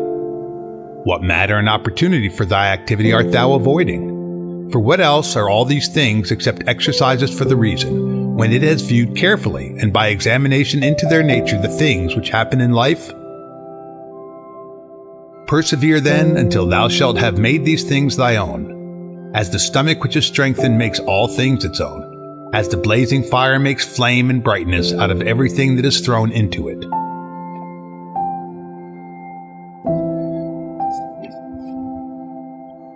32. Let it not be in any man's power to say truly of thee that thou art not simple, or that thou art not good. But let him be a liar whoever shall think anything of this kind about thee, and this is altogether in thy power. For who is he that shall hinder thee from being good and simple? Do thou only determine to live no longer, unless thou shalt be such? For neither does reason allow thee to live, if thou art not such. 33. What is that which as to this material our life can be done or said in a way most conformable to reason?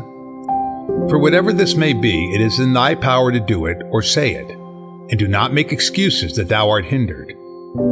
Thou wilt not cease to lament till thy mind is in such a condition that, what luxury is to those who enjoy pleasure, such shall be to thee in the matter which is subjected and presented to thee, the doing of things which are conformable to man's constitution.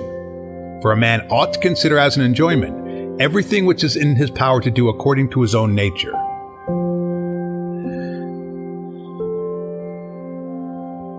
And it is in his power everywhere. Now, it is not given to a cylinder to move everywhere by its own motion, nor yet water, nor to fire, nor to anything else which is governed by nature of an irrational soul. For the things which check them and stand in the way are many. But intelligence and reason are able to go through everything that opposes them, and in such manner as they are formed by nature and as they choose.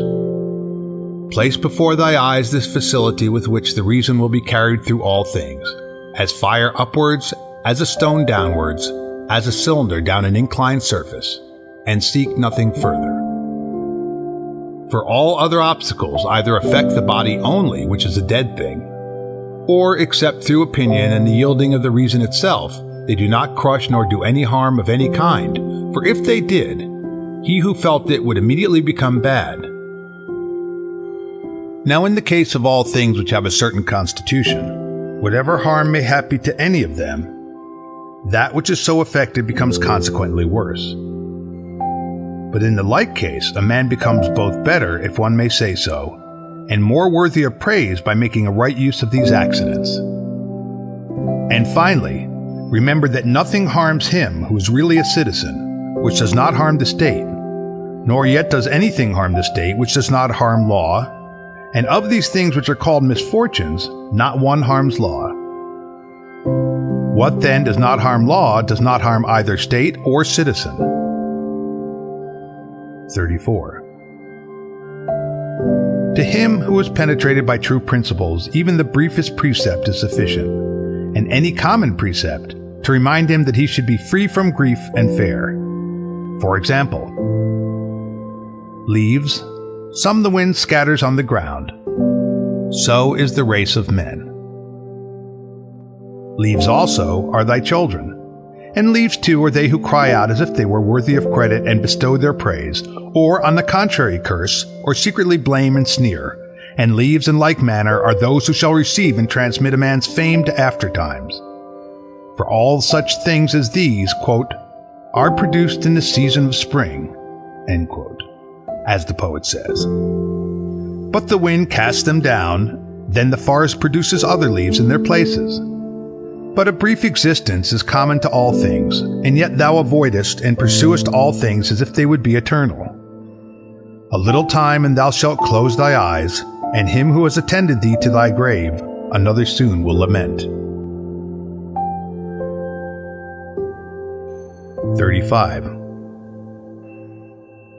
The healthy eye ought to see all visible things and not to say, I wish for green things, for this is the condition of a diseased eye.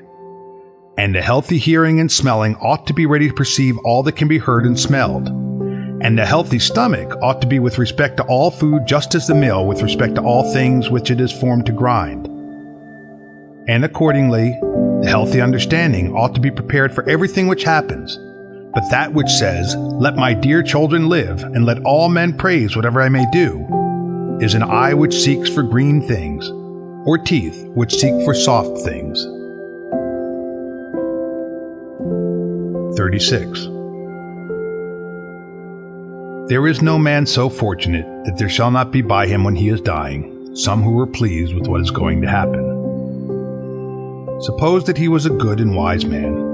Will there not be at last someone to say to himself, let us at last breathe freely, being relieved from this schoolmaster?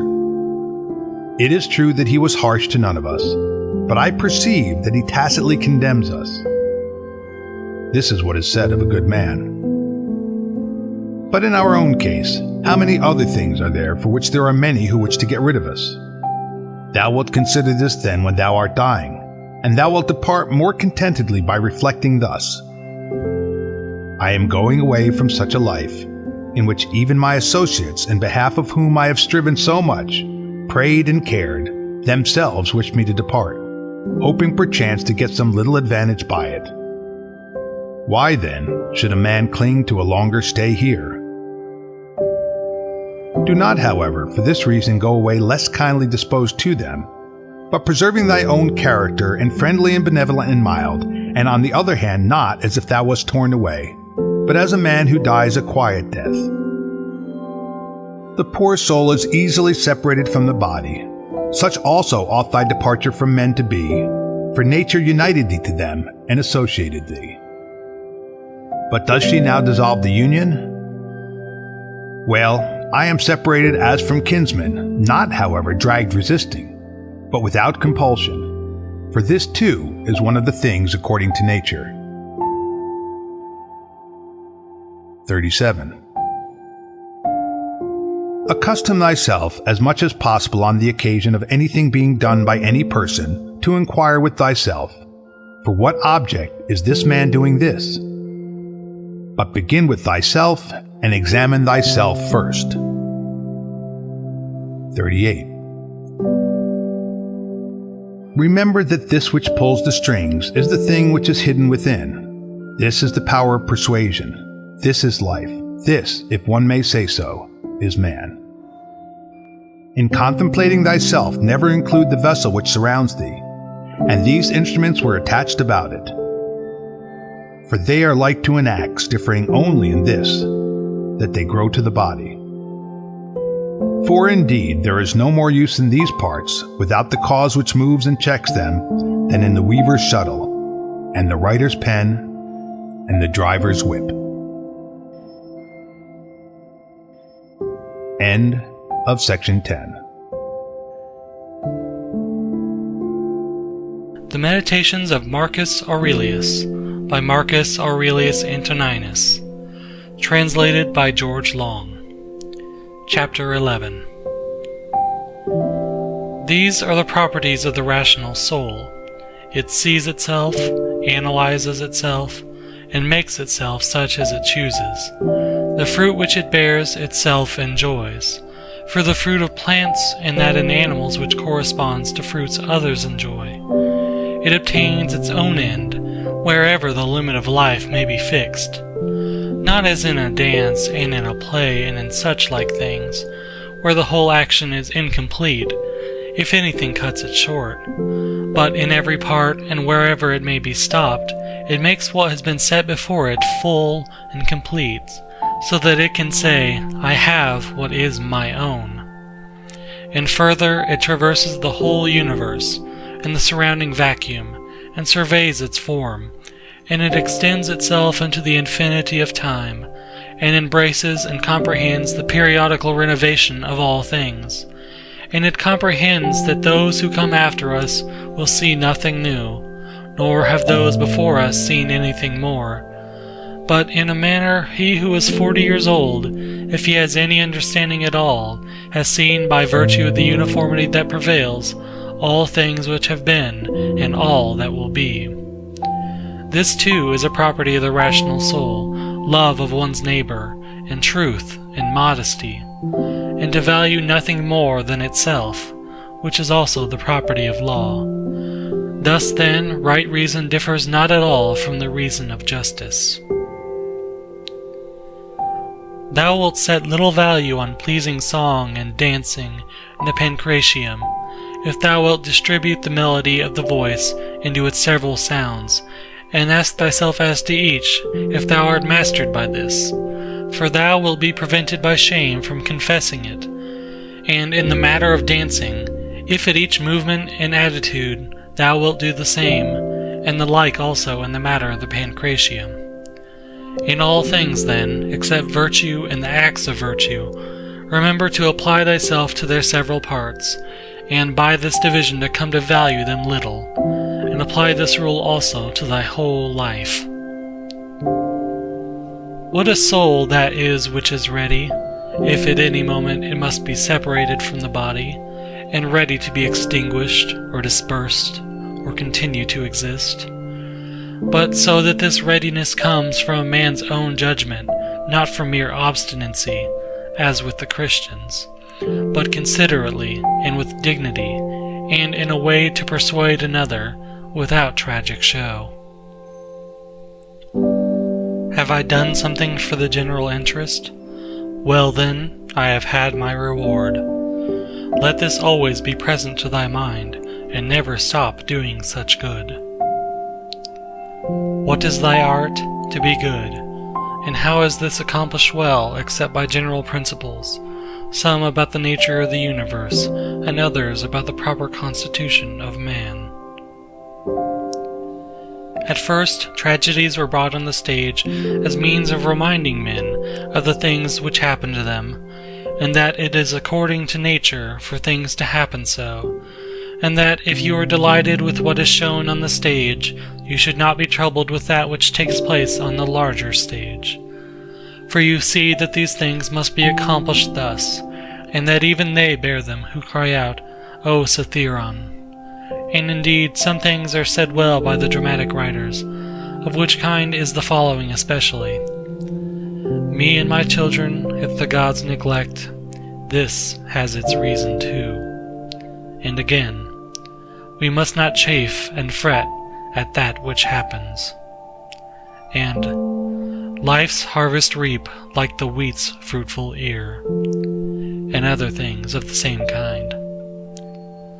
After tragedy, the old comedy was introduced, which had a magisterial freedom of speech, and by its very plainness of speaking was useful in reminding men to beware of insolence, and for this purpose too Diogenes used to take from these writers. But as to the middle comedy which came next, observe what it was, and again, for what object the new comedy was introduced, which gradually sunk down into a mere mimic artifice.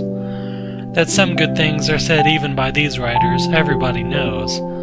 But the whole plan of such poetry and dramaturgy, to what end does it look? How plain does it appear that there is not another condition of life so well suited for philosophizing as this in which thou now happenest to be. A branch cut off from the adjacent branch must of necessity be cut off from the whole tree also. So too a man, when he is separated from another man, has fallen off from the whole social community. Now as to a branch, another cuts it off, but a man by his own act separates himself from his neighbor when he hates him and turns away from him, and he does not know that he has at the same time cut himself off from the whole social system.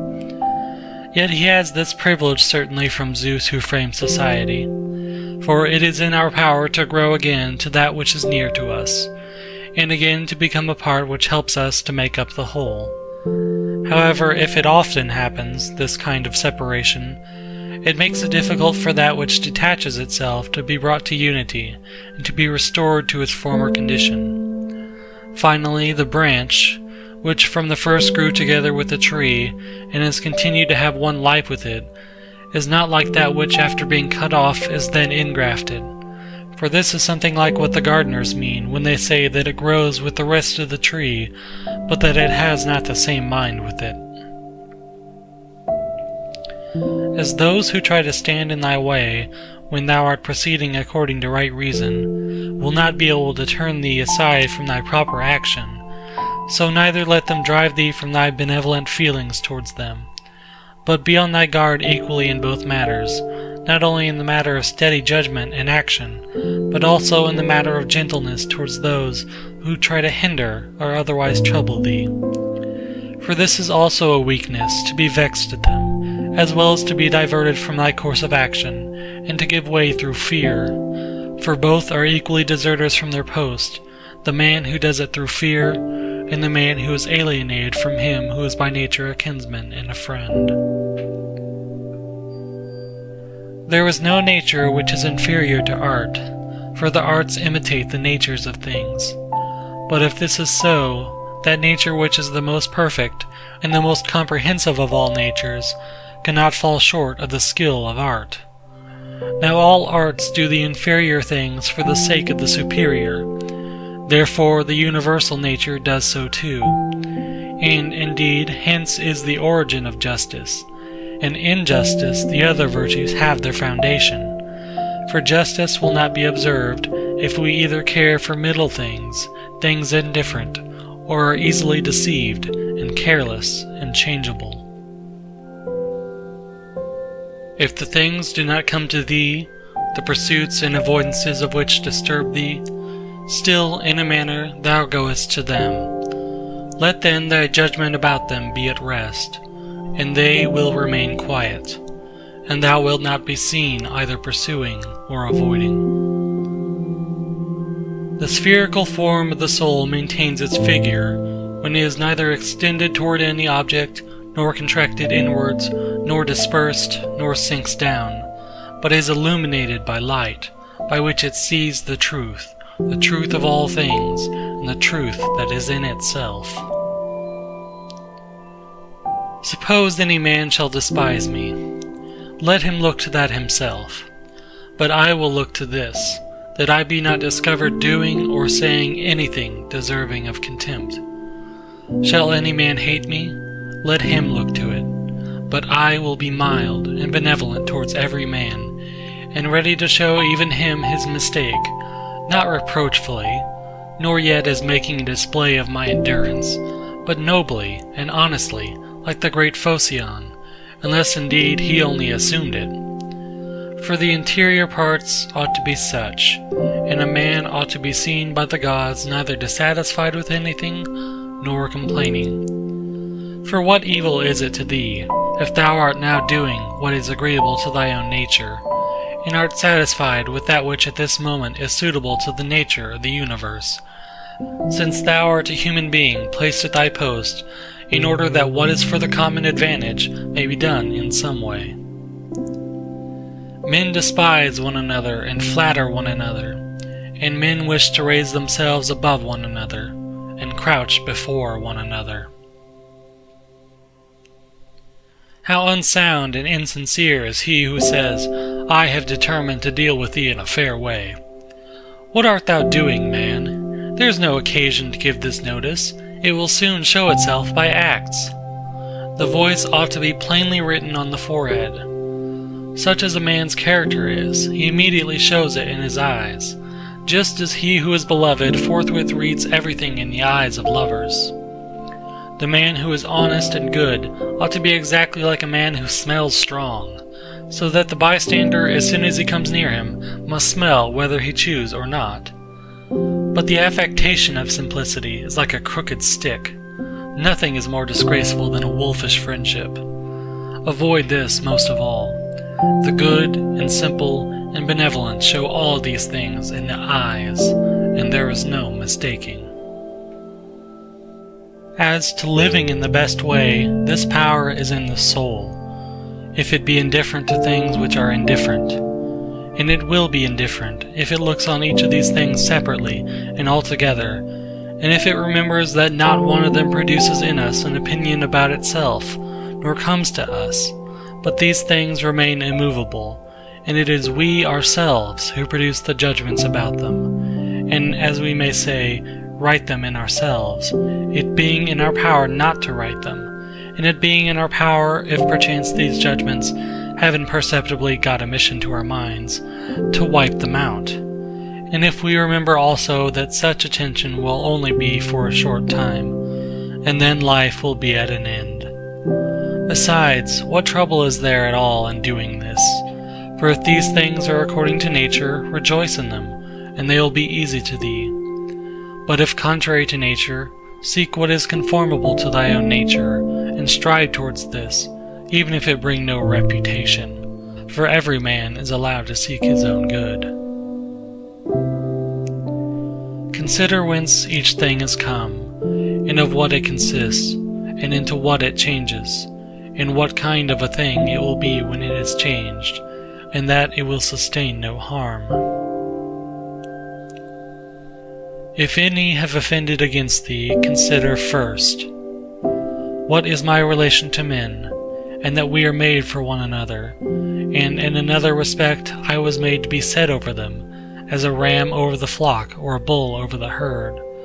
But examine the matter from first principles, from this: if all things are not mere atoms, it is nature which orders all things.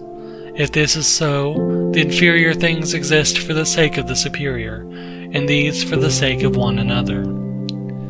Second, consider what kind of men they are at table, in bed, and so forth, and particularly under what compulsions in respect of opinions they are, and as to their acts, consider with what pride they do what they do.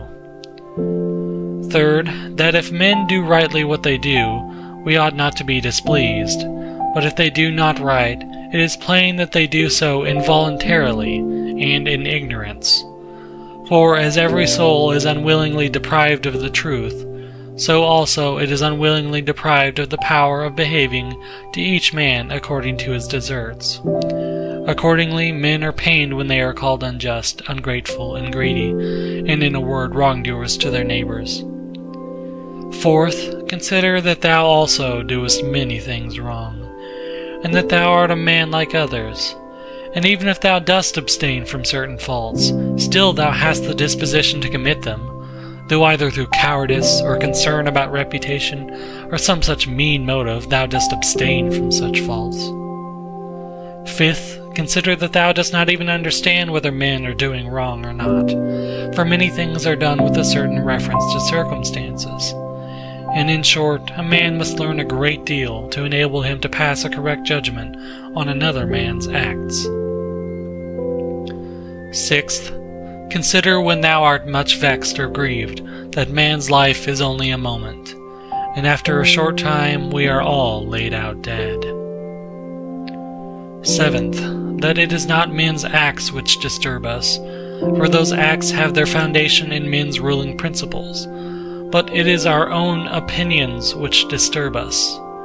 Take away these opinions, then, and resolve to dismiss thy judgment about an act as if it were something grievous, and thy anger is gone. How then shall I take away these opinions? By reflecting that no wrongful act of another brings shame on thee. For unless that which is shameful is alone bad, thou also must of necessity do many things wrong, and become a robber in everything else. 8th, consider how much more pain is brought on us by the anger and vexation caused by such acts than by the acts themselves at which we are angry and vexed. 9th, consider that a good disposition is invincible, if it be genuine, and not an affected smile and acting a part. For what will the most violent man do to thee, if thou continuest to be of a kind disposition towards him, and if, as opportunity offers, thou gently admonishest him, and calmly correctest his errors at the very time when he is trying to do thee harm, saying, "Not so, my child. We are constituted by nature for something else. I shall certainly not be injured, but thou art injuring thyself, my child."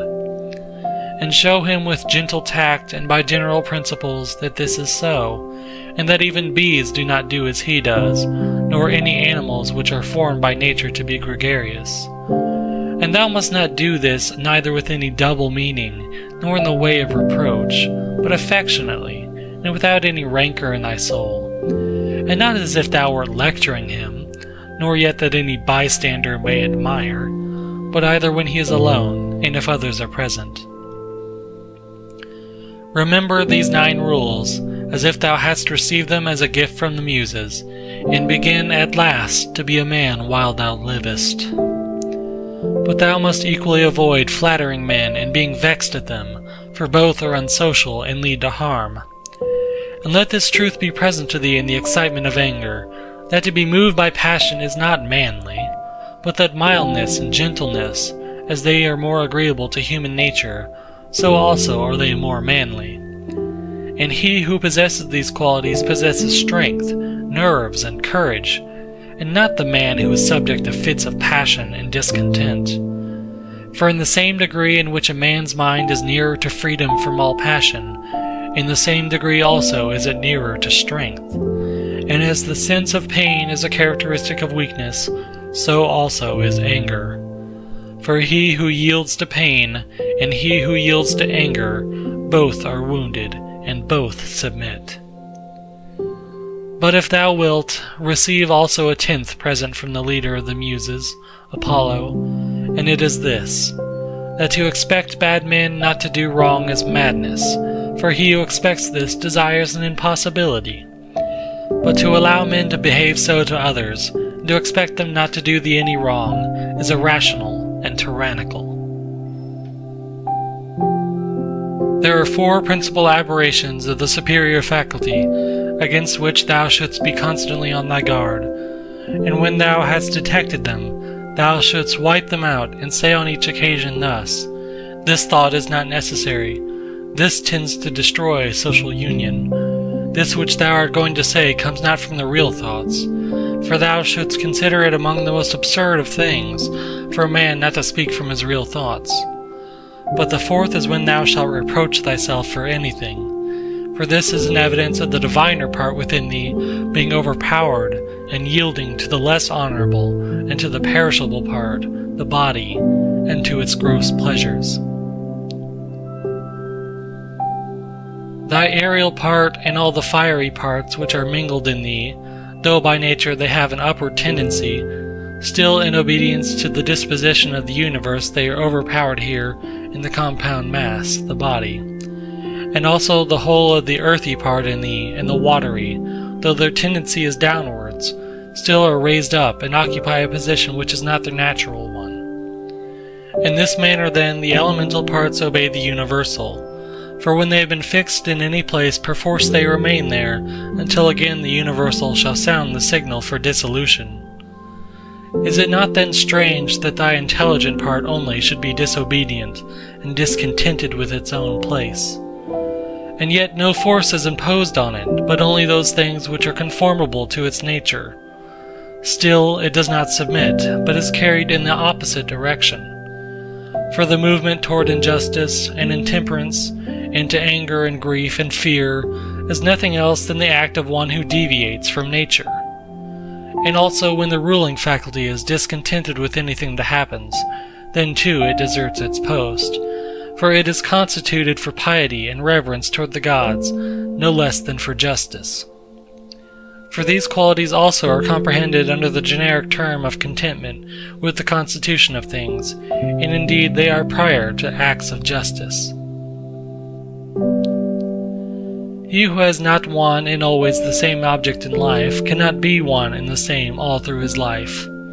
But what I have said is not enough, unless this also is added, what this object ought to be.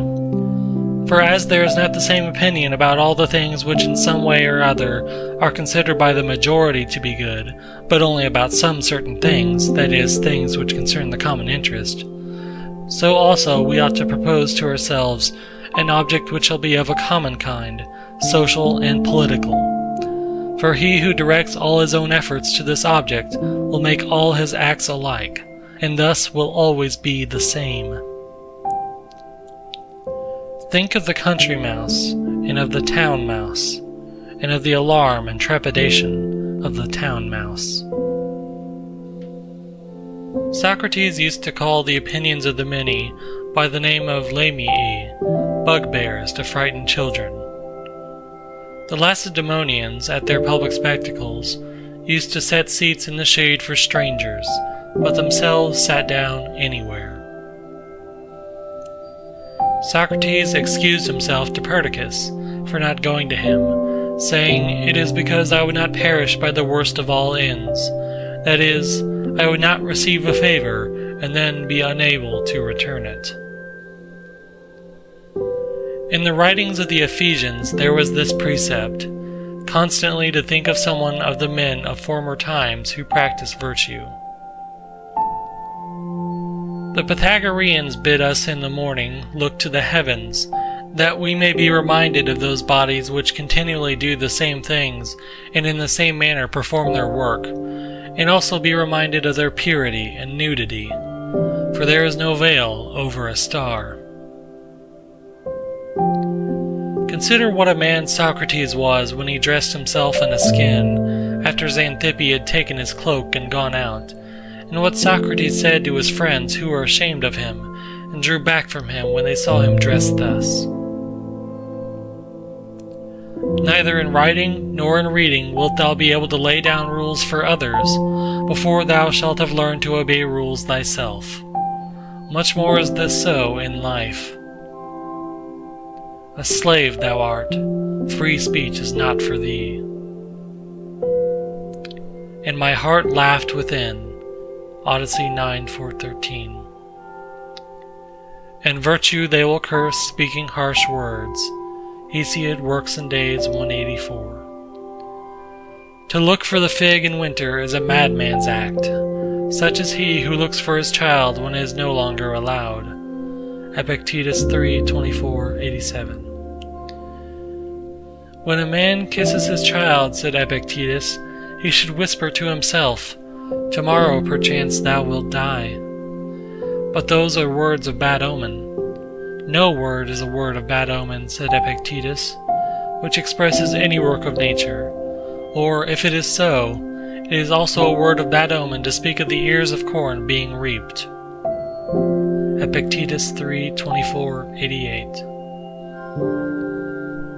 The unripe grape, the ripe bunch, the dried grape, all are changes, not into nothing, but into something which exists not yet. Epictetus 3:24. No man can rob us of our free will. Epictetus 3:22-105.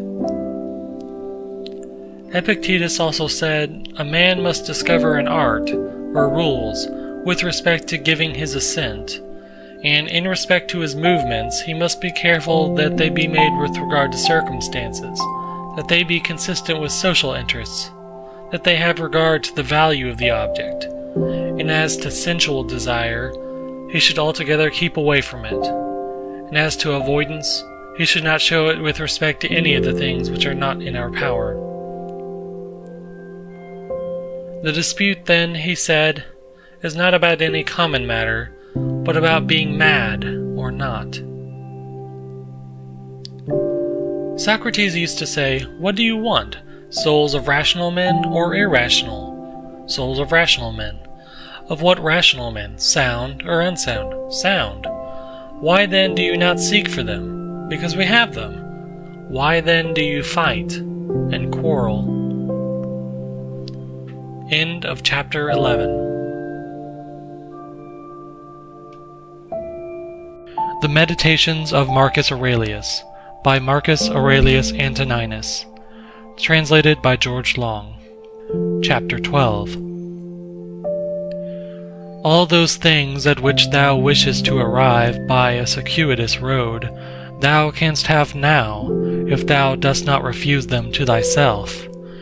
And this means, if thou wilt, take no notice of all the past, and trust the future to Providence, and direct the present only conformably to piety and justice.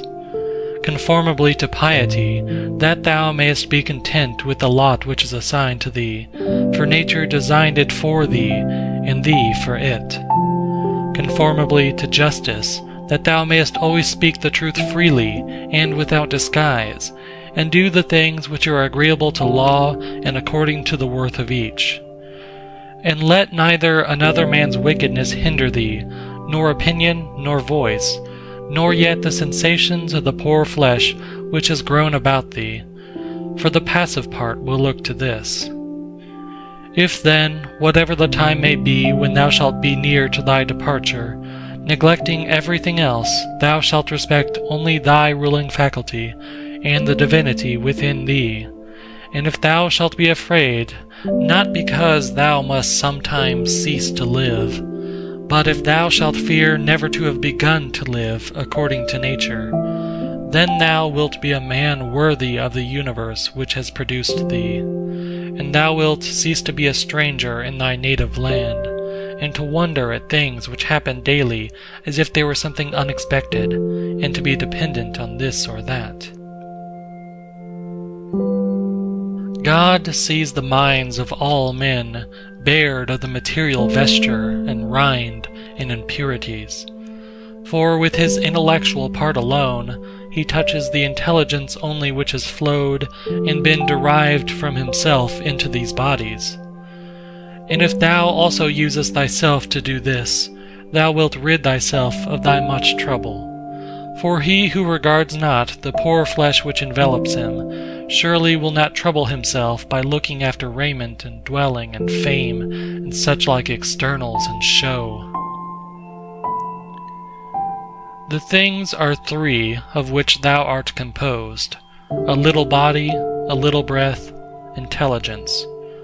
Of these the first two are thine so far as it is thy duty to take care of them.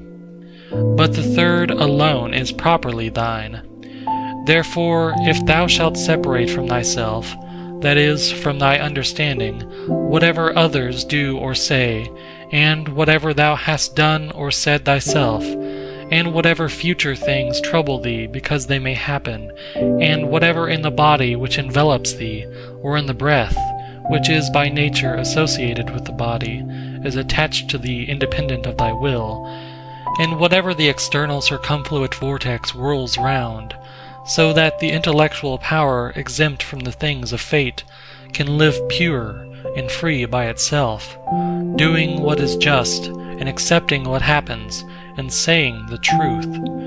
If thou wilt separate, I say, from this ruling faculty the things which are attached to it by the impressions of sense, and the things of time to come, and of time that is past, and wilt make thyself like Empedocles a sphere, all round, and in its joyous rest reposing. And if thou shalt strive to live only what is really thy life, that is, the present, then thou wilt be able to pass that portion of life which remains for thee up to the time of thy death, free from perturbations, nobly and obedient to the God that is within thee. I have often wondered how it is that every man loves himself more than all the rest of men, but yet sets less value on his own opinion of himself than on the opinion of others. If then a god or a wise teacher should present himself to a man, and bid him to think of nothing, and to design nothing which he would not express as soon as he conceived it, he could not endure it even for a single day. So much more respect have we to what our neighbors shall think of us, than to what we shall think of ourselves. How can it be that the gods, after having arranged all things well and benevolently for mankind, have overlooked this alone, that some men and very good men, and men who, as we may say, have had most communion with the divinity, and through pious acts and religious observances have been most intimate with the divinity, when they have once died, should never exist again, but should be completely extinguished? But if this is so, be assured that if it ought to have been otherwise, the gods would have done it. For if it were just, it would also be possible, and if it were according to nature, nature would have had it so. But because it is not so, if in fact it is not so, be thou convinced that it ought not to have been so. For thou seest even of thyself that in this inquiry thou art disputing with the deity, and we should not thus dispute with the gods, unless they were most excellent and most just. But if this is so, they would not have allowed anything in the ordering of the universe to be neglected unjustly and irrationally. Practice thyself even in the things which thou despairest of accomplishing. For even the left hand, which is ineffectual for all other things for want of practice, holds the bridle more vigorously than the right hand, for it has been practiced in this. Consider in what condition, both in body and soul, a man should be when he is overtaken by death. And consider the shortness of life, the boundless abyss of time, past and future, the feebleness of all matter. Contemplate the formative principles of things bare of their coverings, the purposes of actions. Consider what pain is, what pleasure is, and death, and fame. Who is to himself the cause of his uneasiness, how no man is hindered by another, that everything is opinion. In the application of thy principles, thou must be like the pancratiast, not like the gladiator. For the gladiator lets fall the sword which he uses, and is killed, but the other always has his hand, and needs to do nothing else than use it. See what things are in themselves, dividing them into matter, form, and purpose. What a power man has to do nothing except what God will approve, and to accept all that God may give him. With respect to that which happens conformably to nature, we ought to blame neither gods, for they do nothing wrong either voluntarily or involuntarily, nor men, for they do nothing wrong except involuntarily. Consequently, we should blame nobody. How ridiculous and what a stranger he is who is surprised at anything which happens in life. Either there is a fatal necessity and invincible order, or a kind providence, or a confusion without a purpose and without a director. If then there is an invincible necessity, why dost thou resist?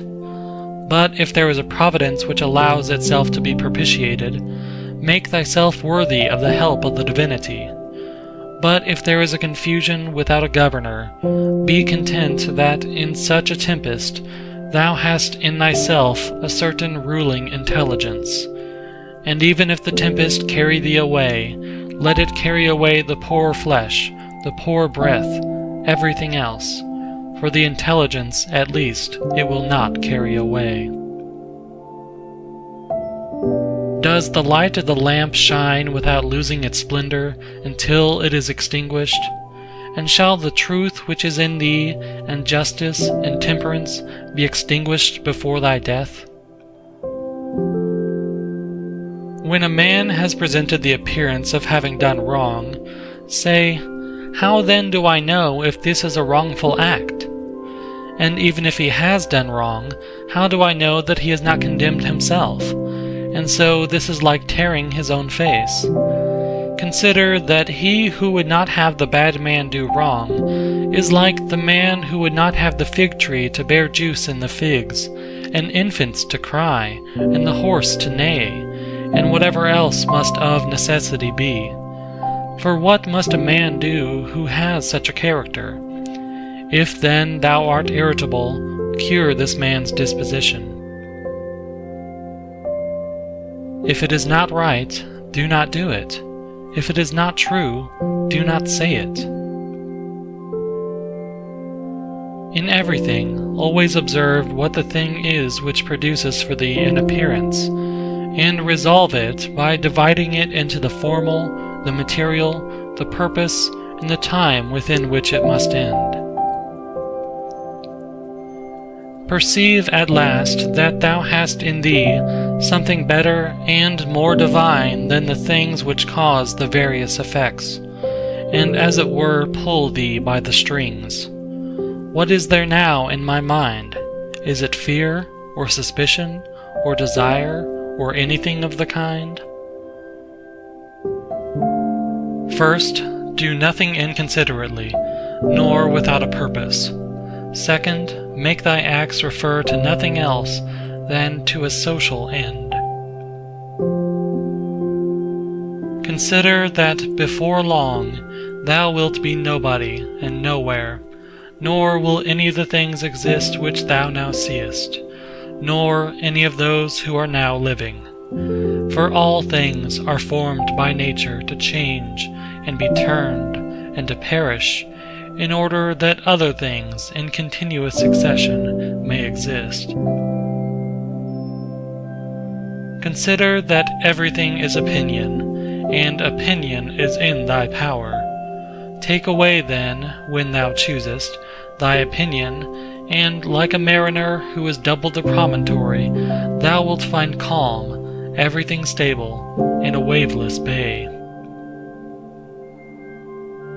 Any one activity, wherever it may be, when it is ceased at its proper time, suffers no evil because it is ceased, nor he who has done this act does he suffer any evil for this reason that the act has ceased.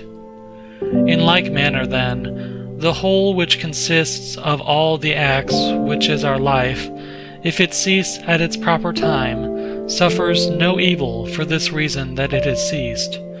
Nor he who has terminated this series at the proper time has he been ill dealt with. But the proper time and the limit nature fixes, sometimes, as in old age, the peculiar nature of man, but always the universal nature, by the change of whose parts the whole universe continues ever young and perfect. And everything which is useful to the universal is always good and in season. Therefore the termination of life for every man is no evil, because neither is it shameful, since it is both independent of the will and not opposed to the general interest. But it is good, since it is seasonable and profitable to and congruent with the universal. For thus too he is moved by the deity, who is moved in the same manner with the deity, and moved towards the same things in his mind. These three principles thou must have in readiness. In the things which thou doest, do nothing either inconsiderately or otherwise as justice herself would act, But with respect to what may happen to thee from without, consider that it happens either by chance or according to providence, and thou must neither blame chance nor accuse providence. Second, consider what every being is, from the seed to the time of its receiving a soul, and from the reception of a soul to the giving back of the same, and of what things every being is compounded, and into what things it is resolved. Third, if thou shouldest suddenly be raised up above the earth, and shouldest look down on human beings, and observe the variety of them, how great it is, and at the same time also shouldest see at a glance how great is the number of beings who dwell all around in the air and the ether, consider that as often as thou shouldest be raised up, thou wouldest see the same things, sameness of form, and shortness of duration. Are these things to be proud of? Cast away opinion, thou art saved.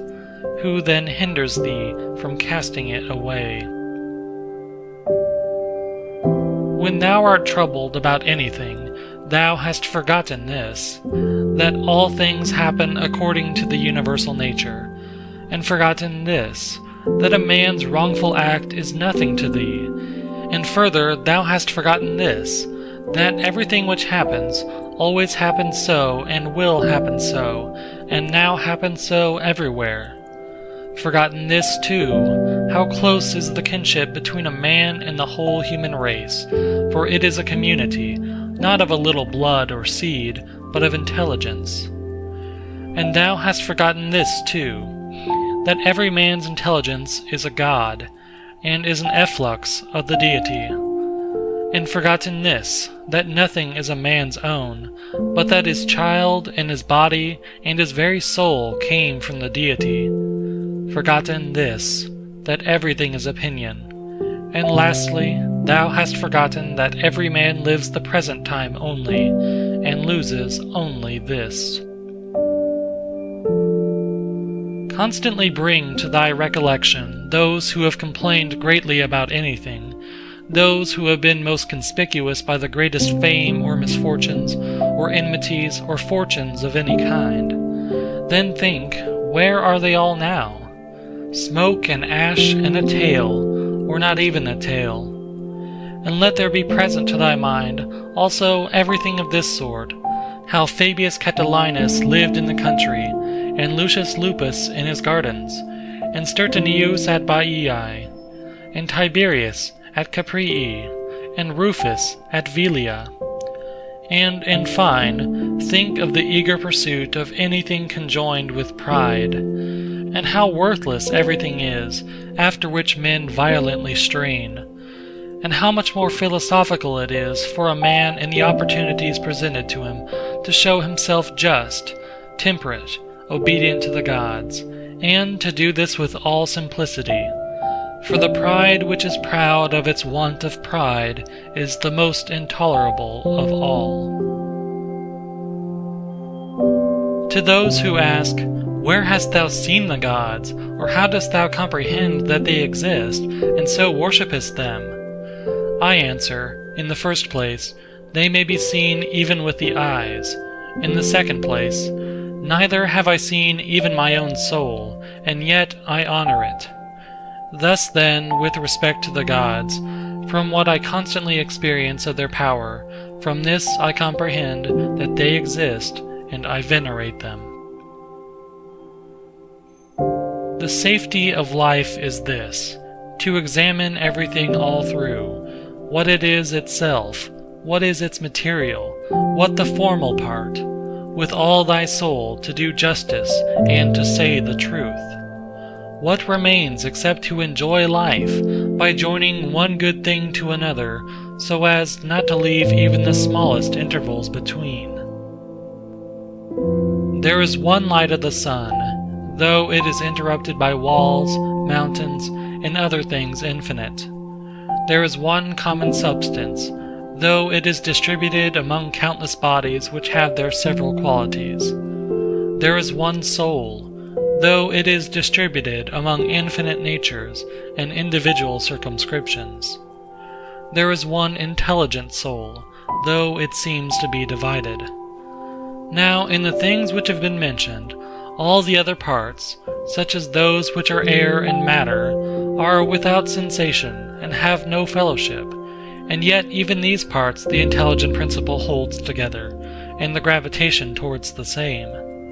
But intellect in a peculiar manner tends to that which is of the same kin, and combines with it, and the feeling for communion is not interrupted. What dost thou wish? To continue to exist? Well, dost thou wish to have sensation, movement, growth, and then again to cease to grow, to use thy speech, to think? What is there of all these things which seems to thee worth desiring? But if it is easy to set little value on all these things, turn to that which remains, which is to follow reason and God. But it is inconsistent with honoring reason and God to be troubled, because by death a man will be deprived of the other things. How small a part of the boundless and unfathomable time is assigned to every man, for it is very soon swallowed up in the eternal. And how small a part of the whole substance, and how small a part of the universal soul, and on what a small clod of the whole earth thou creepest. Reflecting on all this, consider nothing to be great, except to act as thy nature leads thee, and to endure that which the common nature brings. How does the ruling faculty make use of itself? For all lies in this. But everything else, whether it is in the power of thy will or not, is only lifeless ashes and smoke. This reflection is most adapted to move us to contempt of death, that even those who think pleasure to be a good, and pain an evil, still have despised it. The man to whom that only is good which comes in due season, and to whom it is the same thing whether he has done more or fewer acts conformable to right reason, and to whom it makes no difference whether he contemplates the world for a longer or a shorter time, for this man neither is death a terrible thing. Man, thou hast been a citizen in this great state, the world. What difference does it make to thee, whether for 5 years or 3? For that which is conformable to the laws is just for all. Where is the hardship then, if no tyrant, nor yet an unjust judge, sends thee away from the state, but nature who brought thee into it? The same as if a praetor who is employed an actor dismisses him from the stage. But I have not finished the 5 acts, but only 3 of them. Thou sayest well, but in life the 3 acts are the whole drama. For what shall be a complete drama is determined by him who was once the cause of its composition, and now of its dissolution. But thou art the cause of neither. Depart then, satisfied, for he also who releases thee is satisfied. End of Chapter 12.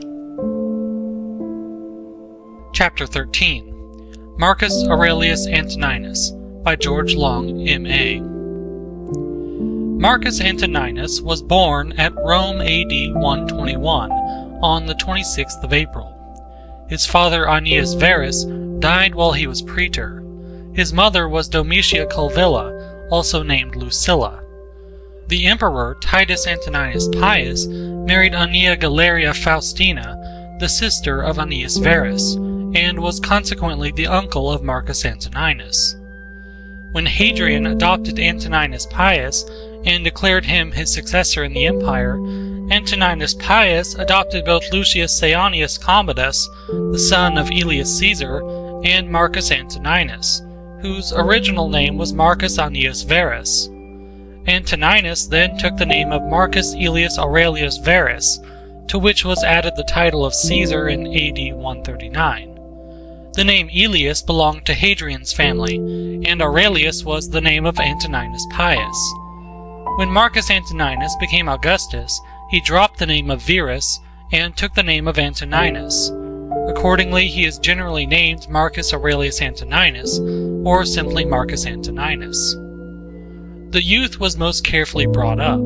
He thanks the gods that he had good grandfathers, good parents, a good sister, good teachers, good associates, good kinsmen and friends, nearly everything good. He had the happy fortune to witness the example of his uncle and adoptive father Antoninus Pius, and he has recorded in his work the virtues of this excellent man and prudent ruler. Like many young Romans, he tried his hand at poetry and studied rhetoric. Herodes Atticus and Marcus Cornelius Fronto were his teachers in eloquence.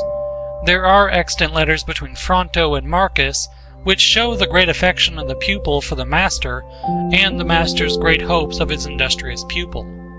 Footnote: Marcus Cornelii Frontonus Reliquiae, Berlin, 1816. There are a few letters between Fronto and Antoninus Pius.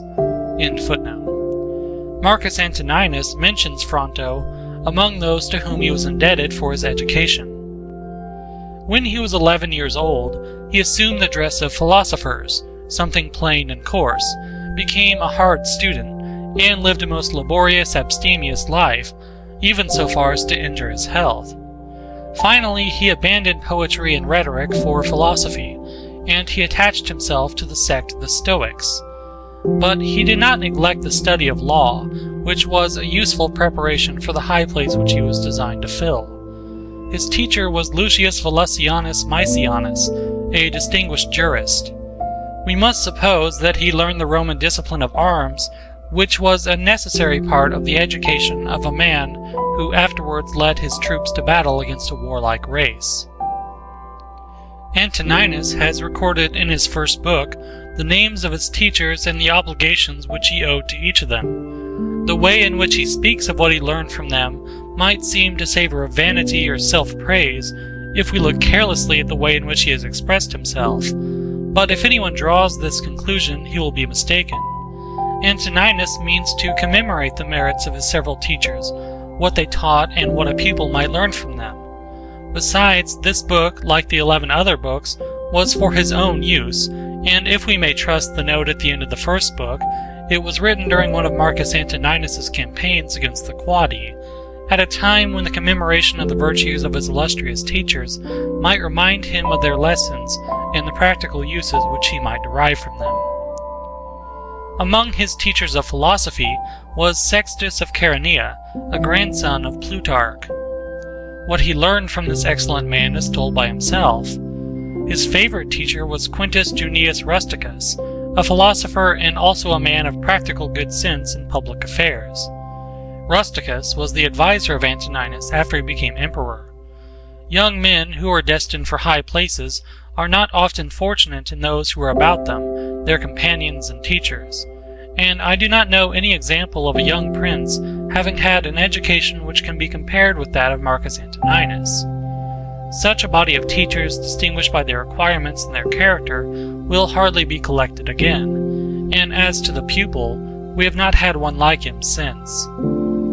Hadrian died in July, AD 138, and was succeeded by Antoninus Pius. Marcus Antoninus married Faustina, his cousin, the daughter of Pius, probably about AD 146, for he had a daughter born in 147. He received from his adoptive father the title of Caesar, and was associated with him in the administration of the state. The father and the adopted son lived together in perfect friendship and confidence. Antoninus was a dutiful son, and the Emperor Pius loved and esteemed him.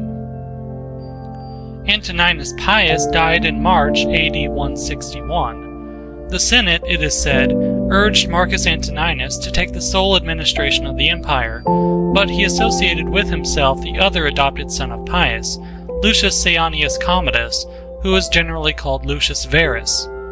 Thus Rome, for the first time, had two emperors. Verus was an indolent man of pleasure and unworthy of his station. Antoninus, however, bore with him, and it is said that Verus had enough sense to pay his colleague the respect due to his character. A virtuous emperor and a loose partner lived together in peace, and their alliance was strengthened by Antoninus giving to Verus for wife his daughter Lucilla. The reign of Antoninus was first troubled by a Parthian war, in which Verus was sent to command, but he did nothing, and the success that was obtained by the Romans in Armenia and on the Euphrates and Tigris was due to his generals. This Parthian war ended in AD 165. Aurelius and Verus had a triumph, AD 166, for the victories in the east. A pestilence followed, which carried off great numbers in Rome and Italy, and spread to the west of Europe. The north of Italy was also threatened by the rude people beyond the Alps from the borders of Gallia to the eastern side of the Hadriatic. These barbarians attempted to break into Italy, as the Germanic nations had attempted near 300 years before, and the rest of the life of Antoninus, with some intervals, was employed in driving back the invaders. In 169, Verus suddenly died, and Antoninus administered the state alone.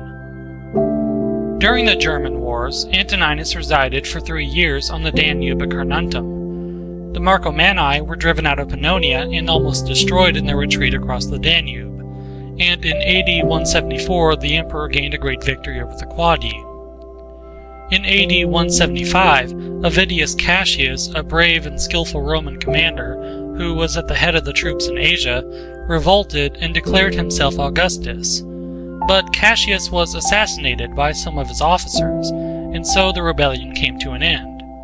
Antoninus showed his humanity by his treatment of the family and the partisans of Cassius, and his letter to the Senate in which he recommends mercy is extant. Antoninus set out for the east on hearing of Cassius's revolt. Though he appears to have returned to Rome in AD 174, he went back to prosecute the war against the Germans, and it is probable that he marched direct to the east from the German war. His wife, Faustina, who accompanied him into Asia, died suddenly at the foot of the Taurus, to the great grief of her husband. Capitolinus, who has written the life of Antoninus, and also Dion Cassius, accused the empress of scandalous infidelity to her husband and of abominable lewdness. But Capitolinus says that Antoninus either knew it not or pretended not to know it. Nothing is so common as such malicious reports in all ages, and the history of imperial Rome is full of them. Antoninus loved his wife, and he says that she was obedient, affectionate, and simple. The same scandal had been spread about Faustina's mother, the wife of Antoninus Pius, and yet he too was perfectly satisfied with his wife. Antoninus Pius says after her death in a letter to Fronto that he would rather have lived in exile with his wife than in his palace at Rome without her. There are not many men who would give their wives a better character than these two emperors.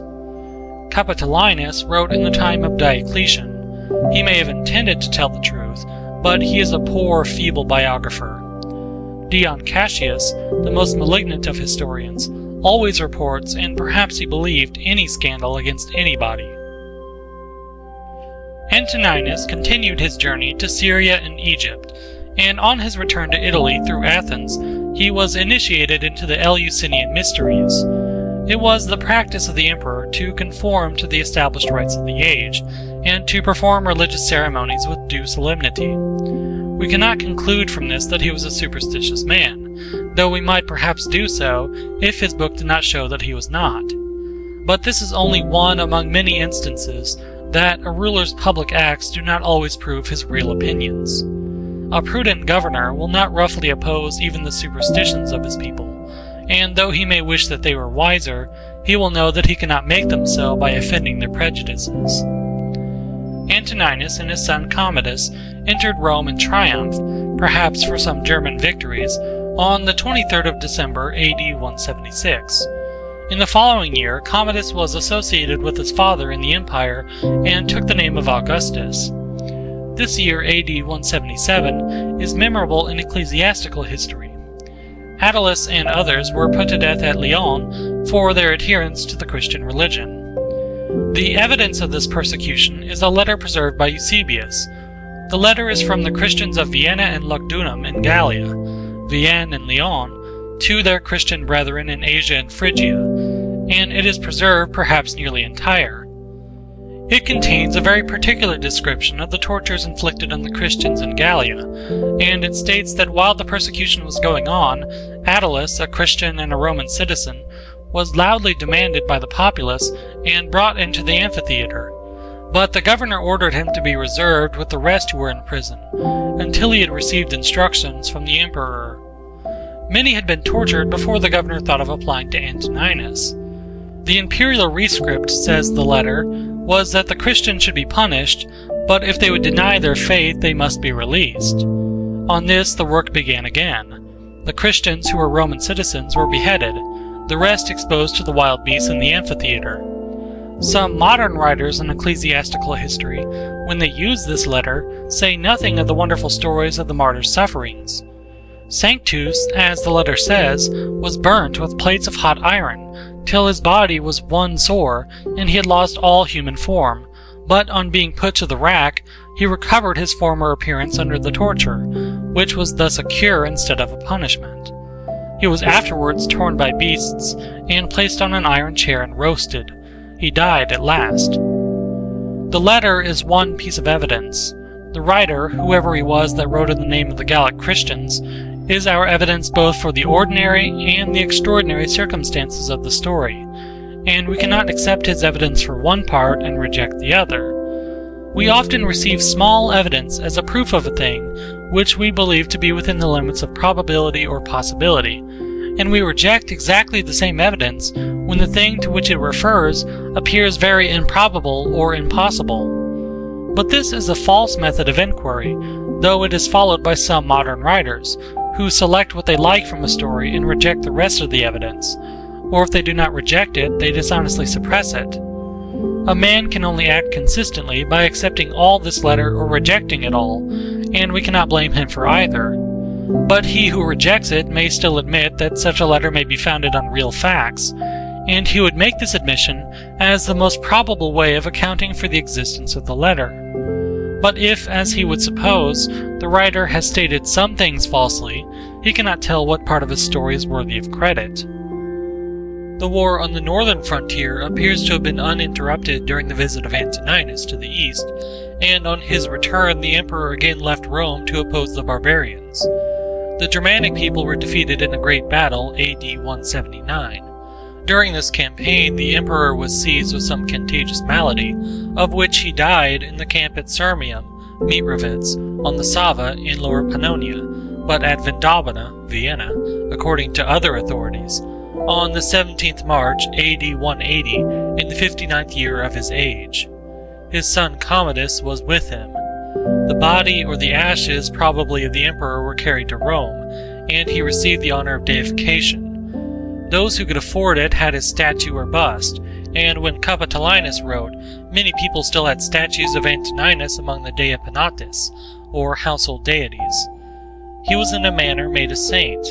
Commodus erected to the memory of his father the Antonine column, which is now in the Piazza Colonna at Rome. The bas-reliefs, which are placed in a spiral line round the shaft, commemorate the victories of Antoninus over the Marcomanni and the Quadi, and the miraculous shower of rain which refreshed the Roman soldiers and discomfited their enemies. The statue of Antoninus was placed on the capital of the column, but it was removed at some time unknown, and a bronze statue of St. Paul was put in the place by Pope Sixtus V. The historical evidence for the times of Antoninus is very defective, and some of that which remains is not credible. The most curious is the story about the miracle which happened in AD 174 during the war with the Quadi. The Roman army was in danger of perishing by thirst, but a sudden storm drenched them with rain, while it discharged fire and hail on their enemies, and the Romans gained a great victory. All the authorities which speak of the battle speak also of the miracle. The Gentile writers assign it to their gods, and the Christians to the intercession of the Christian legion in the emperor's army. To confirm the Christian statement, it is added that the emperor gave the title of Thundering to this legion, but Dacier and others who maintain the Christian report of the miracle admit that this title of Thundering or Lightning was not given to this legion because the Quadi were struck with lightning, but because there was a figure of lightning on their shields, and that this title of the legion existed in the time of Augustus. Scaliger also had observed that the legion was called Thundering before the reign of Antoninus. We can learn this from Dion Cassius, who enumerates all the legions of Augustus's time. The name Thundering or Lightning also occurs on an inscription of the reign of Trajan, which was found at Trieste. Eusebius, when he relates the miracle, quotes Apollinarius, bishop of Hierapolis, as authority for this name being given to the legion Melitini by the emperor in consequence of the success which he had obtained through their prayers, from which we may estimate the value of Apollinarius's testimony. Eusebius does not say in what book of Apollinarius the statement occurs. Dion says that the Thundering Legion was stationed in Cappadocia in the time of Augustus. Valesius also observes that in the Notitia of the Imperium Romanum, there is mentioned under the commander of Armenia the prefectura of the 12th Legion, named Thundering Melitini, and this position in Armenia will agree with what Dion says of its position in Cappadocia. Accordingly, Valesius concludes that Melitini was not the name of the legion, but of the town in which it was stationed. Melitini was also the name of the district in which this town was situated. The legions did not, he says, take their name from the place where they were on duty, but from the country in which they were raised, and therefore what Eusebius says about the Melitini does not seem probable to him. Yet Valesius, on the authority of Apollinarius and Tertullian, believed that the miracle was worked through the prayers of the Christian soldiers in the emperor's army. Rufinus does not give the name of Melitini to this legion, says Valesius, and probably he purposely omitted it, because he knew that Melitini was the name of a town in Armenia Minor, where the legion was stationed in his time. The emperor, it is said, made a report of his victory to the Senate, which we may believe, for such was the practice, but we do not know what he said in his letter, for it is not extant. Dacier assumes that the emperor's letter was purposely destroyed by the Senate, or the enemies of Christianity, that so honorable a testimony to the Christians and their religion might not be perpetuated. The critic has, however, not seen that he contradicts when he tells us purport of the letter, for he says that it was destroyed, and even Eusebius could not find it. But there does exist a letter in Greek addressed by Antoninus to the Roman people and the Sacred Senate after this memorable victory. It is sometimes printed after Justin's first apology, but is totally unconnected with the apologies. This letter is one of the most stupid forgeries of the many which exist, and it cannot be possibly founded even on the genuine report of Antoninus to the Senate. If it were genuine, it would free the emperor from the charge of persecuting men because they were Christians. For he says in this false letter that if a man accuse another only of being a Christian, and the accused confess and there is nothing else against him, he must be set free. With this monstrous addition, made by a man inconceivably ignorant, that the informer must be burnt alive. During the time of Antoninus Pius and Marcus Antoninus, there appeared the first apology of Justinus, and under Marcus Antoninus the oration of Tatian against the Greeks, which was a fierce attack on the established religions. The address of Athenagoras to Marcus Antoninus on behalf of the Christians, and the apology of Melito, bishop of Sardes, also addressed to the emperor, and that of Apollinarius.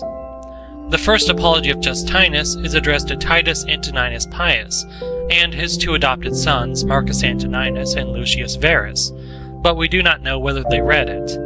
Footnote: Aurelius says that Justinus the philosopher presented to Antoninus Pius his work in defense of the Christian religion, and made him merciful to the Christians.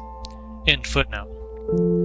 The second apology of Justinus is entitled To the Roman Senate, but this superscription is from some copyist. In the first chapter, Justinus addresses the Romans. In the second chapter, he speaks of an affair that had recently happened in the time of Marcus Antoninus and Lucius Verus, as it seems, and he also directly addresses the emperor, saying of a certain woman, quote, "She addressed a petition to thee, the emperor, and thou didst grant the petition," unquote. In other passages, the writer addresses the two emperors, from which we must conclude that the apology was directed to them. Eusebius states that the second apology was addressed to the successor of Antoninus Pius, and he names him Antoninus Verus, meaning Marcus Antoninus. In one passage of the second apology, Justinus, or the writer whoever he may be, says that even men who followed the Stoic doctrines, when they ordered their lives according to ethical reason, were hated and murdered, such as Heraclitus, Musonius in his own times, and others. For all those who in any way labored to live according to reason and avoided wickedness were always hated, and this was the effect of the work of demons. Justinus himself is said to have been put to death at Rome because he refused to sacrifice to the gods. It cannot have been in the reign of Hadrian, as one authority states, nor in the time of Antoninus Pius, if the second apology was written in the time of Marcus Antoninus, and there was evidence that this event took place under Marcus Antoninus and Lucius Verus, when Rusticus was prefect of the city. The persecution in which Polycarp suffered at Smyrna belongs to the time of Marcus Antoninus. The evidence for it is the letter of the church of Smyrna to the churches of Philomelium and the other Christian churches, and it is preserved by Eusebius. But the critics do not agree about the time of Polycarp's death, differing in the two extremes to the amount of 12 years. The circumstances of Polycarp's martyrdom were accompanied by miracles, one of which Eusebius has omitted, but it appears in the oldest Latin version of the letter, which Ussher published, and it is supposed that this version was made not long after the time of Eusebius. The notice at the end of the letter states that it was transcribed by Caius from the copy of Irenaeus, the disciple of Polycarp, then transcribed by Socrates at Corinth, quote, after which I, Paeanius, again wrote it out from the copy above mentioned, having searched it out by the revelation of Polycarp, who directed it to me, etc. Unquote. The story of Polycarp's martyrdom is embellished with miraculous circumstances, which some modern writers on ecclesiastical history take the liberty of omitting. Footnote: Conyers Middleton, An Inquiry into the Miraculous Powers, etc., page 126. Middleton says that Eusebius omitted to mention the dove, which flew out of Polycarp's body, and Dodwell and Archbishop Wake have done the same. Wake says, I am so little a friend to such miracles that I thought it better with Eusebius to omit that circumstance than to mention it from Bishop Ussher's manuscript, unquote. Which manuscript, however, says Middleton, he afterwards declares to be so well attested that we need not any further assurance of the truth of it. End footnote. In order to form a proper notion of the condition of the Christians under Marcus Antoninus, we must go back to Trajan's time. When the younger Pliny was governor of Bithynia, the Christians were numerous in those parts, and the worshippers of the old religion were falling off. The temples were deserted, the festivals neglected, and there were no purchasers of victims for sacrifice. Those who were interested in the maintenance of the old religion thus found that their profits were in danger. Christians of both sexes and of all ages were brought before the governor, who did not know what to do with them. He could come to no other conclusion than this, that those who confessed to be Christians and persevered in their religion ought to be punished, if for nothing else for their invincible obstinacy. He found no crimes proved against the Christians, and he could only characterize their religion as a depraved and extravagant superstition, which might be stopped if the people were allowed the opportunity of recanting. Pliny wrote this in a letter to Trajan.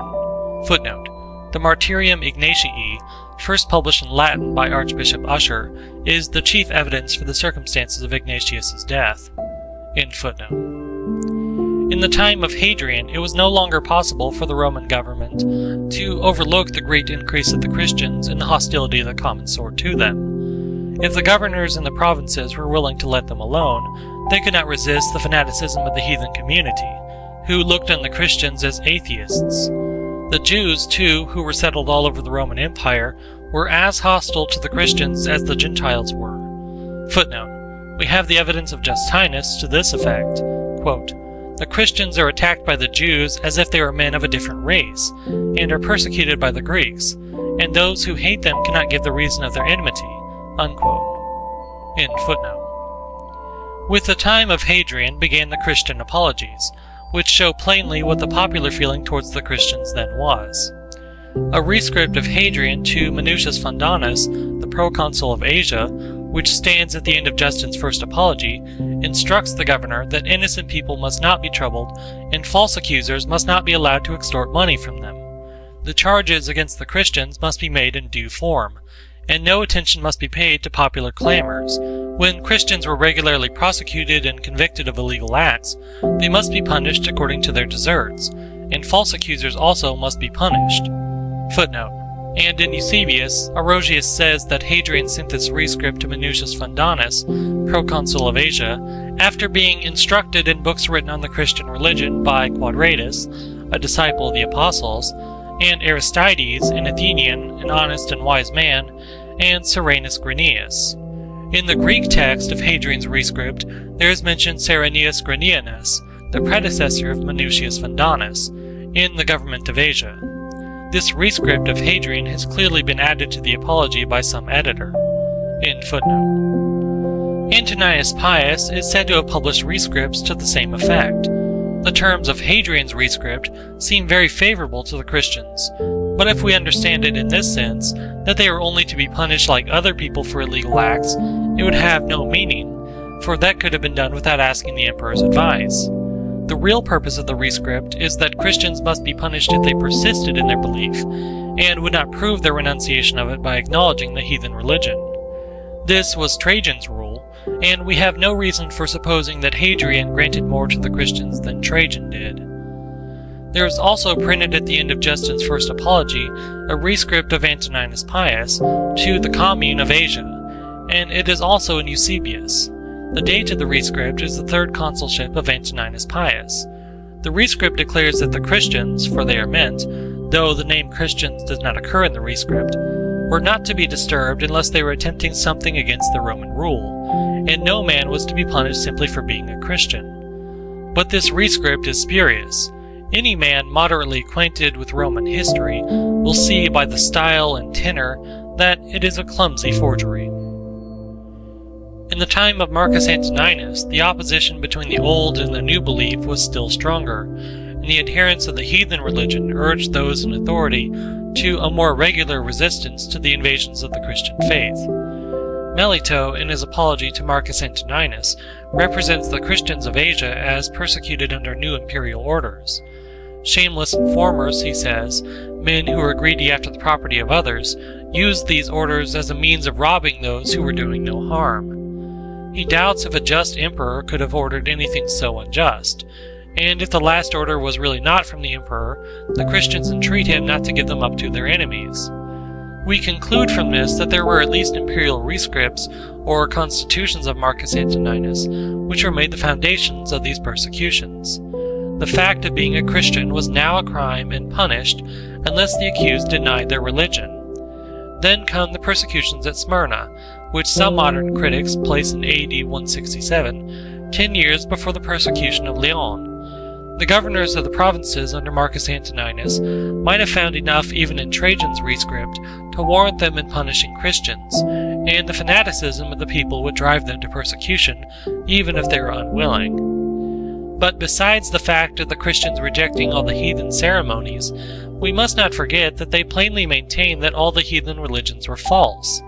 The Christians thus declared war against the heathen rites, and it is hardly necessary to observe that this was a declaration of hostility against the Roman government, which tolerated all the various forms of superstition that existed in the empire, and could not consistently tolerate another religion, which declared that all the rest are false, and all the splendid ceremonies of the empire only a worship of devils.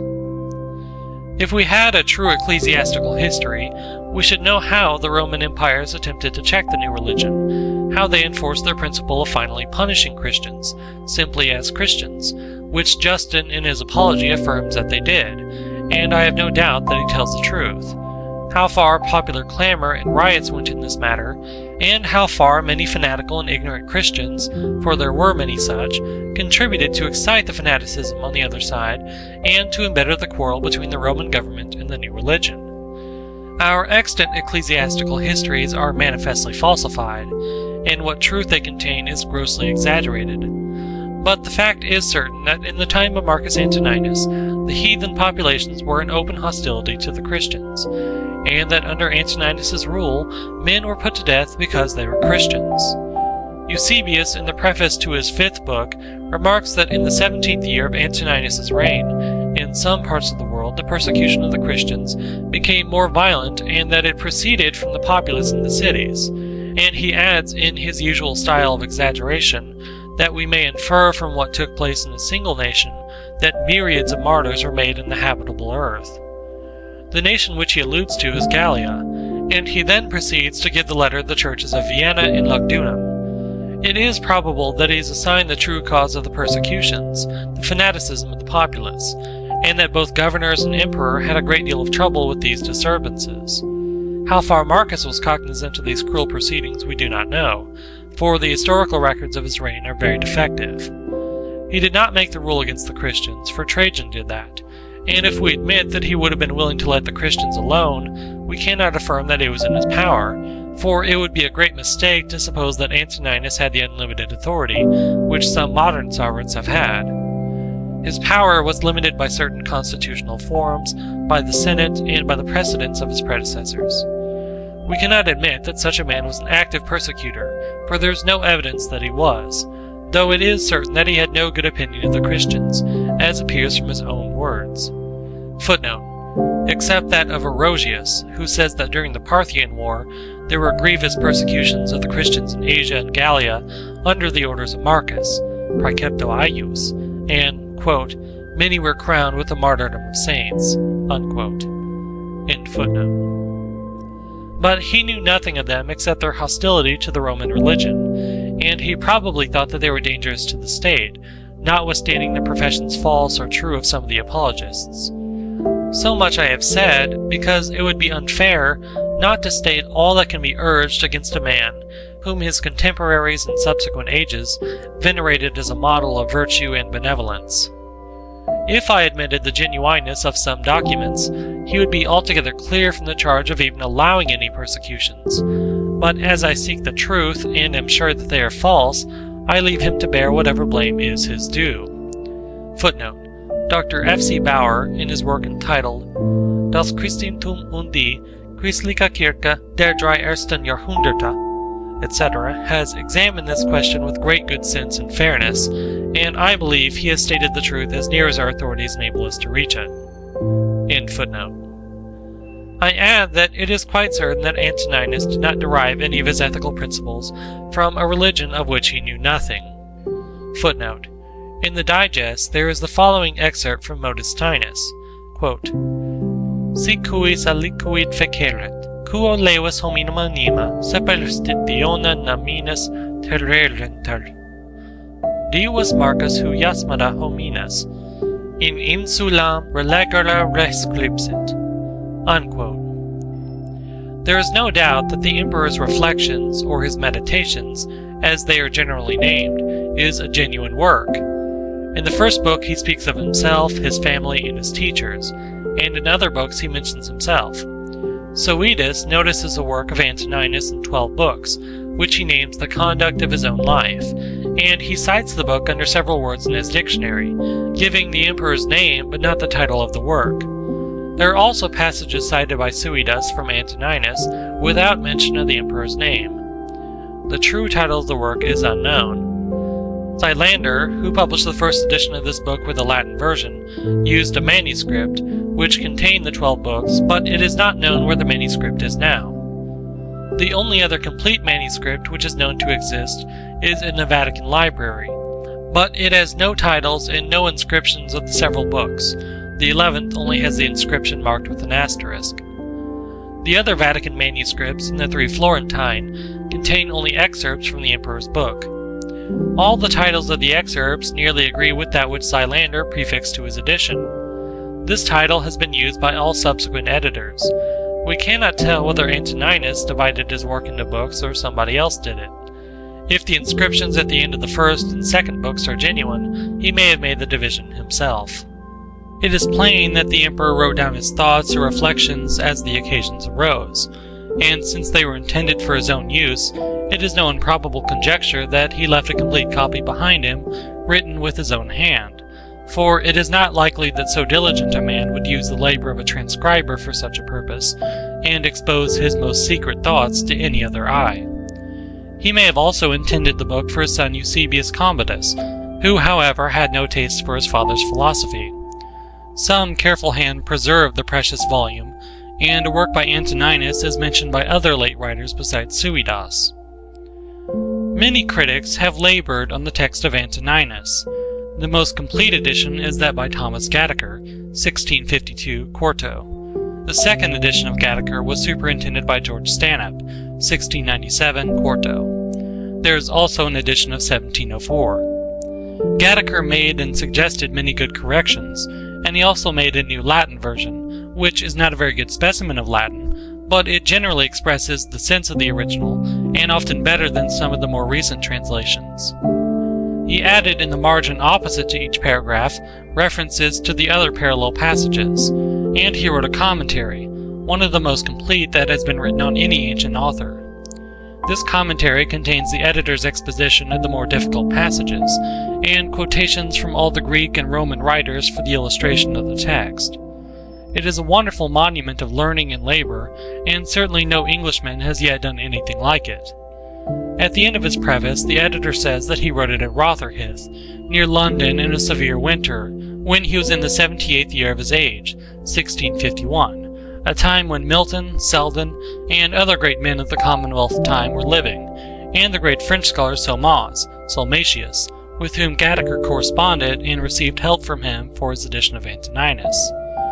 The Greek text has also been edited by J.M. Schultz, Leipzig, 1802, 8 volumes, and by the learned Greek Athamontinus Corre, Paris, 1816, 8 volumes. The text of Schultz was republished by Tauchnitz, 1821. There are English, German, French, Italian, and Spanish translations of Marcus Antoninus, and there may be others. I have not seen all the English translations.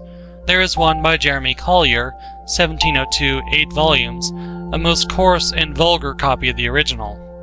The latest French translation by Alexis Pierron in the collection of Charpentier is better than Dossier's, which has been honored with an Italian version, Udine, 1772. There is an Italian version, 1675, which I have not seen. It is by a cardinal.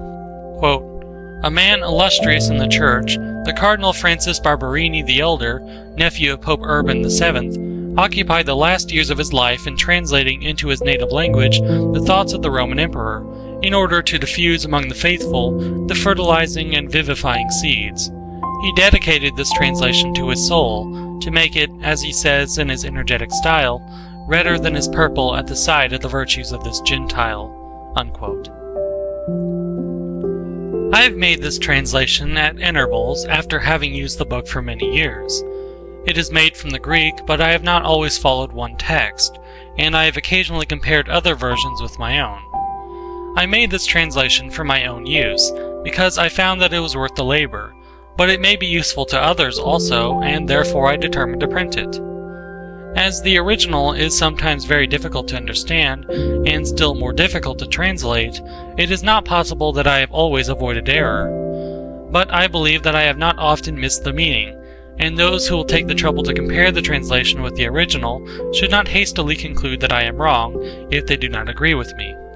Some passages do give the meaning, though at first sight they may not appear to do so, and when I differ from the translators, I think in some places they are wrong, and in other places I am sure that they are. I have placed in some passages a plus sign, which indicates corruption in the text or great uncertainty in the meaning. I could have made the language more easy and flowing, but I have preferred a ruder style as being better suited to express the character of the original, and sometimes the obscurity which may appear in the version is a fair copy of the obscurity of the Greek. If I have not given the best words for the Greek, I have done the best that I could, and in the next text I have always given the same translation of the same word. The last reflection of the Stoic philosophy that I have observed is in Simplicius's Commentary of the Enchiridion of Epictetus. Simplicius was not a Christian, and such a man was not likely to be converted at a time when Christianity was grossly corrupted. But he was a really religious man, and he includes his commentary with a prayer to the deity, which no Christian could improve. From the time of Zeno to Simplicius, a period of about 900 years, the Stoic philosophy formed the characters of some of the best and greatest men. Finally, it became extinct, and we hear no more of it till the revival of letters in Italy.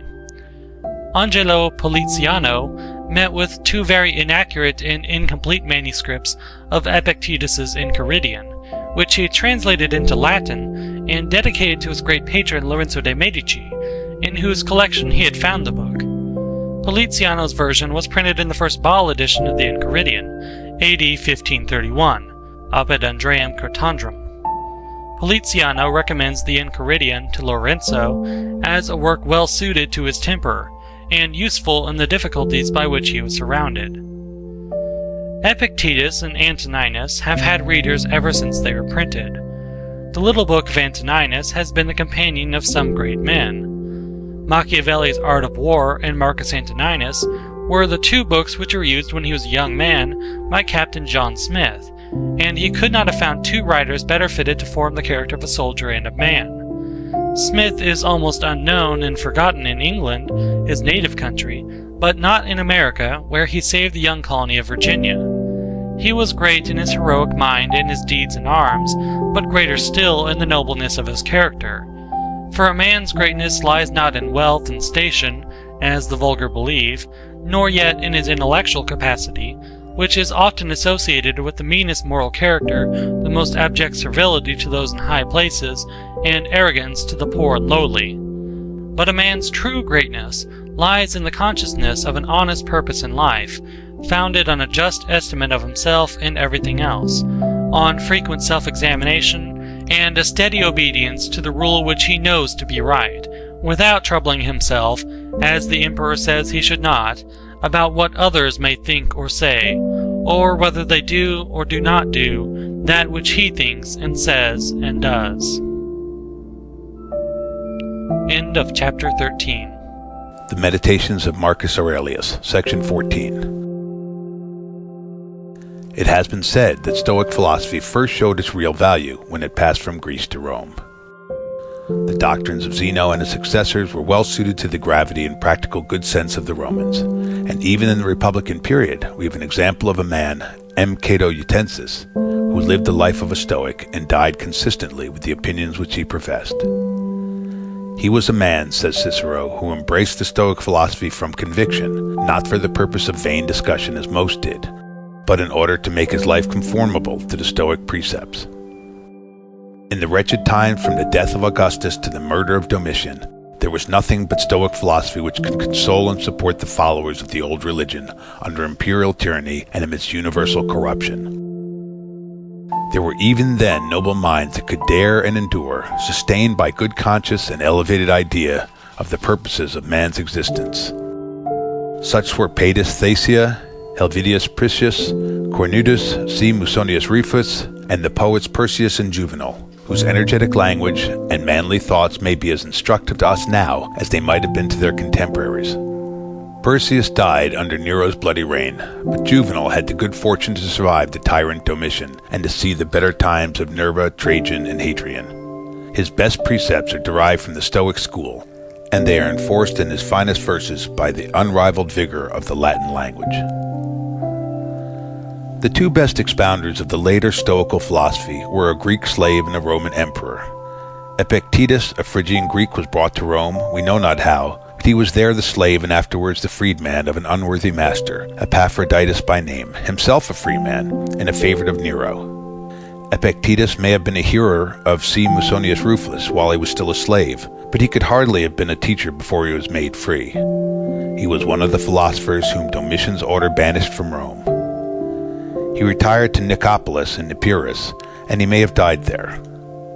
Like other great teachers, he wrote nothing, and we are indebted to his grateful pupil Arrian for what we have of Epictetus's discourses. Arrian wrote 8 books of the discourses of Epictetus, of which only 4 remain, and some fragments. We also have from Arrian's hand the small Enchiridion, or manual, or the chief precepts of Epictetus.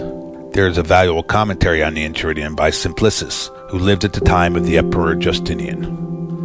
Antoninus, in his first book, in which he gratefully commentaries his obligations to his teachers, says that he was made acquainted by Junius Rusticus with the discourses of Epictetus, whom he mentions also in other passages. Indeed, the doctrines of Epictetus and Antoninus are the same, and Epictetus is the best authority for the explanation of the philosophical language of Antoninus and the exposition of his opinions. But the method of the two philosophers is entirely different. Epictetus addressed himself to his hearers in a continuous discourse and in a familial and simple manner. Antoninus wrote down his reflections for his own use only. in short, unconnected paragraphs, which are often obscure. The Stoics made three divisions of philosophy: physic, ethic, and logic.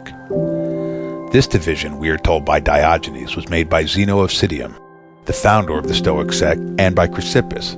But these philosophers placed the three divisions in the following order: logic, physic, ethic. It appears, however, that this division was made before Zeno's time and acknowledged by Plato, as Cicero remarks. Logic is not synonymous with our term logic in the narrow sense of that word. Cleanthes, a Stoic, subdivided the three divisions and made six: dialectic and rhetoric, comprised in logic; ethic and politic, physic and theology. This division was merely for practical use, for all philosophy is one. Even among the earliest Stoics, logic or dialectic does not occupy the same place as in Plato. It is considered only as an instrument which is to be used for the other divisions of philosophy. An exposition of the earlier Stoic doctrines and of their modifications would require a volume. My object is to explain only the opinions of Antoninus, so far as they can be collected from his book. According to the subdivision of Cleanthes, physics and theology go together, or the study of the nature of things and the study of the nature of the deity, so far as man can understand the deity, and of his government of the universe. This division or subdivision is not formally adopted by Antoninus, for, as already observed, there is no method in his book, but it is virtually contained in it. Cleanthes also connects ethic and politic, or the study of principles of morals, and the study of the constitution of civil society, and undoubtedly he did well in subdividing ethic into two parts: ethic in a narrower sense and politic, for though the two are intimately connected, they are also very distinct, and many questions can only be properly discussed by carefully observing the distinction. Antoninus does not treat of politic. His subject is ethic, and ethic in its practical application to his own conduct in life as a man and as a governor. His ethic is founded on the doctrines about man's nature, the universal nature, and the relations of every man to everything else. It is therefore intimately and inseparably connected with physics, or the nature of things, and with theology, or the nature of the deity. He advises us to examine well all the impressions on our minds, and to form a right judgment of them, to make just conclusions, and to inquire into the meanings of words, and so far to apply dialectic. But he has no attempt at any exposition of dialectic, and his philosophy is in substance purely moral and practical.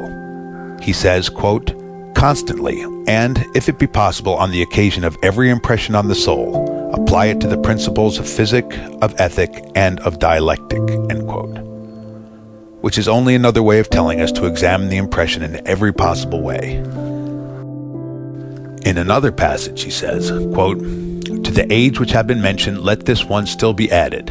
Make for thyself a definition or description of the object, which is presented to thee, so as to see distinctly what kind of a thing it is in its substance, in its nudity, in its complete entirety, and tell thyself its proper name and the names of the things which it has been compounded, and into which it will be resolved," end quote.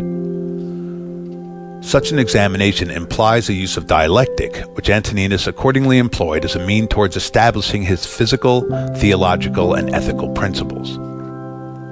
There are several expositions of the physical, theological, and ethical principles which are contained in the work of Antoninus, and more expositions than I have read. Ritter, after explaining the doctrines of Epictetus, treats very briefly and insufficiently those of Antoninus, but he refers to a short essay in which the work is done better. There is also an essay on the philosophical principles of M. Aurelius Antoninus by J. M. Schultz, placed at the end of his German translation of Antoninus. With the assistance of these two useful essays and his own diligent study, a man may form a sufficient notion of the principles of Antoninus, but he will find it more difficult to expound them to others. Besides the want of arrangement in the original and of connection among the numerous paragraphs, the corruption of the text, the obscurity of the language and the style, and sometimes perhaps the confusion in the writer's own ideas. Besides all this, there is occasionally an apparent contradiction in the emperor's thoughts, as if his principles were sometimes unsettled, as if doubt sometimes clouded his mind. A man who leads a life of tranquility and reflection, who is not disturbed at home, and meddles not with the affairs of the world, may keep his mind at ease and his thoughts in one even course. But such a man has not been tried. all his ethical philosophy and his passive virtue might turn out to be idle words if he were once exposed to the rude realities of human existence. Fine thoughts and moral dissertations from men who have not worked and suffered may be read, but they will be forgotten. No religion, no ethical philosophy is worth anything if the teacher has not lived the, quote, life of an apostle, end quote, and has been ready to die, quote, the death of a martyr, end quote. Quote, not in passivity, the passive affects, but in activity lie the evil and the good of the rational social animal, just as his virtue and his vice lie not in passivity, but in activity, end quote. Section 9, paragraph 16. The Emperor Antoninus was a practical moralist. From his youth, he followed a laborious discipline, and though his high station placed him above all want or the fear of it, he lived as frugally and as temperately as the poorest philosopher. Epictetus wanted little, and it seems that he always had the little that he wanted, and he was content with it, as he had been with his servile station. But Antoninus, after his accession to the empire, sat on an uneasy seat. He had the administration of an empire which extended from the Euphrates to the Atlantic, from the cold mountains of Scotland to the hot sands of Africa, and we may imagine, though we cannot know it by experience, what must be the trials, the troubles, the anxiety, and the sorrows of him who has the world's business on his hands, with the wish to do the best he can, and the certain knowledge that he can do very little of the good which he wishes. In the midst of war, pestilence, conspiracy, general corruption, and with the weight of so unwieldy an empire upon him, we may easily comprehend that Antoninus often had need of all his fortitude to support him. The best and bravest men have moments of doubt and of weakness, but if they are the best and the bravest, they rise again from their depression by recurring to first principles, as Antoninus does. The emperor says that life is smoke, a vapor, and St. James in his epistle is of the same mind, that the world is full of envious, jealous, malignant people, and a man might well be content to get out of it. He has doubts perhaps sometimes even about that to which he holds most firmly. There are only a few passages of this kind, but they are the evidence of struggles which even the noblest of the sons of men had to maintain against the hard realities of his daily life. A poor remark it is, which I have seen somewhere, and made in a disparaging way, that the emperor's reflections show that he had need of consolation and comfort in life, and even to prepare him to meet his death. True that he did need comfort and support, and we see how he found it. He constantly recurs to his fundamental principle that the universe is wisely ordered, that every man is a part of it and must conform to that order which he cannot change, that whatever the deity has done is good, that all mankind are a man's brethren, that he must love and cherish them and try to make them better, even those who would do him harm. This is his conclusion. Quote, what then is that which is able to conduct a man? One thing and only one, philosophy. But this consists in keeping the divinity within a man free from violence and unharmed, superior to pains and pleasures, doing nothing without a purpose, nor yet falsely and with hypocrisy, not feeling the need of another man's doing, or not doing anything, and besides accepting all that happens and all that is allotted, as coming from thence, wherever it is, from whence he himself came, and finally, waiting for death with a cheerful mind as being nothing else than a dissolution of the elements of which every living being is compounded. But if there is no harm to the elements themselves, and each continually changing into another, why should the man have any apprehension about the change and dissolution of all the elements himself? For it is according to nature, and nothing is evil that is according to nature. End quote. The physic of Antoninus is the knowledge of the nature of the universe, of its government, and of the relation of man's nature to both. He names the universe, quote, the universal substance, end quote, and he adds that, quote, reason, end quote, covers the universe. He also uses the term, quote, universal nature, end quote, or, quote, nature of the universe, end quote. He calls the universe, quote, the one and all, which we name cosmos or order, end quote.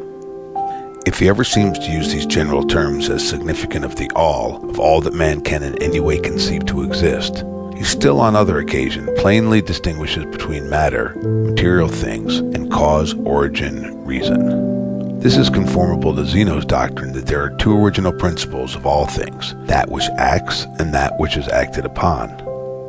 That which is acted on is the formless matter, that which acts is the reason, God, who is eternal and operates through all matter and produces all things.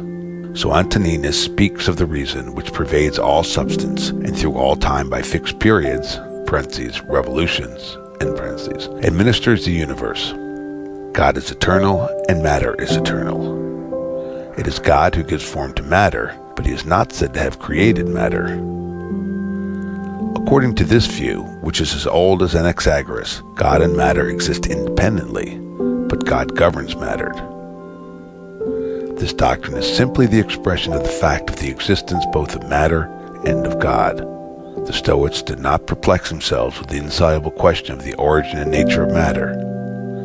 Antoninus also assumes a beginning of things, as we now know them, but his language is sometimes very obscure. I have endeavored to explain the meaning of one difficult passage. Matter consists of elemental parts, of which all material objects are made, but nothing is permanent in form. The nature of the universe, according to Antoninus' expression, quote, loves nothing so much as to change the things which are, and to make new things like them. For everything that exists is in a manner the seed of that which will be. But thou art thinking only of seeds which are cast into the earth or into a womb. But this is a very vulgar notion. End quote. All things, then, are in a constant flux and change. Some things are dissolved into the elements, others come in their places, and so, quote, the whole universe continues ever young and perfect, end quote. Antoninus has some obscure expressions about what he calls, quote, seminal principles, end quote.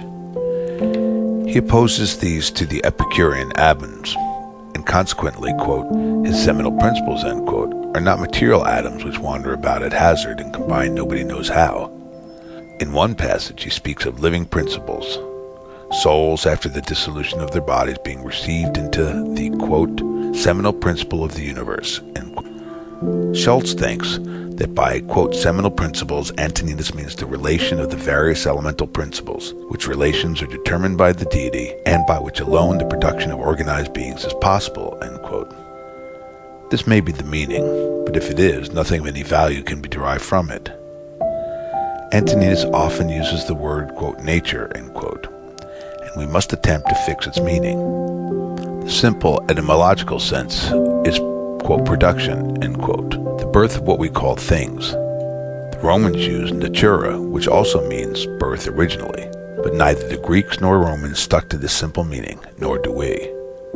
Antoninus says, quote, whether the universe is a concourse of atoms or nature is a system, let this first be established, that I am part of the whole which is governed by nature, end quote. Here it might seem as if nature were personified and viewed as an active, efficient power, as something which, if not independent of the deity, acts by a power which is given to it by the deity. Such, if I understand the expression right, is the way in which the word nature is often used now, though it is plain that many writers use the word without fixing any exact meaning to it. It is the same with the expression laws of nature, which some writers may use in an intelligible sense, but others as clearly use in no definite sense at all. There is no meaning in this word nature except that which Bishop Butler assigns to it when he says, quote, the only distinct meaning of that word natural is stated, fixed, or settled, since what is natural as much require and presupposes an intelligent agent to render it so, i.e. to effect it continually or at stated times, as what is supernatural or miraculous does to effect it at once, end quote. This is Plato's meaning when he says that God holds the beginning and end and middle of all that exists and proceeds straight on his course, making his circuit according to nature, that is, by fixed order, and he is continually accompanied by justice, who punishes those who deviate from the divine law, that is, from the order or course which God observes. When we look at the motion of the planets, the action of what we call gravitation, the elemental combination of unorganized bodies and their resolution, the production of plants and of living bodies, their generation, growth, and their dissolution, which we call their death, we observe a regular sequence of phenomena, which, within the limits of experience, present, and past, so far as we know the past, is fixed and invariable. But if this is not so, if the order and sequence of phenomena as known to us are subject to change in the course of an infinite progression, and such change is conceivable, We have nor discovered, not shall we ever discover, the whole of the order and sequence of phenomena, in which sequence there may be involved according to its very nature, that is, according to its fixed order, some variation of which we now call order or the nature of things. It is also conceivable that such changes have taken place, changes in the order of things, as we are compelled by the imperfection of language to call them, which are no changes. And further, it is certain that our knowledge of the true sequence of all actual phenomena, as for instance, the phenomena of generation, growth, and dissolution, is and ever must be imperfect. We do not fare much better when we speak of causes and effects than when we speak of nature. For the practical purposes of life, we may use the terms cause and effect conveniently, and we may fix a distinct meaning to them, distinct enough at least to prevent all misunderstanding. But the case is different when we speak of causes and effects as of things. All that we know is that phenomena, as the Greeks called them, or appearances which follow one another in a regular order as we conceive it, so that if some one phenomenon should fail in the series, we conceive that there must either be an interruption of the series, or that something else will appear after the phenomena which has failed to appear, and will occupy the vacant place, and so the series and its progression may be modified or totally changed. Cause and effect then mean nothing in a sequence of natural phenomena beyond what I've said, and the real cause, or the transcendent cause as some would call it, of each successive phenomena is in that which is the cause of all things which are, which have been, and which will be forever. Thus the word creation may have a real sense if we consider it as the first, if we can conceive of first in the present order of natural phenomena. But in the vulgar sense, a creation of all things at a certain time, followed by a quiescence of the first cause and an abandonment of all sequences and phenomena to the laws of nature, or to the other words that people may use, is absolutely absurd.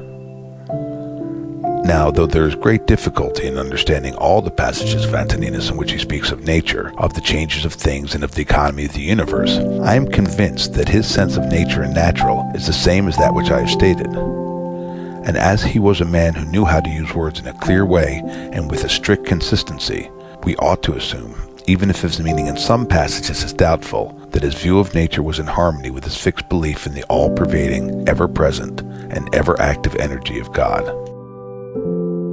There is much in Antoninus that is hard to understand, and it might be said that he did not fully comprehend all that he wrote, which would, however, be in no way remarkable, for it happens now that a man may write what neither he nor anybody can understand.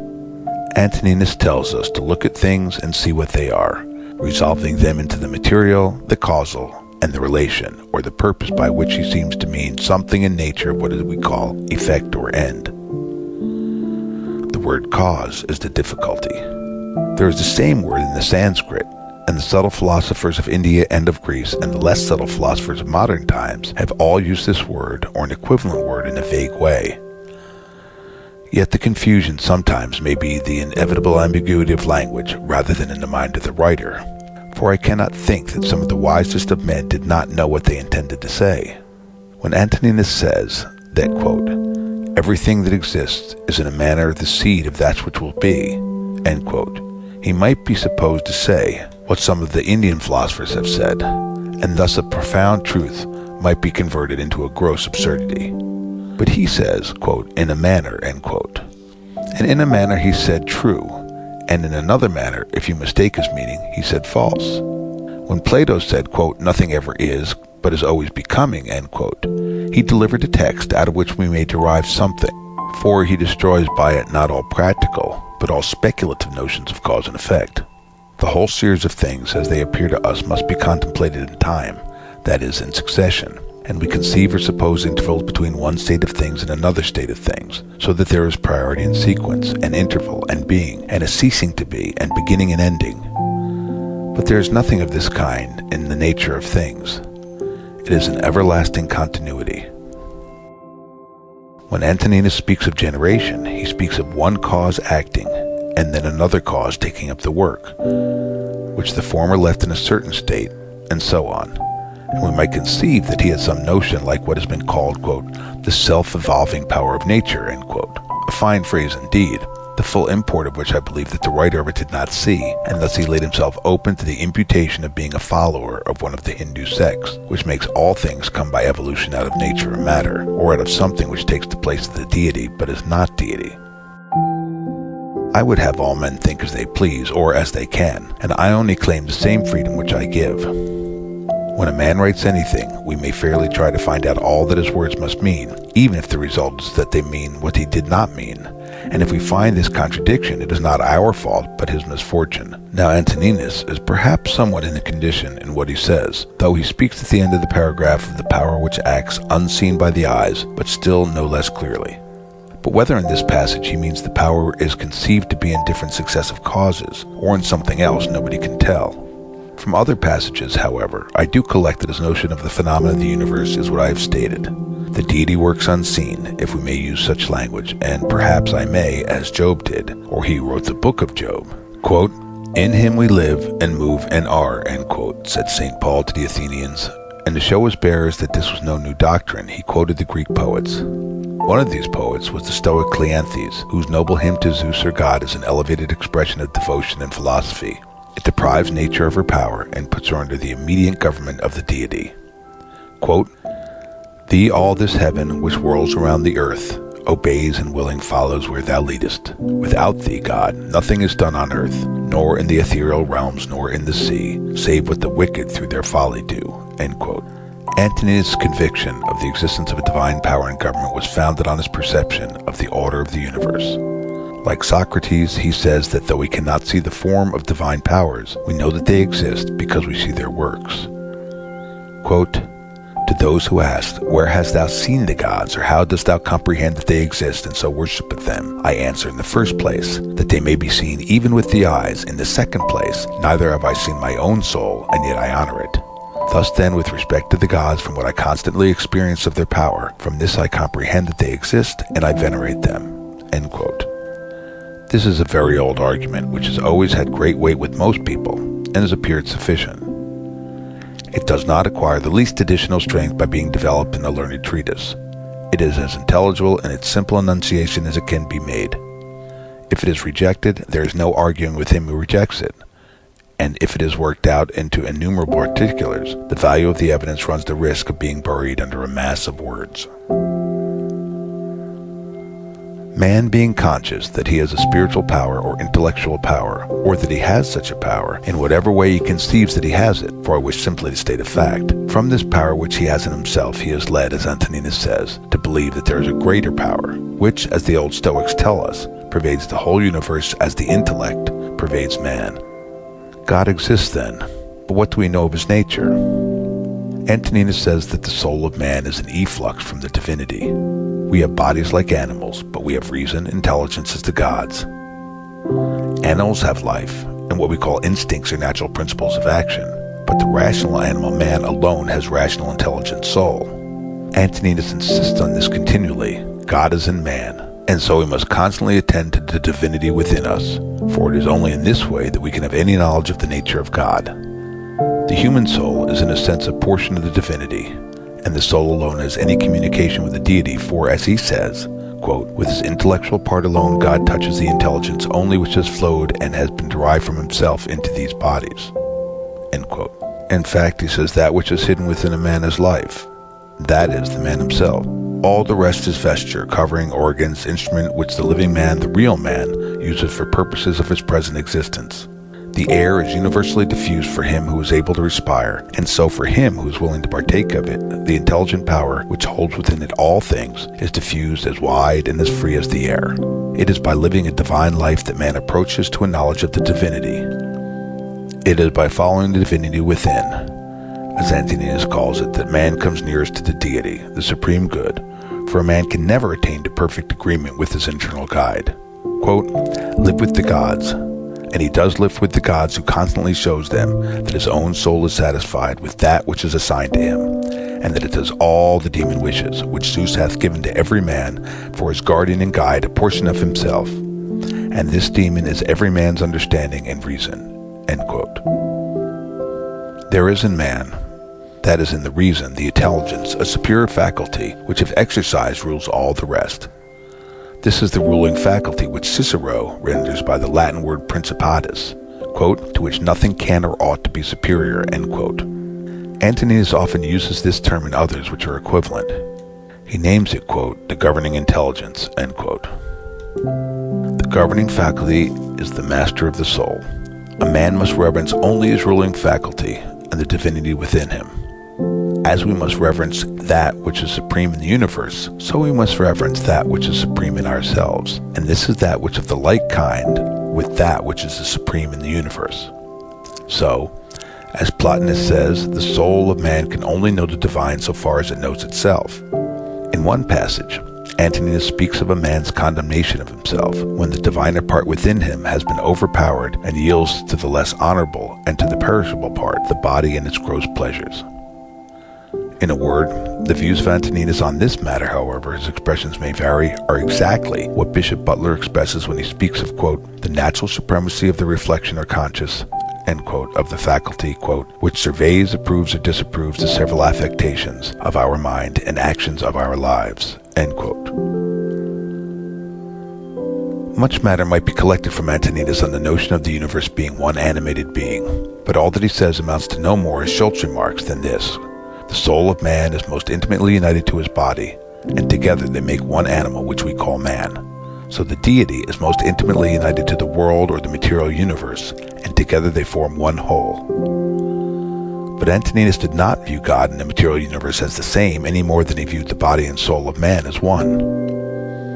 Antoninus has no speculations on the absolute nature of the deity. It was not his fashion to waste his time on what a man cannot understand. He was satisfied that God exists, that he governs all things, that man can only have an imperfect knowledge of his nature, and he must attain this imperfect knowledge by reverencing the divinity which is within him and keeping it pure. From all that has been said, it follows that the universe is administered by the providence of God, and that all things are wisely ordered. There are passages in which Antoninus expresses doubts or states different possible theories of the constitution and government of the universe, but he always recurs to his fundamental principle that if we admit the existence of a deity, we must also admit that he orders all things wisely and well. Epictetus says that we can discern the providence which rules the world if we possess two things: the power of seeing all that happens with respect to each thing, and a grateful disposition. But if all things are wisely ordered, how is the world so full of what we call evil, physical and moral? If instead of saying that there is evil in the world, we use the expression which I have used, quote, what we call evil, end quote, we have partly anticipated the emperor's answer. We see and feel and know imperfectly very few things in the few years that we live, and all the knowledge and all the experience of all the human race is positive ignorance of the whole, which is infinite. Now, as our reason teaches us that everything is in some way related to and connected with every other thing, all notion of evil as being in the universe of things is a contradiction. For if the whole comes from and is governed by an intelligent being, it is impossible to conceive anything in it which tends to the evil or destruction of the whole. Everything is in constant mutation, and yet the whole subsists.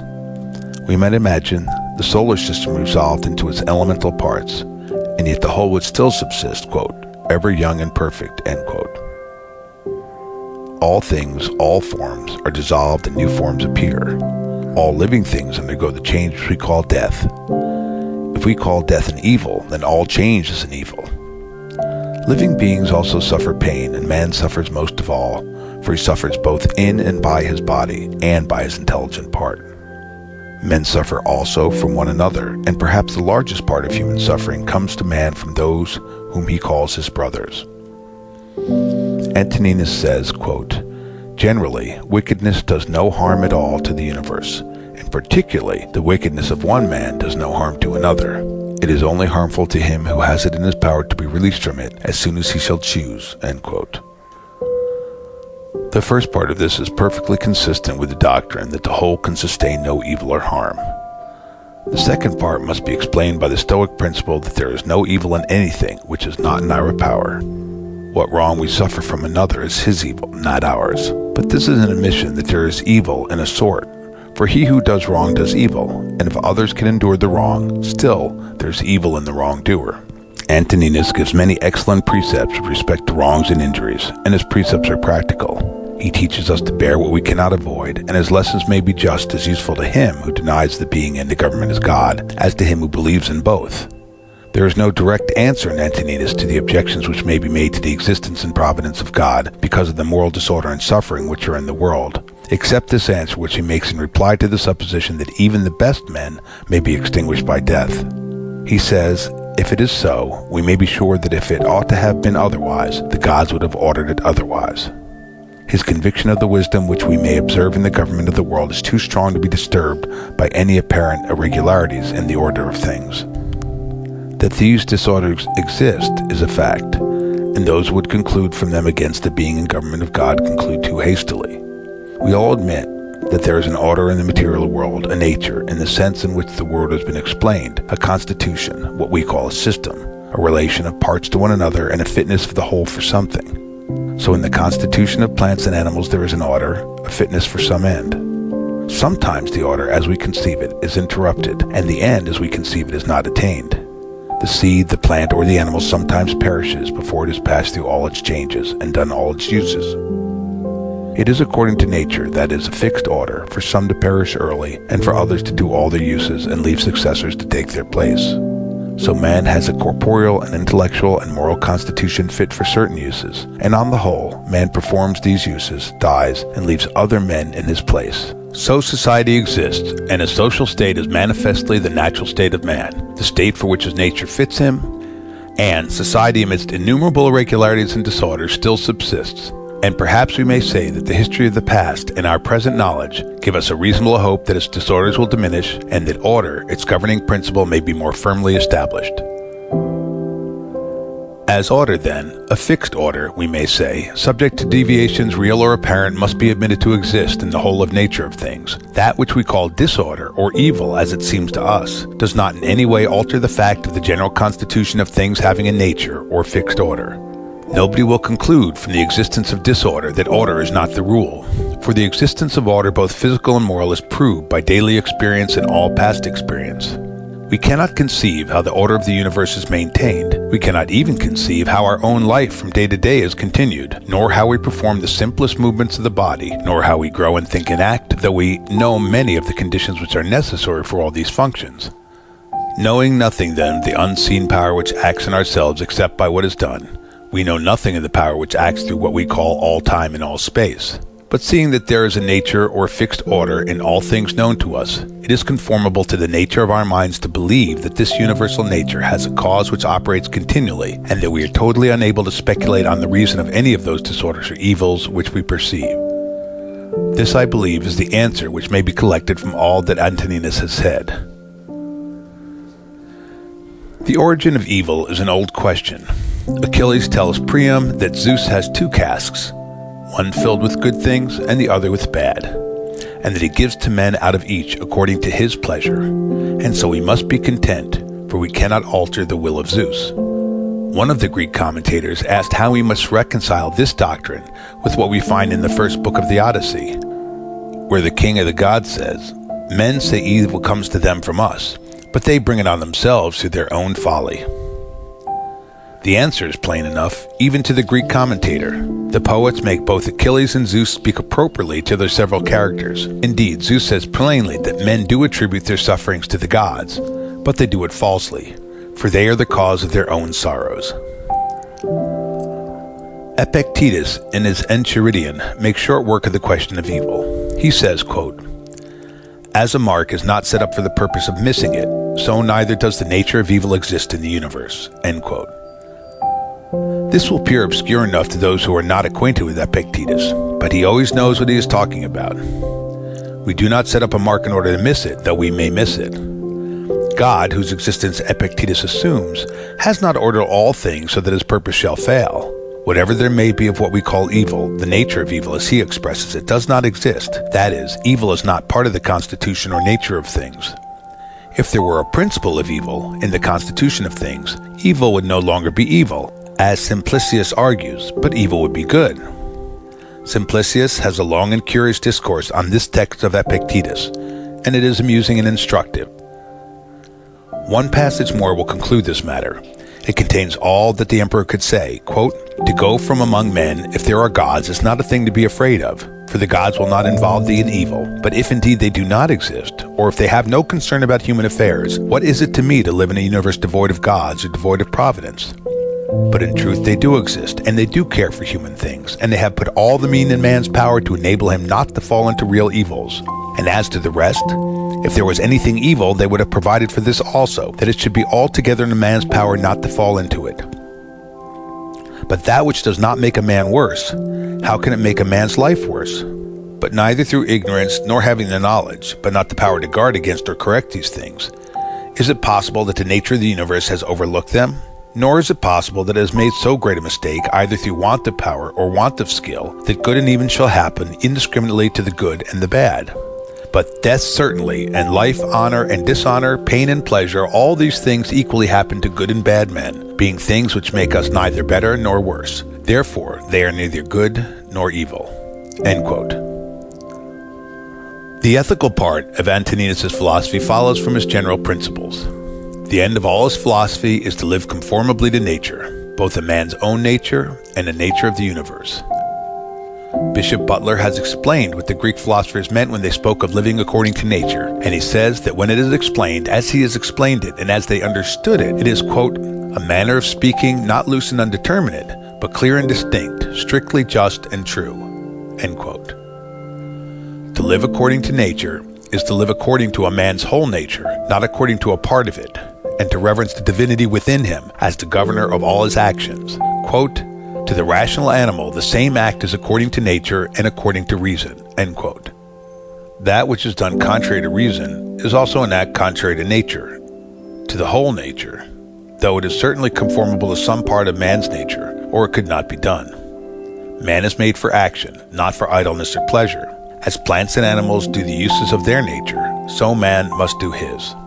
Man must also live conformably to the universal nature, conformable to the nature of all things of which he is one, and, as a citizen of a political community, he must direct his life and actions with reference to those among whom, and for whom, among other purposes, he lives. A man must not retire into solitude and cut himself off from his fellow men. He must be ever active to do his part in the great whole. All men are his kin, not only in blood, but still more by participating in the same intelligence and by being a portion of the same divinity. A man cannot really be injured by his brethren, for no act of theirs can make him bad, and he must not be angry with them nor hate them. Quote, "For we are made for cooperation, like feet, like hands, like eyelids, like the rows of the upper and lower teeth. To act against one another then is contrary to nature, and it is acting against one another to be vexed and to turn away." End quote. Further, he says, quote, "Take pleasure in one thing and rest in it, in passing from one social act to another social act, thinking of God." End quote. Again, quote, "Love mankind, follow God." End quote.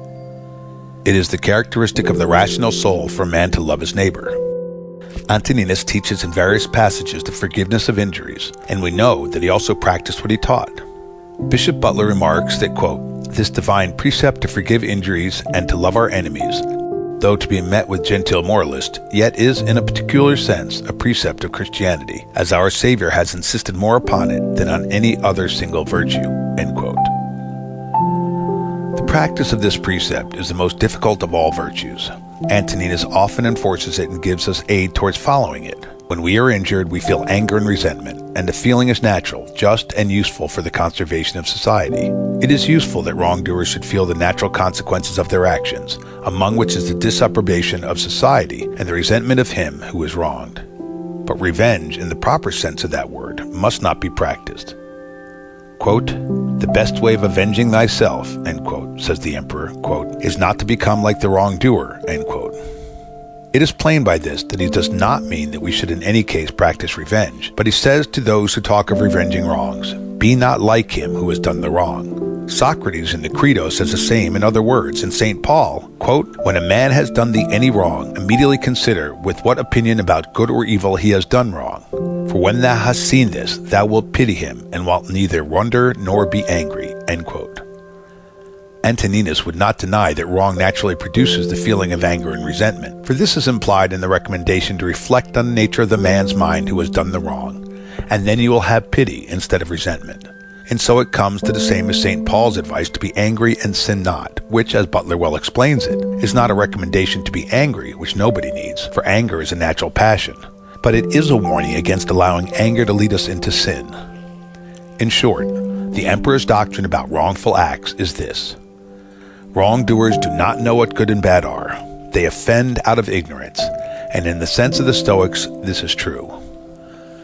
Though this kind of ignorance will never be admitted as a legal excuse, and ought not to be admitted as a full excuse in any way by society, there may be grievous injuries, such as it is in a man's power to forgive without harm to society.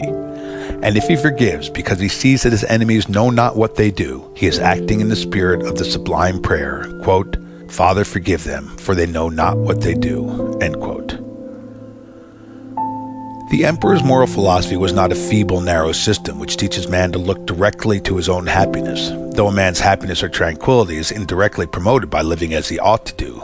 A man must live conformably to the universal nature, which means, as the Emperor explains it in many passages, that a man's action must be conformable to his true relations to all other human beings, both as a citizen of a political community and as a member of the whole human family. This implies, and he often expresses it in the most forcible language, that a man's words and actions, so far as they affect others, must be measured by a fixed rule, which is their consistency with the conservation and the interests of the particular society of which he is a member, and of the whole human race. To live conformably to such a rule, a man must use his rational faculties in order to discern clearly the consequences and full effect of all his actions, and of the actions of others. He must not live a life of contemplation and reflection only, though he must often retire within himself to calm and purify his soul by thought, but he must mingle in the work of man and be a fellow laborer for the general good. A man should have an object or purpose in life, that he may direct all his energies to it, of course a good object. He who has not one object or purpose of life cannot be one and the same all through his life. Bacon has a remark to the same effect on the best means of, quote, reducing of the mind unto virtue and good estate, which is the electing and propounding unto a man's self-good and virtuous ends of his life, such as may be in a reasonable sort within his compass to attain, end quote. He is a happy man who has been wise enough to do this when he was young and has had the opportunities. But the Emperor, seeing well that a man cannot always be so wise in his youth, encourages him to do it when he can, and not to let his life slip away before he has begun. He who can propose to himself good and virtuous ends of life and be true to them cannot fail to live conformably to his own interest and the universal interest, for in the nature of things they are one. If a thing is not good for the hive, it is not good for the bee. One passage may end this matter. Quote, "If the gods have determined about me and about the things which must happen to me, they have determined well. For it is not easy even to imagine a deity without forethought. And as to doing me harm, why should they have any desire towards that? For what advantage would result to them for this or to the whole, which is the special object of their providence? But if they have not determined about me individually, they have certainly determined about the whole at least. And the things which happen by way of sequence in this general arrangement I ought to accept with pleasure, and to be content with them. But if they determine about nothing, which it is wicked to believe, or if we do believe it, let us neither sacrifice, nor pray, nor swear by them, nor do anything else which we do as if the gods were present and lived with us. But if, however, the gods determine about none of these things which concern us, I am able to determine about myself, and I can inquire about that which is useful, and that is useful to every man which is conformable to his own constitution and nature. But my nature is rational and social, and my city and country, so far as I am Antoninus, is Rome.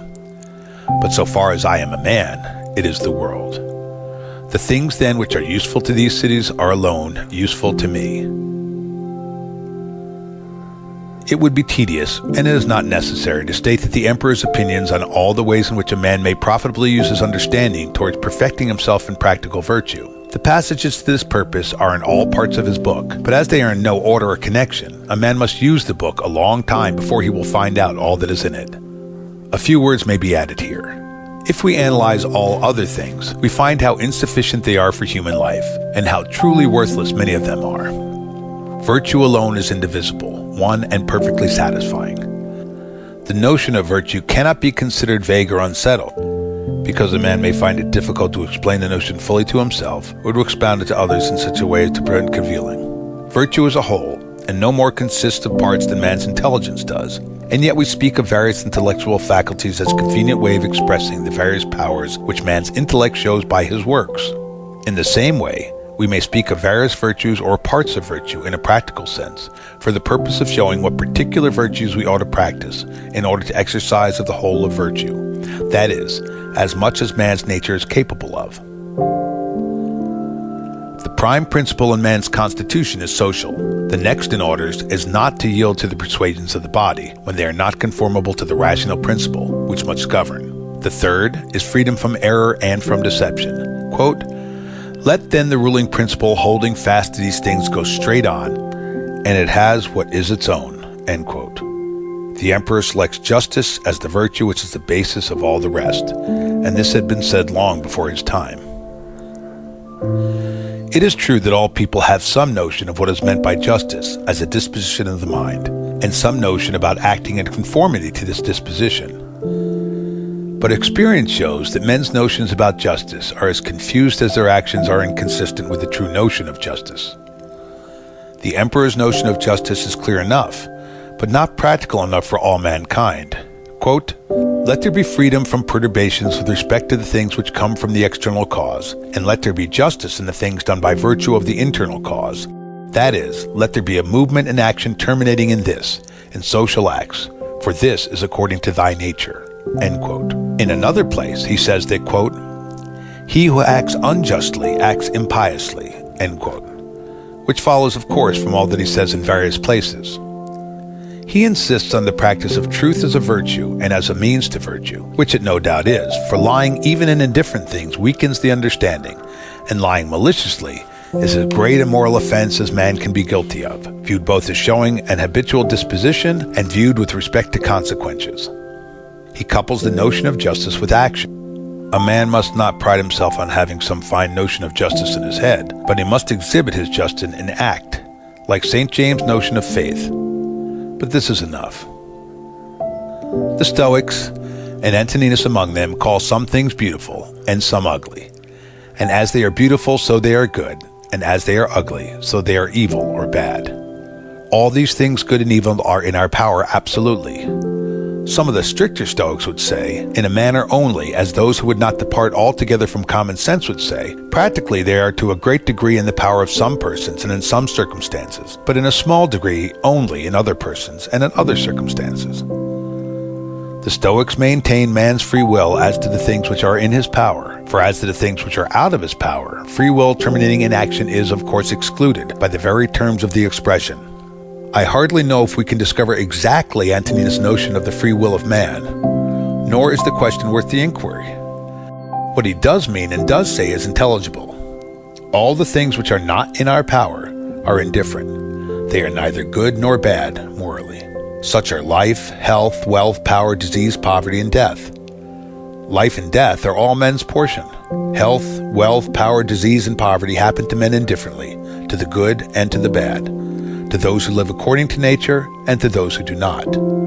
Quote, "Life, says the emperor, is a warfare and a stranger's sojourn, and after fame is oblivion." End quote. After speaking of those men who have disturbed the world and then died, and of the death of philosophers such as Heraclitus and Democritus, who was destroyed by lice, and of Socrates, whom other lice, his enemies, destroyed, he says, quote, "What means all this? Thou hast embarked, thou hast made the voyage, thou art come to shore, get out. If indeed to another life there is no want of gods, not even there. But if to a state without sensation, thou wilt cease to be held by pains and pleasures, and to be a slave to the vessel which is as much inferior to that which serves it as superior, for the one is intelligence and deity, the other is earth and corruption." End quote. It is not death that man should fear, but he should fear never beginning to live according to his nature. Every man should live in such a way as to discharge his duty, and to trouble himself about nothing else. He should live such a life that he shall always be ready for death, and shall depart content when the summons comes. For what is death? Quote, "A cessation of the impressions through the senses, and of the pulling of the strings which move the appetites, and of the discursive movements of the thoughts, and of the service to the flesh." End quote. Death is such as generation is, a mystery of nature. In another passage, the exact meaning of which is perhaps doubtful, He speaks of the child which leaves the womb, and so he says the soul at death leaves its envelope. As the child is born or comes into life by leaving the womb, so the soul may, on leaving the body, pass into another existence which is perfect. I'm not sure if this is the emperor's meaning. Antoninus' opinion of a future life is nowhere clearly expressed. His doctrine of the nature of the soul of necessity implies that it does not perish absolutely, for a portion of divinity cannot perish. The opinion is at least as old as the time of Epicharmus and Euripides. What comes from the earth goes back to the earth, and what comes from heaven, the divinity, returns to him who gave it. But I find nothing clear in Antoninus as to the notion of the man existing after death, so as to be conscious of his sameness with the soul which occupied his vessel of clay. He seemed to be perplexed on this matter, and finally to have rested in this, that God or the gods will do whatever is best and consistent with the university of things. Nor, I think, does he speak conclusively on another Stoic doctrine, which some Stoics practice, the anticipating the regular course of nature by man's own act. The reader will find some passages in which this is touched on, and he may make of them what he can. But there are passages in which the emperor encourages himself to wait for the end patiently and with tranquility, and certainly it is consistent with all his best teaching that a man should bear all that falls to his lot and do useful acts as long as he lives. He should not therefore abridge the time of his usefulness by his own act. Whether he contemplates any possible cases in which a man should die by his own hand, I cannot tell, and the matter is not worth a curious inquiry, for I believe it would not lead to any certain result as to his opinion on this point. I do not think that Antoninus, who never mentioned Seneca, though he must have known all about him, would have agreed with Seneca when he gives as a reason for suicide that the eternal law, whatever he means, has made nothing better for us than this, that it has given us only one way of entering life and many ways of going out of it. The ways of going out indeed are many, and that is a good reason for a man taking care of himself. Happiness was not the direct object of a Stoic's life. There is no rule of life contained in the precept that a man should pursue his own happiness. Many men think that they are seeking happiness when they are only seeking the gratification of some particular passion, the strongest that they have. The end of a man is, as already explained, to live conformably to nature, and he will thus obtain happiness, tranquility of mind, and contentment. As a means of living conformably to nature, he must study the four chief virtues, each of which has its proper sphere: wisdom, or the knowledge of good and evil; justice, or the giving to every man his due; fortitude, or the enduring of labor and pain; and temperance, which is moderation in all things. By thus living conformably to nature, the Stoic obtained all that he wished or expected. His reward was in his virtuous life, and he was satisfied with that. Some Greek poet long ago wrote, quote, "For virtue only of all human things takes reward not from the hands of others. Virtue herself rewards the toils of virtue." End quote. Some of the Stoics indeed expressed themselves in very arrogant, absurd terms about the wise man's self-sufficiency. They elevated him to the rank of a deity. But these were only talkers and lecturers, such as those in all ages who utter fine words, knowing little of human affairs and caring only for notoriety. Epictetus and Antoninus, both by precept and example, labored to improve themselves and others.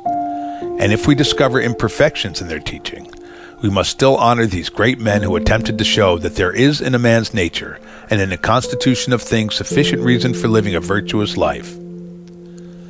It is difficult enough to live as we ought to live, difficult even for any man to live in such a way as to satisfy himself, if he exercises only in a moderate degree the power of reflecting upon and reviewing his own conduct. And if all men cannot be brought to the same opinions in morals and religion, it is at least worthwhile to give them good reasons for as much as they can be persuaded to accept. End Meditations of Marcus Aurelius Antoninus, Section 14, The Philosophy of Antoninus by George Long. End of Meditations of Marcus Aurelius.